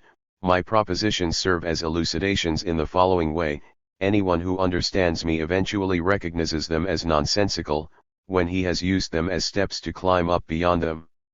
He must, so to speak, throw away the ladder after he has climbed up it. He must transcend these propositions, and then he will see the world aright. 14. Wittgenstein recognizes the end of every possible dialectic and any meaning that resides in the logic of world and not in its marginal, subjective surpassing. The tragic trajectory of these philosophical experience allows us to grasp those elements that made the perception of crisis of modernity and the decline of idea of Europe a negative but necessary condition of definition of coming empire. These authors were voices crying out in the desert. Part of these generation would be interned in extermination camps. Others would perpetuate the crisis through an illusory faith in Soviet modernization. Others still, a significant group of these authors, would flee to America. They were indeed voices crying out in the desert, but their rare and singular anticipations of life in the desert give us the 380 means to reflect on the possibilities of multitude in the new reality of postmodern empire. Those authors were the first to define the condition of complete deterritorialization of coming empire, and they were situated in it just as the multitudes are situated in it today. The negativity, the refusal to participate, the discovery of an emptiness that invests everything, this means situating oneself peremptorily in an imperial reality that is itself defined by crisis. Empire is the desert and crisis is at this point indistinguishable from the tendency of history.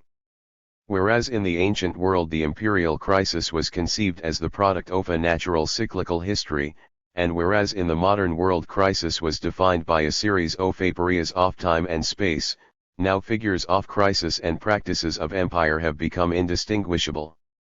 The 20th century theorists of crisis teach us, however, that in this deterritorialized and untimely space where the new empire is constructed and in this desert of meaning, the testimony of crisis can pass toward the realization of a singular and collective subject, toward the powers of multitude.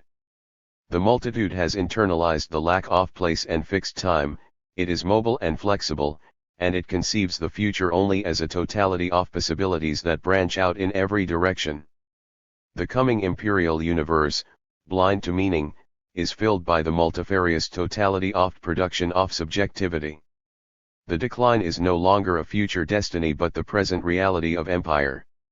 America, America.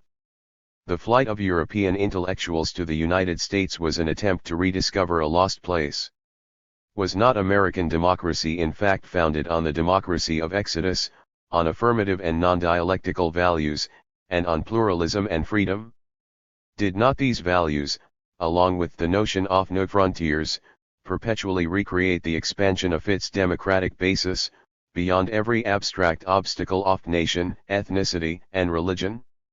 This music was played at times in a high form in the project of the Pax Americana proclaimed by the liberal leadership, and at times in a low form, represented by the American dream of social mobility and equal opportunity for 381.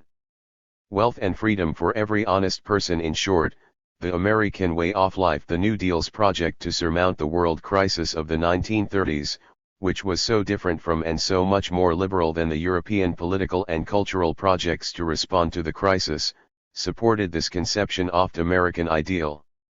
When Hannah Arendt claimed the American Revolution to be superior to the French because the American was an unlimited search for political freedom and the French a limited struggle over scarcity and inequality, she not only celebrated an ideal of freedom that Europeans no longer knew but also reterritorialized it in the United States. 15 In a certain sense, then, it seemed as if the continuity that had existed between U.S. history and the history of Europe was broken and that the United States had embarked on a different course, but really the United States represented for these Europeans the resurrection of an idea of freedom that Europe had lost. From the standpoint of a Europe in crisis, the United States, Jefferson's Empire of Liberty, represented the renewal of the imperial idea. The great 19th century American writers had sung the epic dimensions of freedom of new continent. In Whitman naturalism became affirmative and in Melville realism became desiring. An American place was territorialized in the name of a constitution of freedom and at the same time continually deterritorialized through the opening of frontiers and exodus. The great American philosophers, from Emerson to Whitehead and Peirce, opened up Hegelianism, or really the apologia of imperialist Europe, to the spiritual currents of a process that was new and immense, determinate, and unlimited. 16 The Europeans in crisis were enchanted by these siren songs of a new empire. European Americanism and anti-Americanism in the 20th century are both manifestations of the difficult relationship between Europeans in crisis and the U.S. imperial project. The American utopia was received in many different ways, but it functioned everywhere in 20th century Europe as a central reference point. The continuous preoccupation was manifest both in the spleen of crisis and in the spirit of avant-gardes. 382. In other words, through the self-destruction of modernity and the indeterminate but uncontainable will to innovation that drove the last wave of great European cultural movements, from Expressionism and Futurism to Cubism and Abstractionism. The military history of double rescue of Europe by the U.S. armies in the two world wars was paralleled by a rescue in political and cultural terms. American hegemony over Europe, which was founded on financial, economic, and military structures, was made to seem natural through a series of cultural and ideological operations. Consider, for example, how in the years surrounding the end of World War II the locus of artistic production and the idea of modern art shifted from Paris to New York. Serge Gilbot recounts the fascinating story of how, when the Paris art scene had been thrown into disarray by war and Nazi occupation, and in the midst of an ideological campaign to promote the leading role of the United States in the post-war world, the abstract expressionism of New York artists such as Jackson Pollock and Robert Motherwell was established as the natural continuation and heir of European and specifically Parisian modernism. New York stole the idea of modern art. American art was thus described as the logical culmination of a long-standing and inexorable tendency toward abstraction. Once American culture was raised to the status of an international model, the significance of what was specifically American had to change. What had been characteristically American now became representative of Western culture as a whole. In this way American art was transformed from regional to international art and then to universal art. In this respect, post-war American culture was placed on the same footing as American economic and military strength. It was made responsible for the survival of democratic liberties in the free world. 17 This passage in the history of artistic production and, more important, art criticism is simply one aspect of multifaceted ideological 383. Operation that cast the U.S. global hegemony as the natural and ineluctable consequence of the crisis of Europe. Paradoxically, even the ferocious European nationalisms, which had led to such violent conflicts over the first half of the century, were eventually displaced by a competition over who could better express a strong Americanism. Lenin's Soviet Union in fact may have heard the siren song of Americanism most clearly. The challenge was to replicate the results of capitalism that had achieved its pinnacle in the United States. The Soviets argued against the means the United States employed and claimed instead that socialism could attain the same results more efficiently through hard labor and the sacrifice of freedom. This terrible ambiguity also runs throughout Gramsci's writings on Americanism and Fordism, one of the fundamental texts for understanding the American problem from the European point of view. 18 Gramsci saw the United States, with its combination of neo-Taylorist forms of organization of labor and its powerful capitalist will to dominate, as the inevitable reference point for the future. It was the only path for development. For Gramsci, it was then a matter of understanding whether that revolution would be active, like that of Soviet Russia, or passive, as in fascist Italy. The consonance between Americanism and state socialism should be obvious, with their parallel paths of development on the two sides of the Atlantic throughout the Cold War, which led finally to dangerous competitions over space exploration and nuclear weapons. These parallel paths simply highlight the fact that a certain Americanism had penetrated into the heart of even its strongest adversary. The 20th century developments of Russia were to a certain extent a microcosm for those of Europe. The refusal of European consciousness to recognize its decline often took the form of projecting its crisis onto the American utopia. That projection continued for a long as lasted the necessity and urgency to rediscover a site of freedom that could continue the teleological vision of which Hegelian historicism is perhaps the highest expression. The paradoxes of these projection. 384. Multiplied, to the point where European consciousness, faced with its undeniable and irreversible decline, reacted by going to the other extreme, the primary site of competition, which had affirmed and repeated the formal power of the U.S. utopia, now represented its complete overturning. Solzhenitsyn's Russia became the absolute negative of most caricatural and apologetic images of the U.S. utopia in the guise of Arnold Toynbee. It should come as no surprise that the ideologies of the end of history, which are as evolutionary as they are postmodern, should appear to complete this ideological mess. The American empire will bring an end to history. We know, however, that this idea of American empire as the redemption of utopia is completely illusory. First of all, the coming empire is not American and the United States is not its center. The fundamental principle of empire as we have described it throughout this book is that its power has no actual and localizable terrain or center. Imperial power is distributed in networks, through mobile and articulated mechanisms of control. This is not to say that the U.S. government and the U.S. territory are no different from any other. The United States certainly occupies a privileged position in the global segmentations and hierarchies of empire. As the powers and boundaries of nation-states decline, however, differences between national territories become increasingly relative. They are now not differences of nature, as were, for example, the differences between the territory of the metropole and that of the colony, but differences of degree. Furthermore, the United States cannot rectify or redeem the crisis and decline of empire. The United States is not the place where the European or even the modern subject can flee to resolve its uneasiness and unhappiness. There was no such place. The means to get beyond the crisis is the ontological displacement of subject.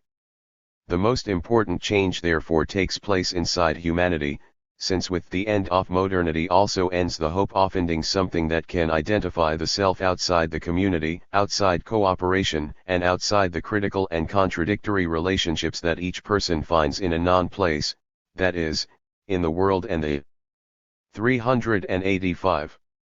Multitude. This is where the idea of empire reappears, not as a territory, not in the determinate dimensions of its time and space, and not from the standpoint of a people and its history, but rather simply as the fabric of an ontological human dimension that tends to become universal. Crisis. Postmodernization and the passage to empire involve a real convergence of realms that used to be designated as base and superstructure. Empire takes form when language and communication, or really when immaterial labor and cooperation, become the dominant productive force, see section 3.4. The superstructure is put to work, and the universe we live in is a universe of productive linguistic networks. The lines of production and those of representation cross and mix in the same linguistic and productive realm. In this context, the distinctions that define the central categories of political economy tend to blur. Production becomes indistinguishable from reproduction, productive forces merge with relations of production, constant capital tends to be constituted and represented within variable capital, in the brains, bodies, and cooperation of productive subjects. Social subjects are at the same time producers and products of these unitary machine. In this new historical formation, it is thus no longer possible to identify a sign, a subject, a value, or a practice that is outside. The formation of this totality, however, does not eliminate exploitation. It rather redefines it, primarily in relation to communication and cooperation. Exploitation is the expropriation of cooperation and the nullification of meanings of linguistic production. Consequently, resistances to command continually emerge within empire. Antagonisms to exploitation are articulated across the global networks of production and determine crises on each and every node. Crisis is coextensive with the postmodern totality of capitalist production, it is proper to imperial control. In this respect, the decline and fall of empire is defined not as a diachronic movement but as a synchronic reality. Crisis runs through every moment of the development and recomposition of totality. 386. With the real subsumption of society under capital, social antagonisms can erupt as conflict in every moment and on every term of communicative production and exchange. Capital has become a world. Use value and all the other references to values and processes of valorization that were conceived to be outside the capitalist mode of production have progressively vanished. Subjectivity is entirely immersed in exchange and language, but that does not mean it is now pacific. Technological development based on the generalization of communicative relationships of production is a motor of crisis, and productive general intellect is a nest of antagonisms. Crisis and decline refer not to something external to empire but to what is most internal. They pertain to the production of subjectivity itself, and thus they are at once proper and contrary to the processes of reproduction of empire. Crisis and decline are not a hidden foundation nor an ominous future but a clear and obvious actuality, an always expected event, a latency that is always present. It is midnight in a night of specters. Both the new reign of empire and the new immaterial and cooperative creativity of multitude move in shadows, and nothing manages to illuminate our destiny ahead. Nonetheless, we have acquired a new point of reference, and tomorrow perhaps a new consciousness, which consists in the fact that empire is defined by crisis, that its decline has already begun, and that consequently every line of antagonism leads toward the event and singularity. What does it mean, practically, that crisis is imminent to and indistinguishable from empire? Is it possible in this dark night to theorize positively and define a practice of event? Generation. Two central impediments prevent us from responding to these questions immediately. The first is presented by the overbearing power of bourgeois metaphysics and specifically the widely propagated illusion that the capitalist market and the capitalist regime of production are eternal and insuperable. The bizarre naturalness of 387. Capitalism is a pure and simple mystification, and we have to disabuse ourselves of it right away. The second impediment is represented by the numerous theoretical positions that see no alternative to the present form of rule except a blind anarchic other and that thus partake in a mysticism off limit. From this ideological perspective, the suffering of existence cannot manage to be articulated, become conscious, and establish a standpoint of revolt. This theoretical position leads merely to a cynical attitude and quietistic practices. The illusion of naturalness of capitalism and the radically of the limit actually stand in a relationship of complementarity. Their complicity is expressed in an exhausting powerlessness. The fact is that neither of these positions, neither the apologetic one nor the mystical one, manages to grasp the primary aspect of biopolitical order, its productivity. They cannot interpret the virtual powers of the multitude that tend constantly toward becoming possible and real. In other words, they have lost track of fundamental productivity of being. We can answer the question of how to get out of crisis only by lowering ourselves down into biopolitical virtuality, enriched by the singular and creative processes of production of subjectivity. How are rupture and innovation possible, however, in the absolute horizon in which we are immersed, in a world in which values seem to have been negated in a vacuum of meaning and a lack of any measure? Here we do not need to go back again to a description of desire and its ontological excess, nor insist again on the dimension of beyond. It is sufficient to point to the generative determination of desire and thus its productivity. In effect, the complete commingling of political, the social, and the economic in the constitution of present reveals a biopolitical space that much better than Hannah Arendt's nostalgic utopia of political space explains the ability of desire to confront the crisis. 19 The entire conceptual horizon is thus completely redefined. The biopolitical, seen from the standpoint of desire, is nothing other than concrete production, human collectivity in action. Desire appears here as productive space, as the actuality of human cooperation in the 388 construction of a story. This production is purely and simply human reproduction, the power of generation. Desiring production is generation, or rather the excess of labor and the accumulation of a power incorporated into the collective movement of singular essences, both its cause and its completion. When our analysis is firmly situated in the biopolitical world where social, economic, and political production and reproduction coincide, the ontological perspective and the anthropological perspective tend to overlap. Empire pretends to be the master of that world because it can destroy it. What a horrible illusion! In reality we are masters of the world because our desire and labor regenerate it continuously. The biopolitical world is an inexhaustible weaving together of generative actions, of which the collective, as meeting point of singularities, is the motor. No metaphysics, except a delirious one, can pretend to define humanity as isolated and powerless. No ontology, except a transcendent one, can relegate humanity to individuality. No anthropology, except a pathological one, can define humanity as a negative power. Generation, that first fact of metaphysics, ontology, and anthropology, is a collective mechanism or apparatus of desire. Biopolitical becoming celebrates this first dimension in absolute terms.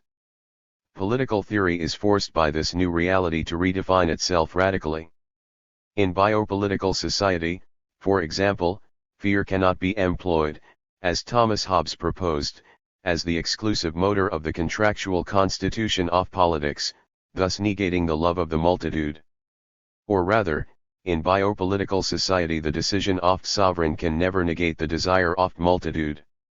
If those founding modern strategies of sovereignty were employed today with the oppositions they determine, the world would come to a halt because generation would no longer be possible. For generation to take place, the political has to yield to love and desire, and that is to the fundamental forces of biopolitical production. The political is not what we are taught it is today by the cynical Machiavellianism of politicians, it is rather, as the democratic Machiavelli tells us, the power of generation, desire, and love. Political theory has to reorient itself along these lines and assume the language of generation. 389. Generation is the primum of biopolitical world of empire. Biopower a horizon of hybridization of natural and the artificial, needs and machines, desire and the collective organization of economic and the social must continually regenerate itself in order to exist.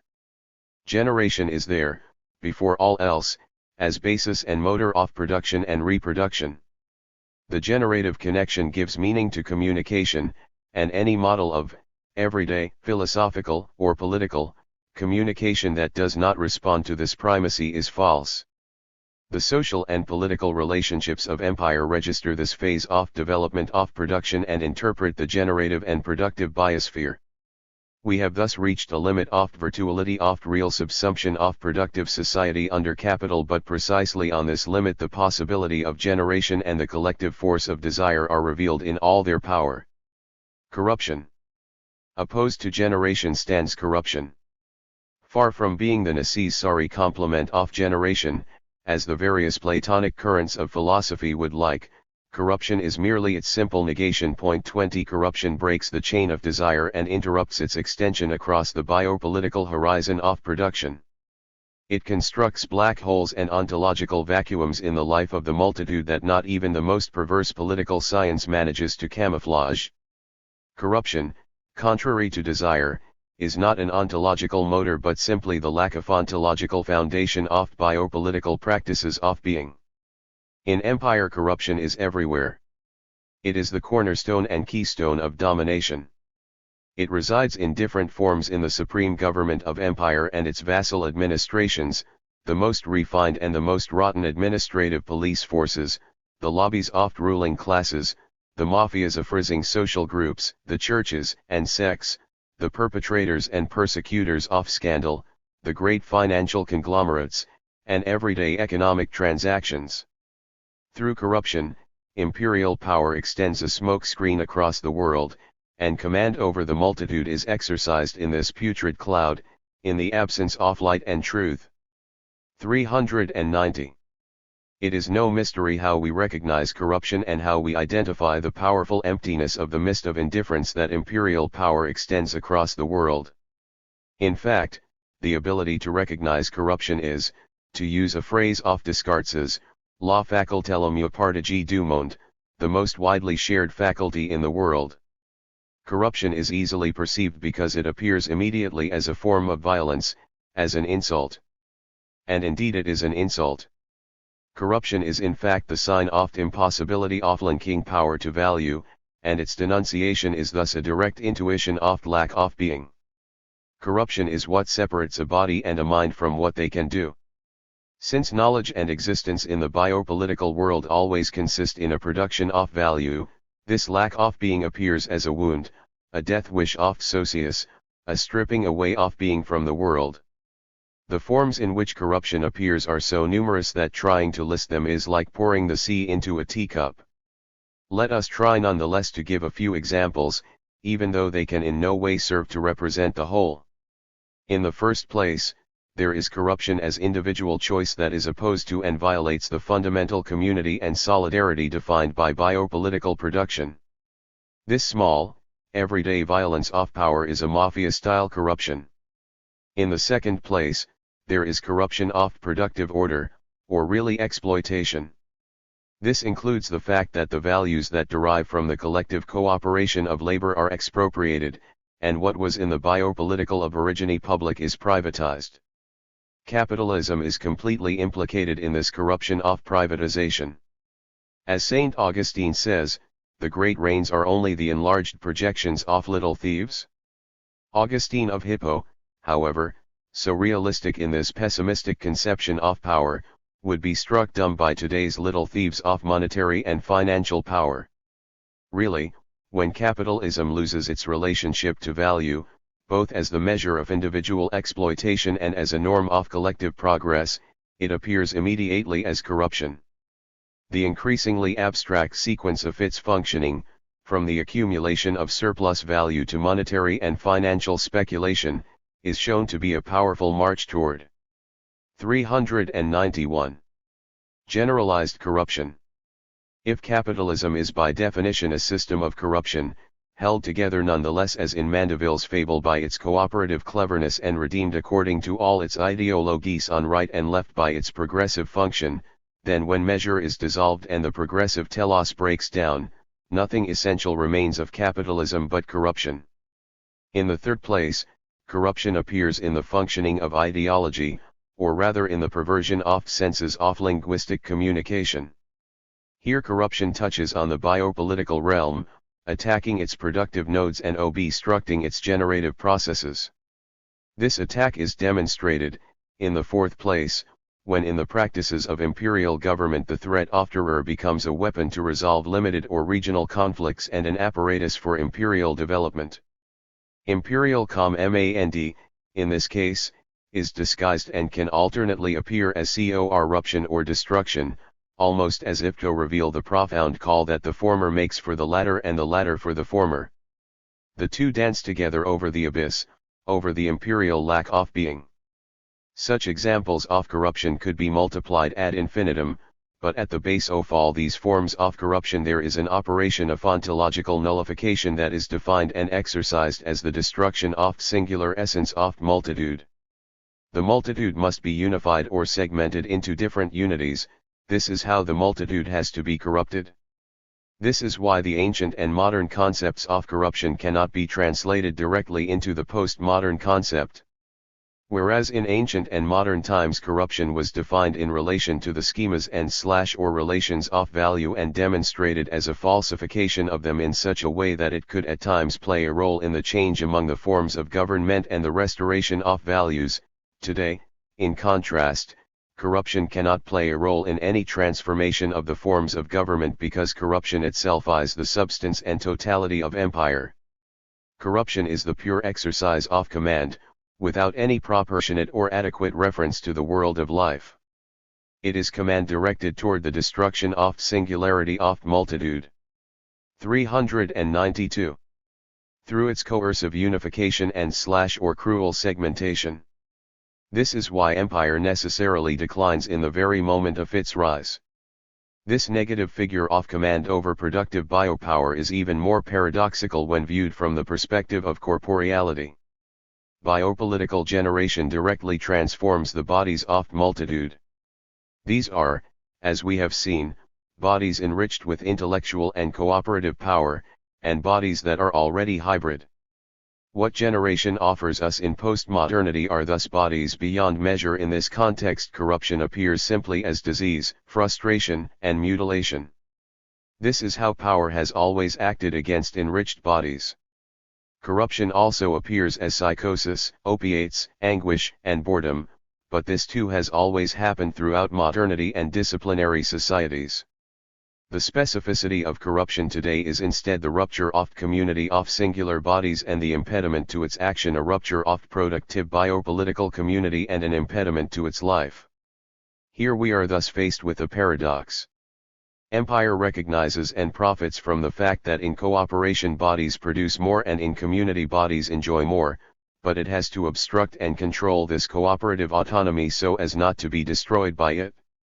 Corruption operates to impede this going beyond measure of bodies through community, this singular universalization of new power of bodies, which threaten the very existence of empire. The paradox is irresolvable. The more the world becomes rich, the more empire, which is based on this wealth, must negate the conditions of production of wealth. Our task is to investigate how ultimately corruption can be forced to cede its control to generation. 4.3. The great masses need a material religion of the senses, in sin-like religion. Not only the great masses but also the philosopher needs it. Monotheism of reason and the heart, polytheism of imagination and art, this is what we need.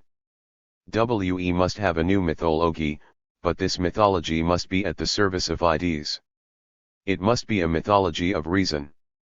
Das Systemprogramm Deutschen Idealismus, by Hegel, Hölderlin, or Schelling. We do not lack communication, on the contrary we have too much of it.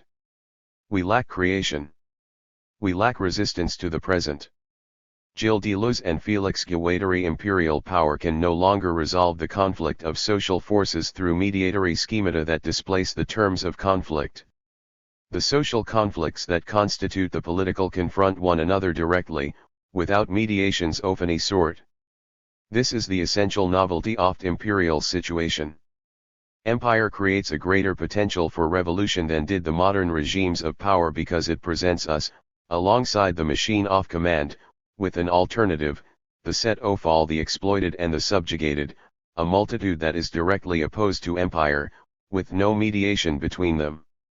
At this point, then, as Augustine says, our task is to discuss, to the best of our powers, the rise, the development, and the destined ends of two cities, which we find interwoven and mingled with one another. Now that we have dealt extensively with empire, we should focus directly on the multitude and its potential political power.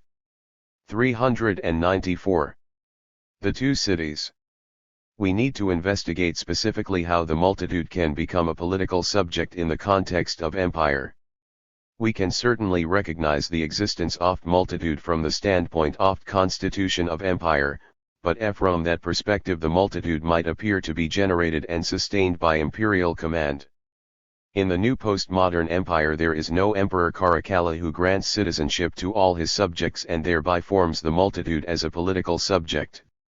The formation of multitude of exploited and subjugated producers can be read more clearly in the history of 20th century revolutions. Between the communist revolutions of 1917 and 1949, the great anti-fascist struggles of 1930s and 1940s, and the numerous liberation struggles of 1960s up to those of 1989, the conditions of citizenship of multitude were born, spread, and consolidated. Far from being defeated, the revolutions of 20th century have each pushed forward and transformed the terms of class conflict, posing the conditions of a new political subjectivity, an insurgent multitude against imperial power. The rhythm that the revolutionary movements have established is the beat of a new eras, a new maturity and metamorphosis of times. The constitution of empire is not the cause but the consequence of rise of these new powers. It should be no surprise, then, that empire, despite its efforts, finds it impossible to construct a system of right adequate to the new reality of globalization of social and economic relations. This impossibility, which served as the point of departure for our argument in section 1.1, is not due to the wide extension of field of regulation, nor is it simply the result of the difficult passage from the old system of international public law to the new imperial system. This impossibility is explained instead by the revolutionary nature of multitude, whose struggles have produced empire as an inversion of its own image and who now represents on this new scene an uncontainable force and an excess of value with respect to every form of right and law. To confirm this hypothesis, it is sufficient to look at the contemporary development of multitude and dwell on the 395 vitality of its present expressions. When the multitude works, it produces autonomously and reproduces the entire world of life. Producing and reproducing autonomously mean constructing a new ontological reality. In effect, by working, the multitude produces itself a singularity. It is a singularity that establishes a new place in the non-place of empire, a singularity that is a reality produced by cooperation, represented by the linguistic community, and developed by the movements of hybridization. The multitude affirms its singularity by inverting the ideological illusion that all humans on the global surfaces of the world market are interchangeable.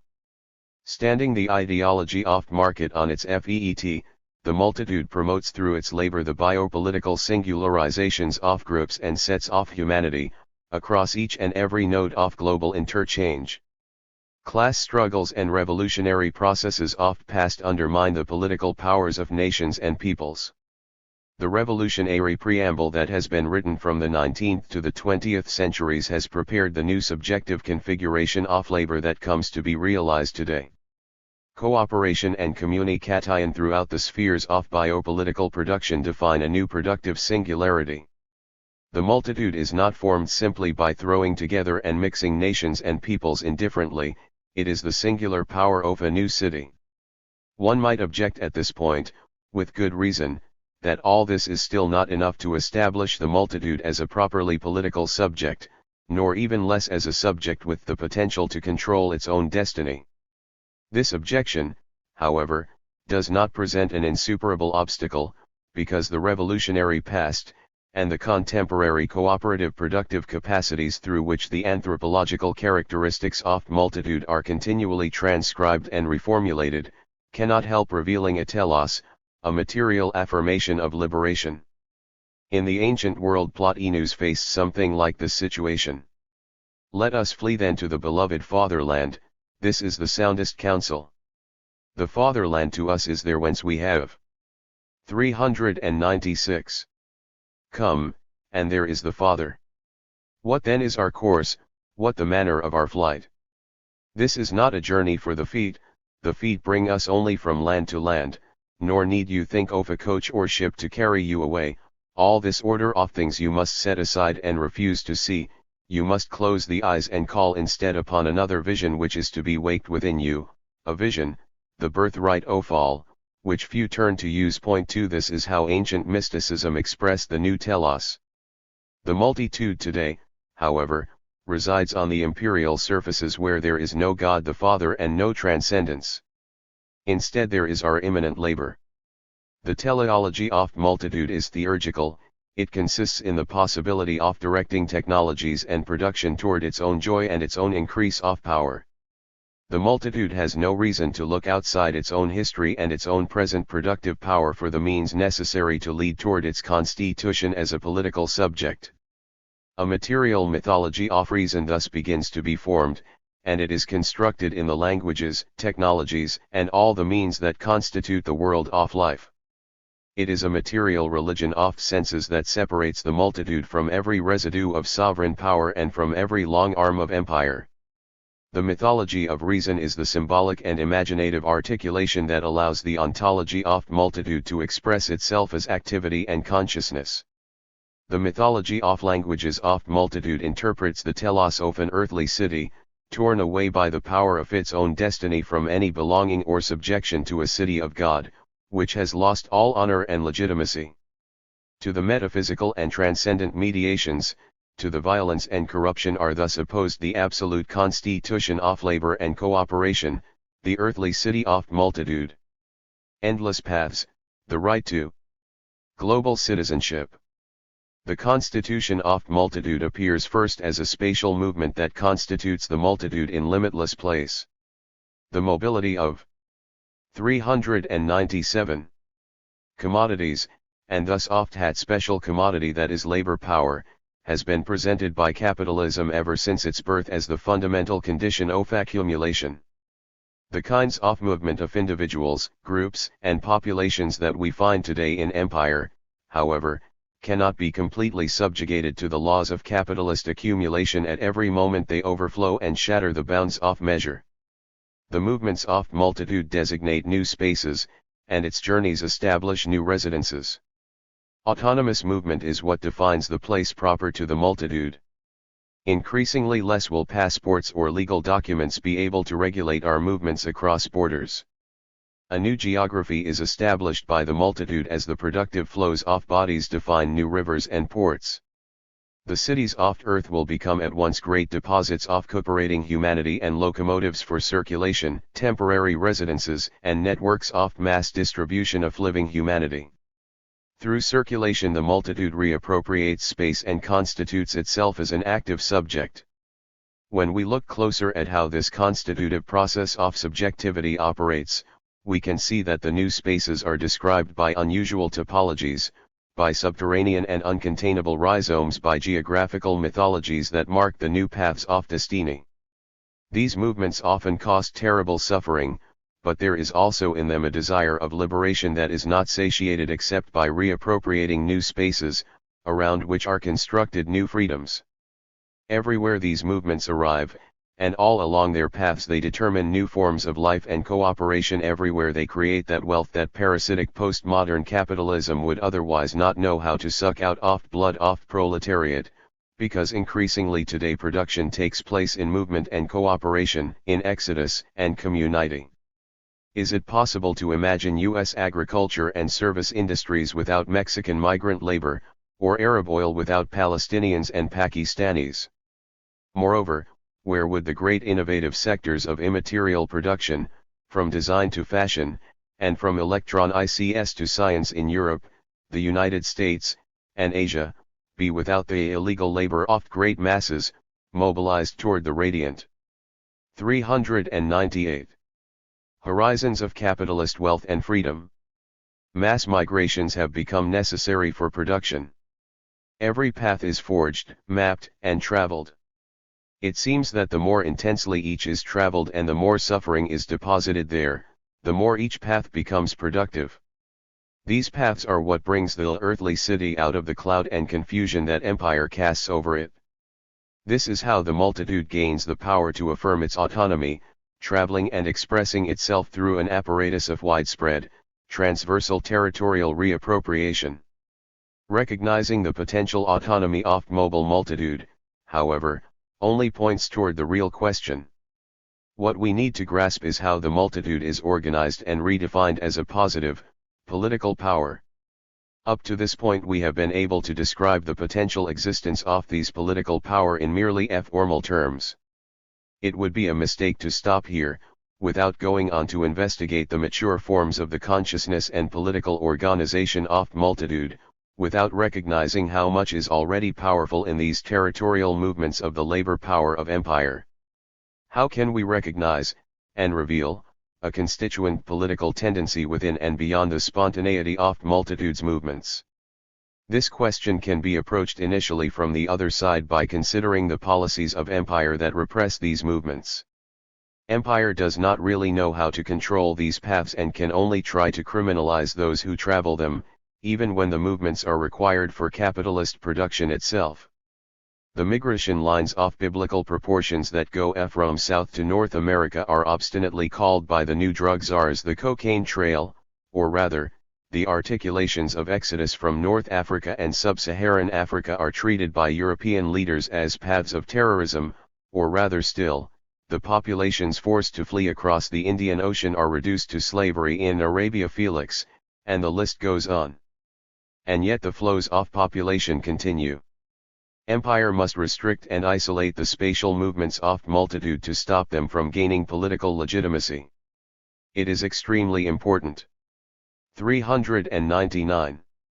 From this point of view that empire use its powers to manage and orchestrate the various forces of nationalism and fundamentalism, see sections 2.2 and 2.4. It is no less important, too, that empire deploy its military and police powers to bring the unruly and rebellious to order. 3 These imperial practices in themselves, however, still do not touch on the political tension that runs throughout the spontaneous movements of multitude. All these repressive actions remain essentially external to the multitude and its movements. Empire can only isolate, divide, and segregate. Imperial capital does indeed attack the movements of multitude with a tireless determination. It patrols the seas and the borders, within each country it divides and segregates, and in the world of labor it reinforces the cleavages and border lines of race, gender, language, culture, and so forth. Even then, however, it must be careful not to restrict the productivity of the multitude too much because empire too depends on this power. The movements of multitude have to be allowed to extend always wider across the world scene, and the attempts at repressing the multitude are really paradoxical, inverted manifestations of its strength. This leads us back to our fundamental questions: how can the actions of multitude become political? How can the multitude organize and concentrate its energies against the repression and incessant territorial segmentations of empire? The only response that we can give to these questions is that the action of multitude becomes political primarily when it begins to confront directly and with an adequate consciousness the central repressive operations of empire. It is a matter of recognizing and engaging the imperial initiatives and not allowing them continually to re-establish order.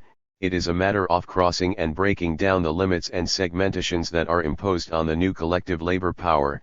It is a matter of gathering together these experiences of free substance and wielding them in concert against the nerve centers of imperial command. This task for the multitude, however, although it is clear at a conceptual level, remains rather abstract.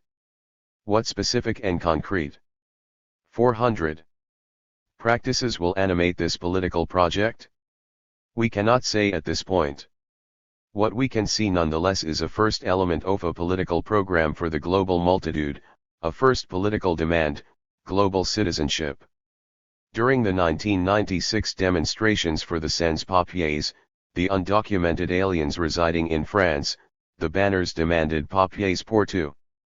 Residency papers for everyone means in the first place that all should have the full rights of citizenship in the country where they live and work.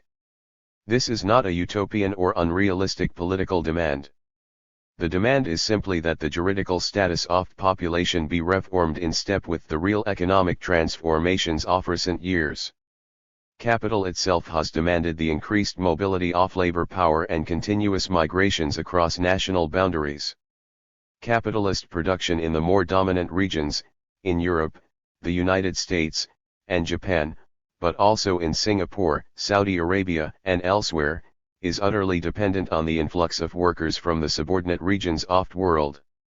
Hence the political demand is that the existent fact of capitalist production be recognized juridically and that all workers be given the full rights of citizenship. In effect, this political demand insists in postmodernity on the fundamental modern constitutional principle that links right and labor, and thus rewards with citizenship the worker who creates capital. This demand can also be configured in a more general and more radical way with respect to the postmodern conditions of empire. If in a first moment the multitude demands that each state recognize juridically the migrations that are necessary to capital, in a second moment it must demand control over the movements themselves. The multitude must be able to decide if, when, and where it moves. It must have the right also to stay still and enjoy one place rather than being forced constantly to be on the move. The general right to control its own movement is the multitude's ultimate demand for global citizenship. This demand is radical insofar as it challenges the fundamental apparatus of imperial control over the production and life of the multitude. Global citizenship is the multitude's power to reappropriate control over space and thus to design the new cartography. 401. Time and body, the right to a social wage. Many elements arise on the endless paths of mobile multitude in addition to the spatial dimensions we have considered thus far. In particular, the multitude takes hold of time and constructs new temporalities, which we can recognize by focusing on the transformations of labor. Understanding this construction of new temporalities will help us see how the multitude has the potential to make its action coherent as a real political tendency. The new temporalities of biopolitical production cannot be understood in the frameworks of the traditional conceptions of time. In the Physics, Aristotle defines time by the measure of movement between a before and an after. Aristotle's definition has the enormous merit of separating the definition of time from individual experience and spiritualism. Time is a collective experience that embodies and lives in the movements of multitude. Aristotle, however, proceeds to reduce this collective time determined by the experience of multitude to a transcendent standard of measure. Throughout Western metaphysics, from Aristotle to Kant and Heidegger, time has continuously been located in this transcendent dwelling place. In modernity, reality was not conceivable except as measure, and measure in turn was not conceivable except as a, real or formal, a priori that corralled being within a transcendent order. Only in postmodernity has there been a real break with this tradition, a break not with the first element of Aristotle's definition of time as a collective constitution but with the second transcendent configuration. In postmodernity, instead, time is no longer determined by any transcendent measure, any a priori, time pertains directly to existence. Here is where the Aristotelian tradition of measure is broken. In fact, from our perspective, the transcendentalism of temporality is destroyed most decisively by the fact that it is now impossible to measure labor, either by convention or by calculation. Time comes back entirely under collective existence and thus resides within the cooperation of the multitude. Through the cooperation, the collective existence, and the communicative networks that are formed and reformed within the 402 multitude, time is reappropriated on the plane of immanence. It is not given a priori, but rather bears the stamp of collective action. The new phenomenology of labor of multitude reveals labor as the fundamental creative activity that through cooperation goes beyond any obstacle imposed on it and constantly recreates the world. The activity oft multitude constitutes time beyond measure. Time might thus be defined as the immeasurability oft movement between a before and an after, an imminent process of constitution. Point 4. The processes of ontological constitution unfold through the collective movements of cooperation, across the new fabrics woven by the production of subjectivity. This site of ontological constitution is where the new proletariat appears as a constituent power. This is a new proletariat and not a new industrial working class. The distinction is fundamental. As we explained earlier, proletariat is the general concept that defines all those whose labor is exploited by capital, the entire cooperating multitude, section 1.3. The industrial working class represented only a partial moment in the history of proletariat and its revolutions, in the period when capital was able to reduce value to measure. In that period it seemed as if only the labor of waged workers was productive, and therefore all the other segments of labor appeared as merely reproductive or even unproductive. In the biopolitical context of empire, however, the production of capital converges ever more with the production and reproduction of social life itself. It thus becomes ever more difficult to maintain distinctions among productive, reproductive, and unproductive labor. Labor material or immaterial, intellectual or corporeal produces and reproduces social life, and in the process is exploited by capital. This wide landscape of biopolitical production allows us finally to recognize the full generality of the concept of proletariat. The progressive indistinction between production and reproduction in the biopolitical context also highlights once again the immeasurability of time and value. As labor moves outside the factory walls, it is increasingly difficult to maintain the fiction-ophony measure of working day and thus separate the time of 403. Production from the time of reproduction, or work time from leisure time. There are no time clocks to punch on the terrain of biopolitical production. The proletariat produces in all its generality everywhere all day long. This generality of biopolitical production makes clear a second programmatic political demand of multitude, a social wage and a guaranteed income for all.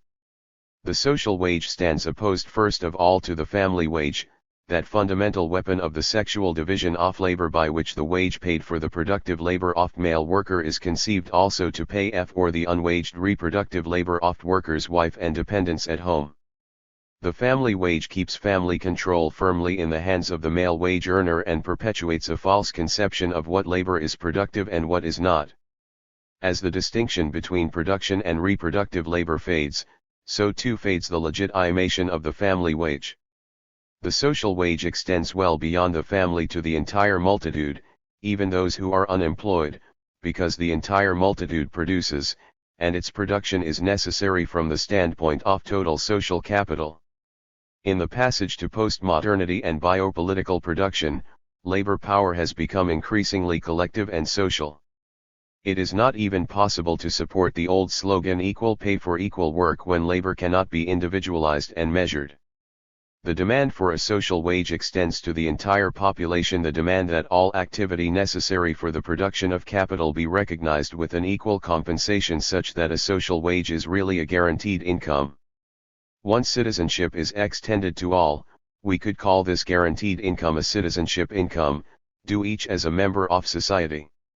Telos, the right to reappropriation, since in the imperial realm of biopower production and life tend to coincide, class struggle has the potential to erupt across all the fields of life.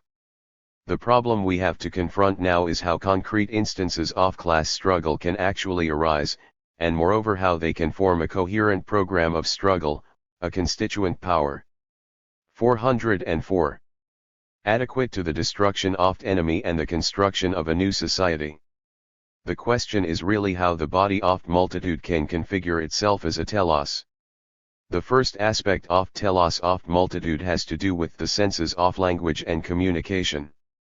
If communication has increasingly become the fabric of production, and if linguistic cooperation has increasingly become the structure of productive corporality, then the control over linguistic sense and meaning and the networks of communication becomes an ever more central issue for political struggle.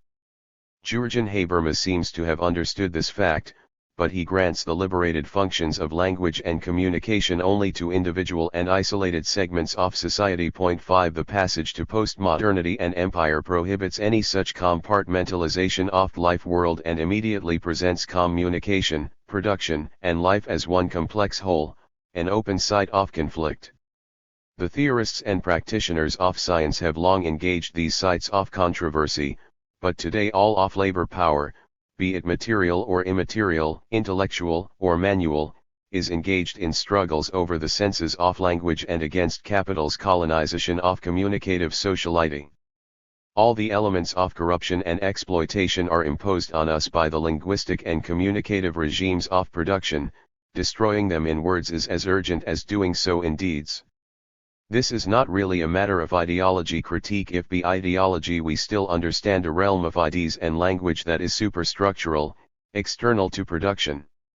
Or rather, in the imperial regime ideology, critique becomes directly the critique of both political economy and lived experience. How can sense and meaning be oriented differently or organized in alternative, coherent communicative apparatuses? How can we discover and direct the performative lines of linguistic sets and communicative networks that create the fabric of life and production? Knowledge has to become linguistic action and philosophy has to become a real reappropriation of knowledge. 6 In other words, knowledge and communication have to constitute life through struggle.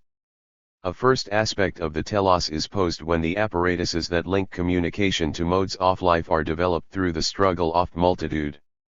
405. To every language and communicative network corresponds a system of machines, and the question of machines and their use allows us to recognize a second aspect of telos of multitude, which integrates the first and carries it further. We know well that machines and technologies are not neutral and independent entities. They are biopolitical tools deployed in specific regimes of production, which facilitate certain practices and prohibit others. The processes of construction of new proletariat that we have been following go beyond a fundamental threshold here when the multitude recognizes itself as machinic, when it conceives of possibility of a new use of machines and technology in which the proletariat is not subsumed as variable capital, as an internal part of production of capital, but is rather an autonomous agent of production. In the passage from the struggle over the sense of language to the construction of a new system of machines, the telos gains a greater consistency. This second aspect of telos serves to make what has been constructed in language become a lasting, corporeal progression of desire in freedom. The hybridization of human and machine is no longer a process that takes place only on the margins of society, rather, it is a fundamental episode at the center of constitution of multitude and its power. Since great collective means must be mobilized for this mutation, the telos must be configured as a collective telos. It has to become real as a site of encounter among subjects and a mechanism of constitution of multitude. 7 This is the third aspect of series of passages through which the material teleology of new proletariat is formed. Here consciousness and will, language and machine are called on to sustain the collective making of a story. The demonstration of these becoming cannot consist in anything but the experience and experimentation of multitude. Therefore the power of dialectic, which imagines the collective formed through mediation rather than through constitution, has been definitively dissolved. The making of a story is in this sense the construction of life of multitude. The fourth aspect deals with biopolitics. The subjectivity of living labor reveals, simply and directly in the struggle over the 406 senses of language and technology, that when one speaks of a collective means of constitution of a new world, one is speaking of connection between the power of life and its political organization. The political, the social, the economic, and the vital here all dwell together. They are entirely interrelated and completely interchangeable. The practices of multitude invest this complex and unitary horizon, a horizon that is at once ontological and historical. Here is where the biopolitical fabric opens to the constitutive, constituent power. The fifth and final aspect thus deals directly with the constituent power of multitude, or really with the product of creative imagination of multitude that configures its own constitution. This constituent power makes possible the continuous opening to a process of radical and progressive transformation. It makes conceivable equality and solidarity, those fragile demands that were fundamental but remained abstract throughout the history of modern constitutions. It should come as no surprise that the postmodern multitude takes away from the U.S. Constitution what allowed it to become, above and against all other constitutions, an imperial constitution, its notion of a boundless frontier of freedom and its definition of an open spatiality and temporality celebrated in a constituent power. This new range of possibilities in no way guarantees what is to come. And yet, despite such reservations, there is something real that foreshadows a coming future, the telos that we can feel pulsing, the multitude that we construct within desire. Now we can formulate a third political demand of the multitude, the right to reappropriation. The right to reappropriation is first of all the right to the reappropriation of means of production. Socialists and communists have long demanded that the proletariat have free access to and control over the machines and materials it uses to produce. In the context of immaterial and biopolitical production, however, this traditional demand takes on a new guise. The multitude not only uses machines to produce, but also becomes increasingly machinic itself, as the means of production are increasingly integrated into the minds and bodies of multitude. In this 407 context, reappropriation means having free access to and control over knowledge, information, communication, and effects, because these are some of primary means of biopolitical production. Just because these productive machines have been integrated into the multitude does not mean that the multitude has control over them. Rather, it makes more vicious and injurious their alienation. The right to reappropriation is really the multitude's right to self-control and autonomous self-production. Posse, the telos of multitude, must live and organize its political space against empire, and yet within the maturity of times and the ontological conditions that empire presents. We have seen how the multitude moves on endless paths and takes corporeal form by reappropriating time and hybridizing new machinic systems. We have also seen how the power of multitude materializes within the vacuum that remains necessarily at the heart of empire. Now it is a matter of passing within these dimensions the problem of becoming subject of multitude. In other words, the virtual conditions must now become real in a concrete figure. Against the divine city, the earthly city must demonstrate its power as an apparatus of mythology of reason that organizes the biopolitical reality of multitude.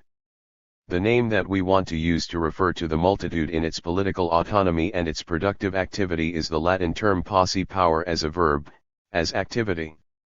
In Renaissance humanism, the triad esse, nasi, posse, being, knowing, having power, represented the metaphysical heart of that constitutive philosophical paradigm that was to go into crisis as modernity progressively took form. Modern European philosophy, in its origins and in its creative components that were not subjugated to transcendentalism, continually tended to pose posse at the center of ontological dynamic. Posse is the machine that weaves together knowledge and being in an expansive, constitutive process.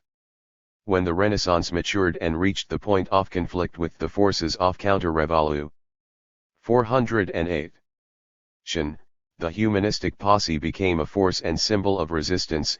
In Bacon's notion of inventio or experimentation, Campanella's conception of love, and Spinoza's usage of potentia. Posse is what a body and what a mind can do. Precisely because it continued to live in resistance, the metaphysical term became a political term.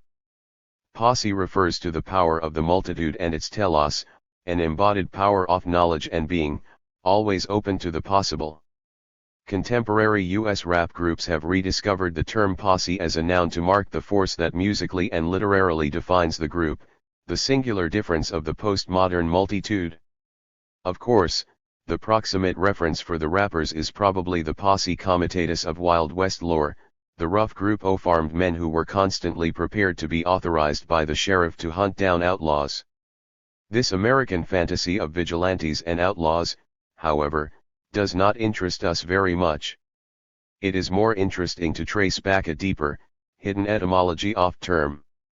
It seems to us that perhaps a strange destiny has renewed the Renaissance notion and has, with a grain of madness, made the term once again deserving of its high political tradition. From this perspective we want to speak of pos and not of res publica, because the public and the activity of singularities that compose it go beyond any object, res, and are constitutionally incapable of being corralled there. On the contrary, the singularities are producers. Like the Renaissance posse, which was traversed by knowledge and resided at the metaphysical root of being, they too will be at the origin of new reality of political that the multitude is defining in the vacuum of imperial ontology. Posse is the standpoint that best allows us to grasp the multitude as singular subjectivity. Posse constitutes its mode of production and its being. As in all innovative processes, the mode of production that arises is posed against the conditions from which it has to be liberated. The mode of production of multitude is posed against exploitation in the name of labor, against property in the name of cooperation, and against corruption in the name of freedom. It self-valorizes bodies in labor, reappropriates productive intelligence. 409. Through cooperation, and transforms existence in freedom. The history of class composition and the history of labor militancy demonstrate the matrix of these ever new and yet determinate reconfigurations of self-valorization, cooperation, and political self-organization as an effective social project. The first phase of properly capitalist worker militancy, that is, the phase of industrial production that preceded the full deployment of ordist and Taylorist regimes, was defined by the figure of professional worker, the highly skilled worker organized hierarchically in industrial production. This militancy involved primarily transforming the specific power of the valorization of the worker's own labor and productive cooperation into a weapon to be used in a project of reappropriation, a project in which the singular figure of the worker's own productive power would be exalted. A republic of worker councils was its slogan, a Soviet of producers was its telos, and autonomy in the articulation of modernization was its program. The birth of modern trade union and the construction of party as vanguard both date from this period of worker struggles and effectively overdetermine it. The second phase of capitalist worker militancy, which correspond to the deployment of ordist and Taylorist regimes, was defined by the figure of mass worker. The militancy of mass worker combined its own self-valorization as a refusal of factory work and the extension of its power over all mechanisms of social reproduction. Its program was to create a real alternative to the system of capitalist power. The organization of mass trade unions, the construction of the welfare state, and social democratic reformism were all results of relations of force that the mass worker defined and the overdetermination it imposed on capitalist development. The communist alternative acted in this phase as a counterpower within the processes of capitalist development. Today, in the phase of worker militancy that corresponds to the post-Fordist, informational regimes of production, there arises the figure of social worker. In the figure of social worker the various threads of immaterial labor power are being woven to form together a constituent power that connects mass intellectuality and self-valorization in all the arenas of the flexible and nomadic productive social cooperation is the order of day. In other words, the program of social worker is a project of constitution.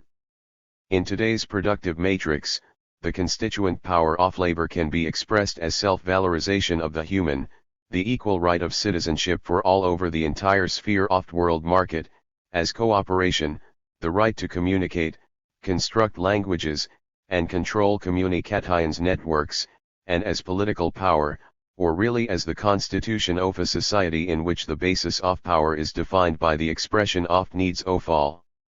This is the organization of social worker and immaterial labor, an organization of productive and political power as a biopolitical unity managed by the multitude, organized by the multitude, directed by the multitude, absolute democracy in action.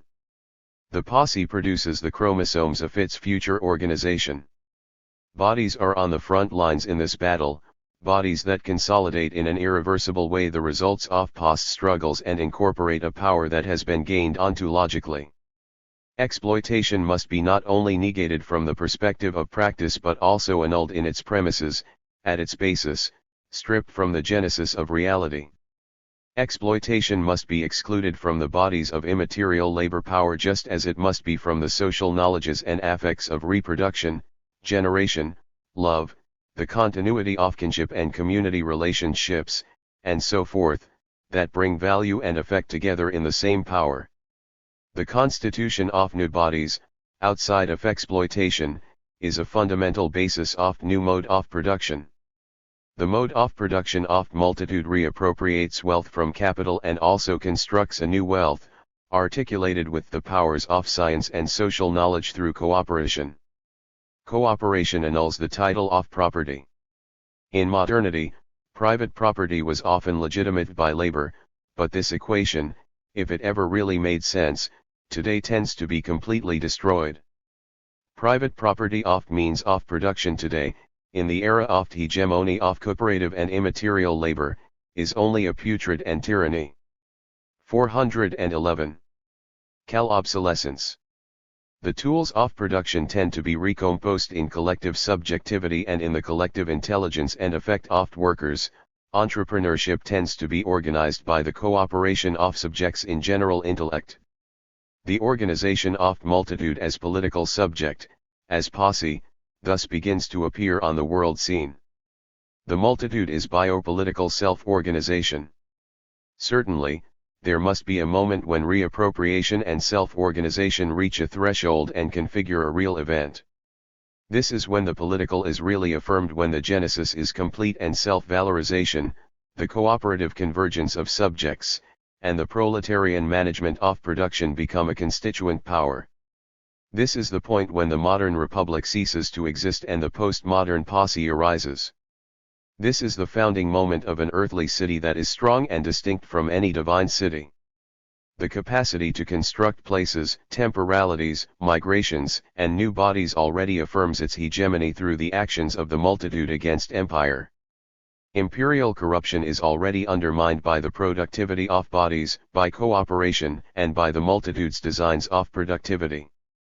The only event that we are still awaiting is the construction, or rather the insurgence, of a powerful organization.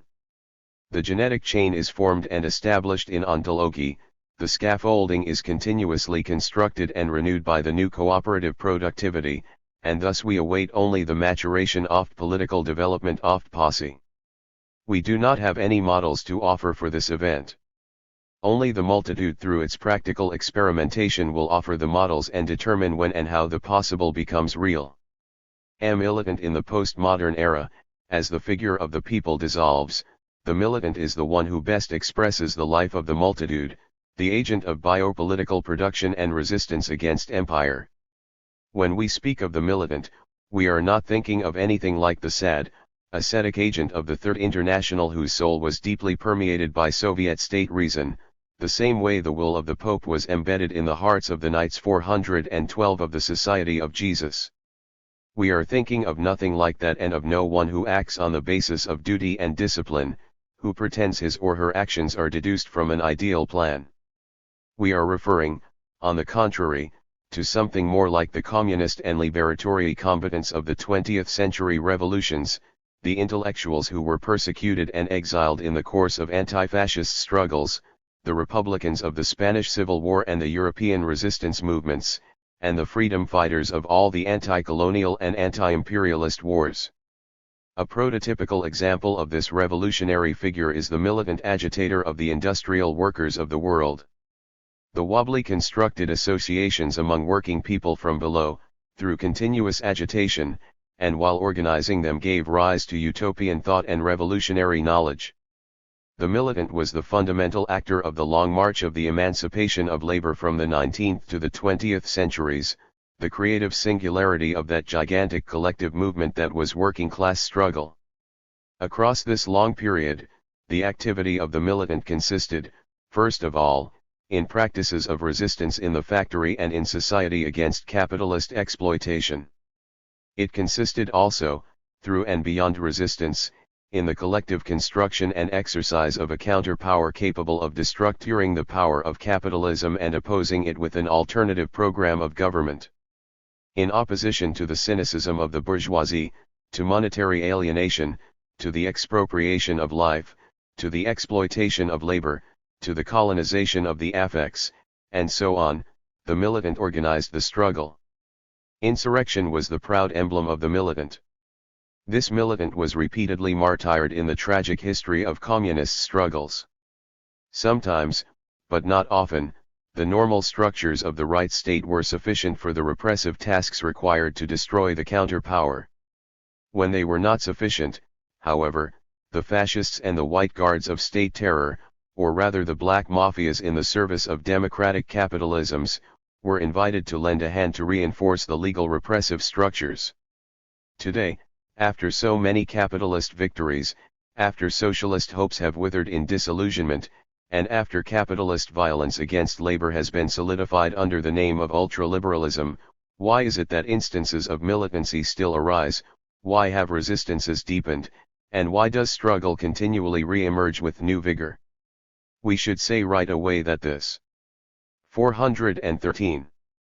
New militancy does not simply repeat the organizational formulas of the old revolutionary working class. Today the militant cannot even pretend to be a representative, even of the fundamental human needs of the exploited. Revolutionary political militancy today, on the contrary, must rediscover what has always been its proper form, not representational but constituent activity. Militancy today is a positive, constructive, and innovative activity. This is the form in which we and all those who revolt against the rule of capital recognize ourselves as militants today. Militants resist imperial command in a creative way. In other words, resistance is linked immediately with a constitutive investment in the biopolitical realm and to the formation of cooperative apparatuses of production and community. Here is the strong novelty of militancy today: it repeats the virtues of insurrectional action of 200 years of subversive experience, but at the same time it is linked to a new world, a world that knows no outside. It knows only an inside, a vital and ineluctable participation in the set of social structures, with no possibility of transcending them. This inside is the productive cooperation of mass intellectuality and effective networks, the productivity of postmodern biopolitics. This militancy makes resistance into counterpower and makes rebellion into a project of love. There is an ancient legend that might serve to illuminate the future life of communist militancy, that of Saint Francis of Assisi. Consider his work. To denounce the poverty of the multitude, he adopted that common condition and discovered there the ontological power of a new society. The communist militant does the same, identifying in the common condition of the multitude its enormous wealth. Francis, in opposition to nascent capitalism, refused every instrumental discipline, and in opposition to the mortification of the flesh, in poverty and in the constituted order, he posed a joyous life, including all of being and nature, the animals, sister moon, brother sun, the birds of the field, the poor and exploited humans, together against the will of power and corruption. Once again in postmodernity we find ourselves in Francis's situation, posing against the misery of power the joy of being. This is a revolution that no power will control, because biopower and communism, cooperation and revolution remain together, in love, simplicity, and also innocence. This is the irrepressible lightness and joy of being communist.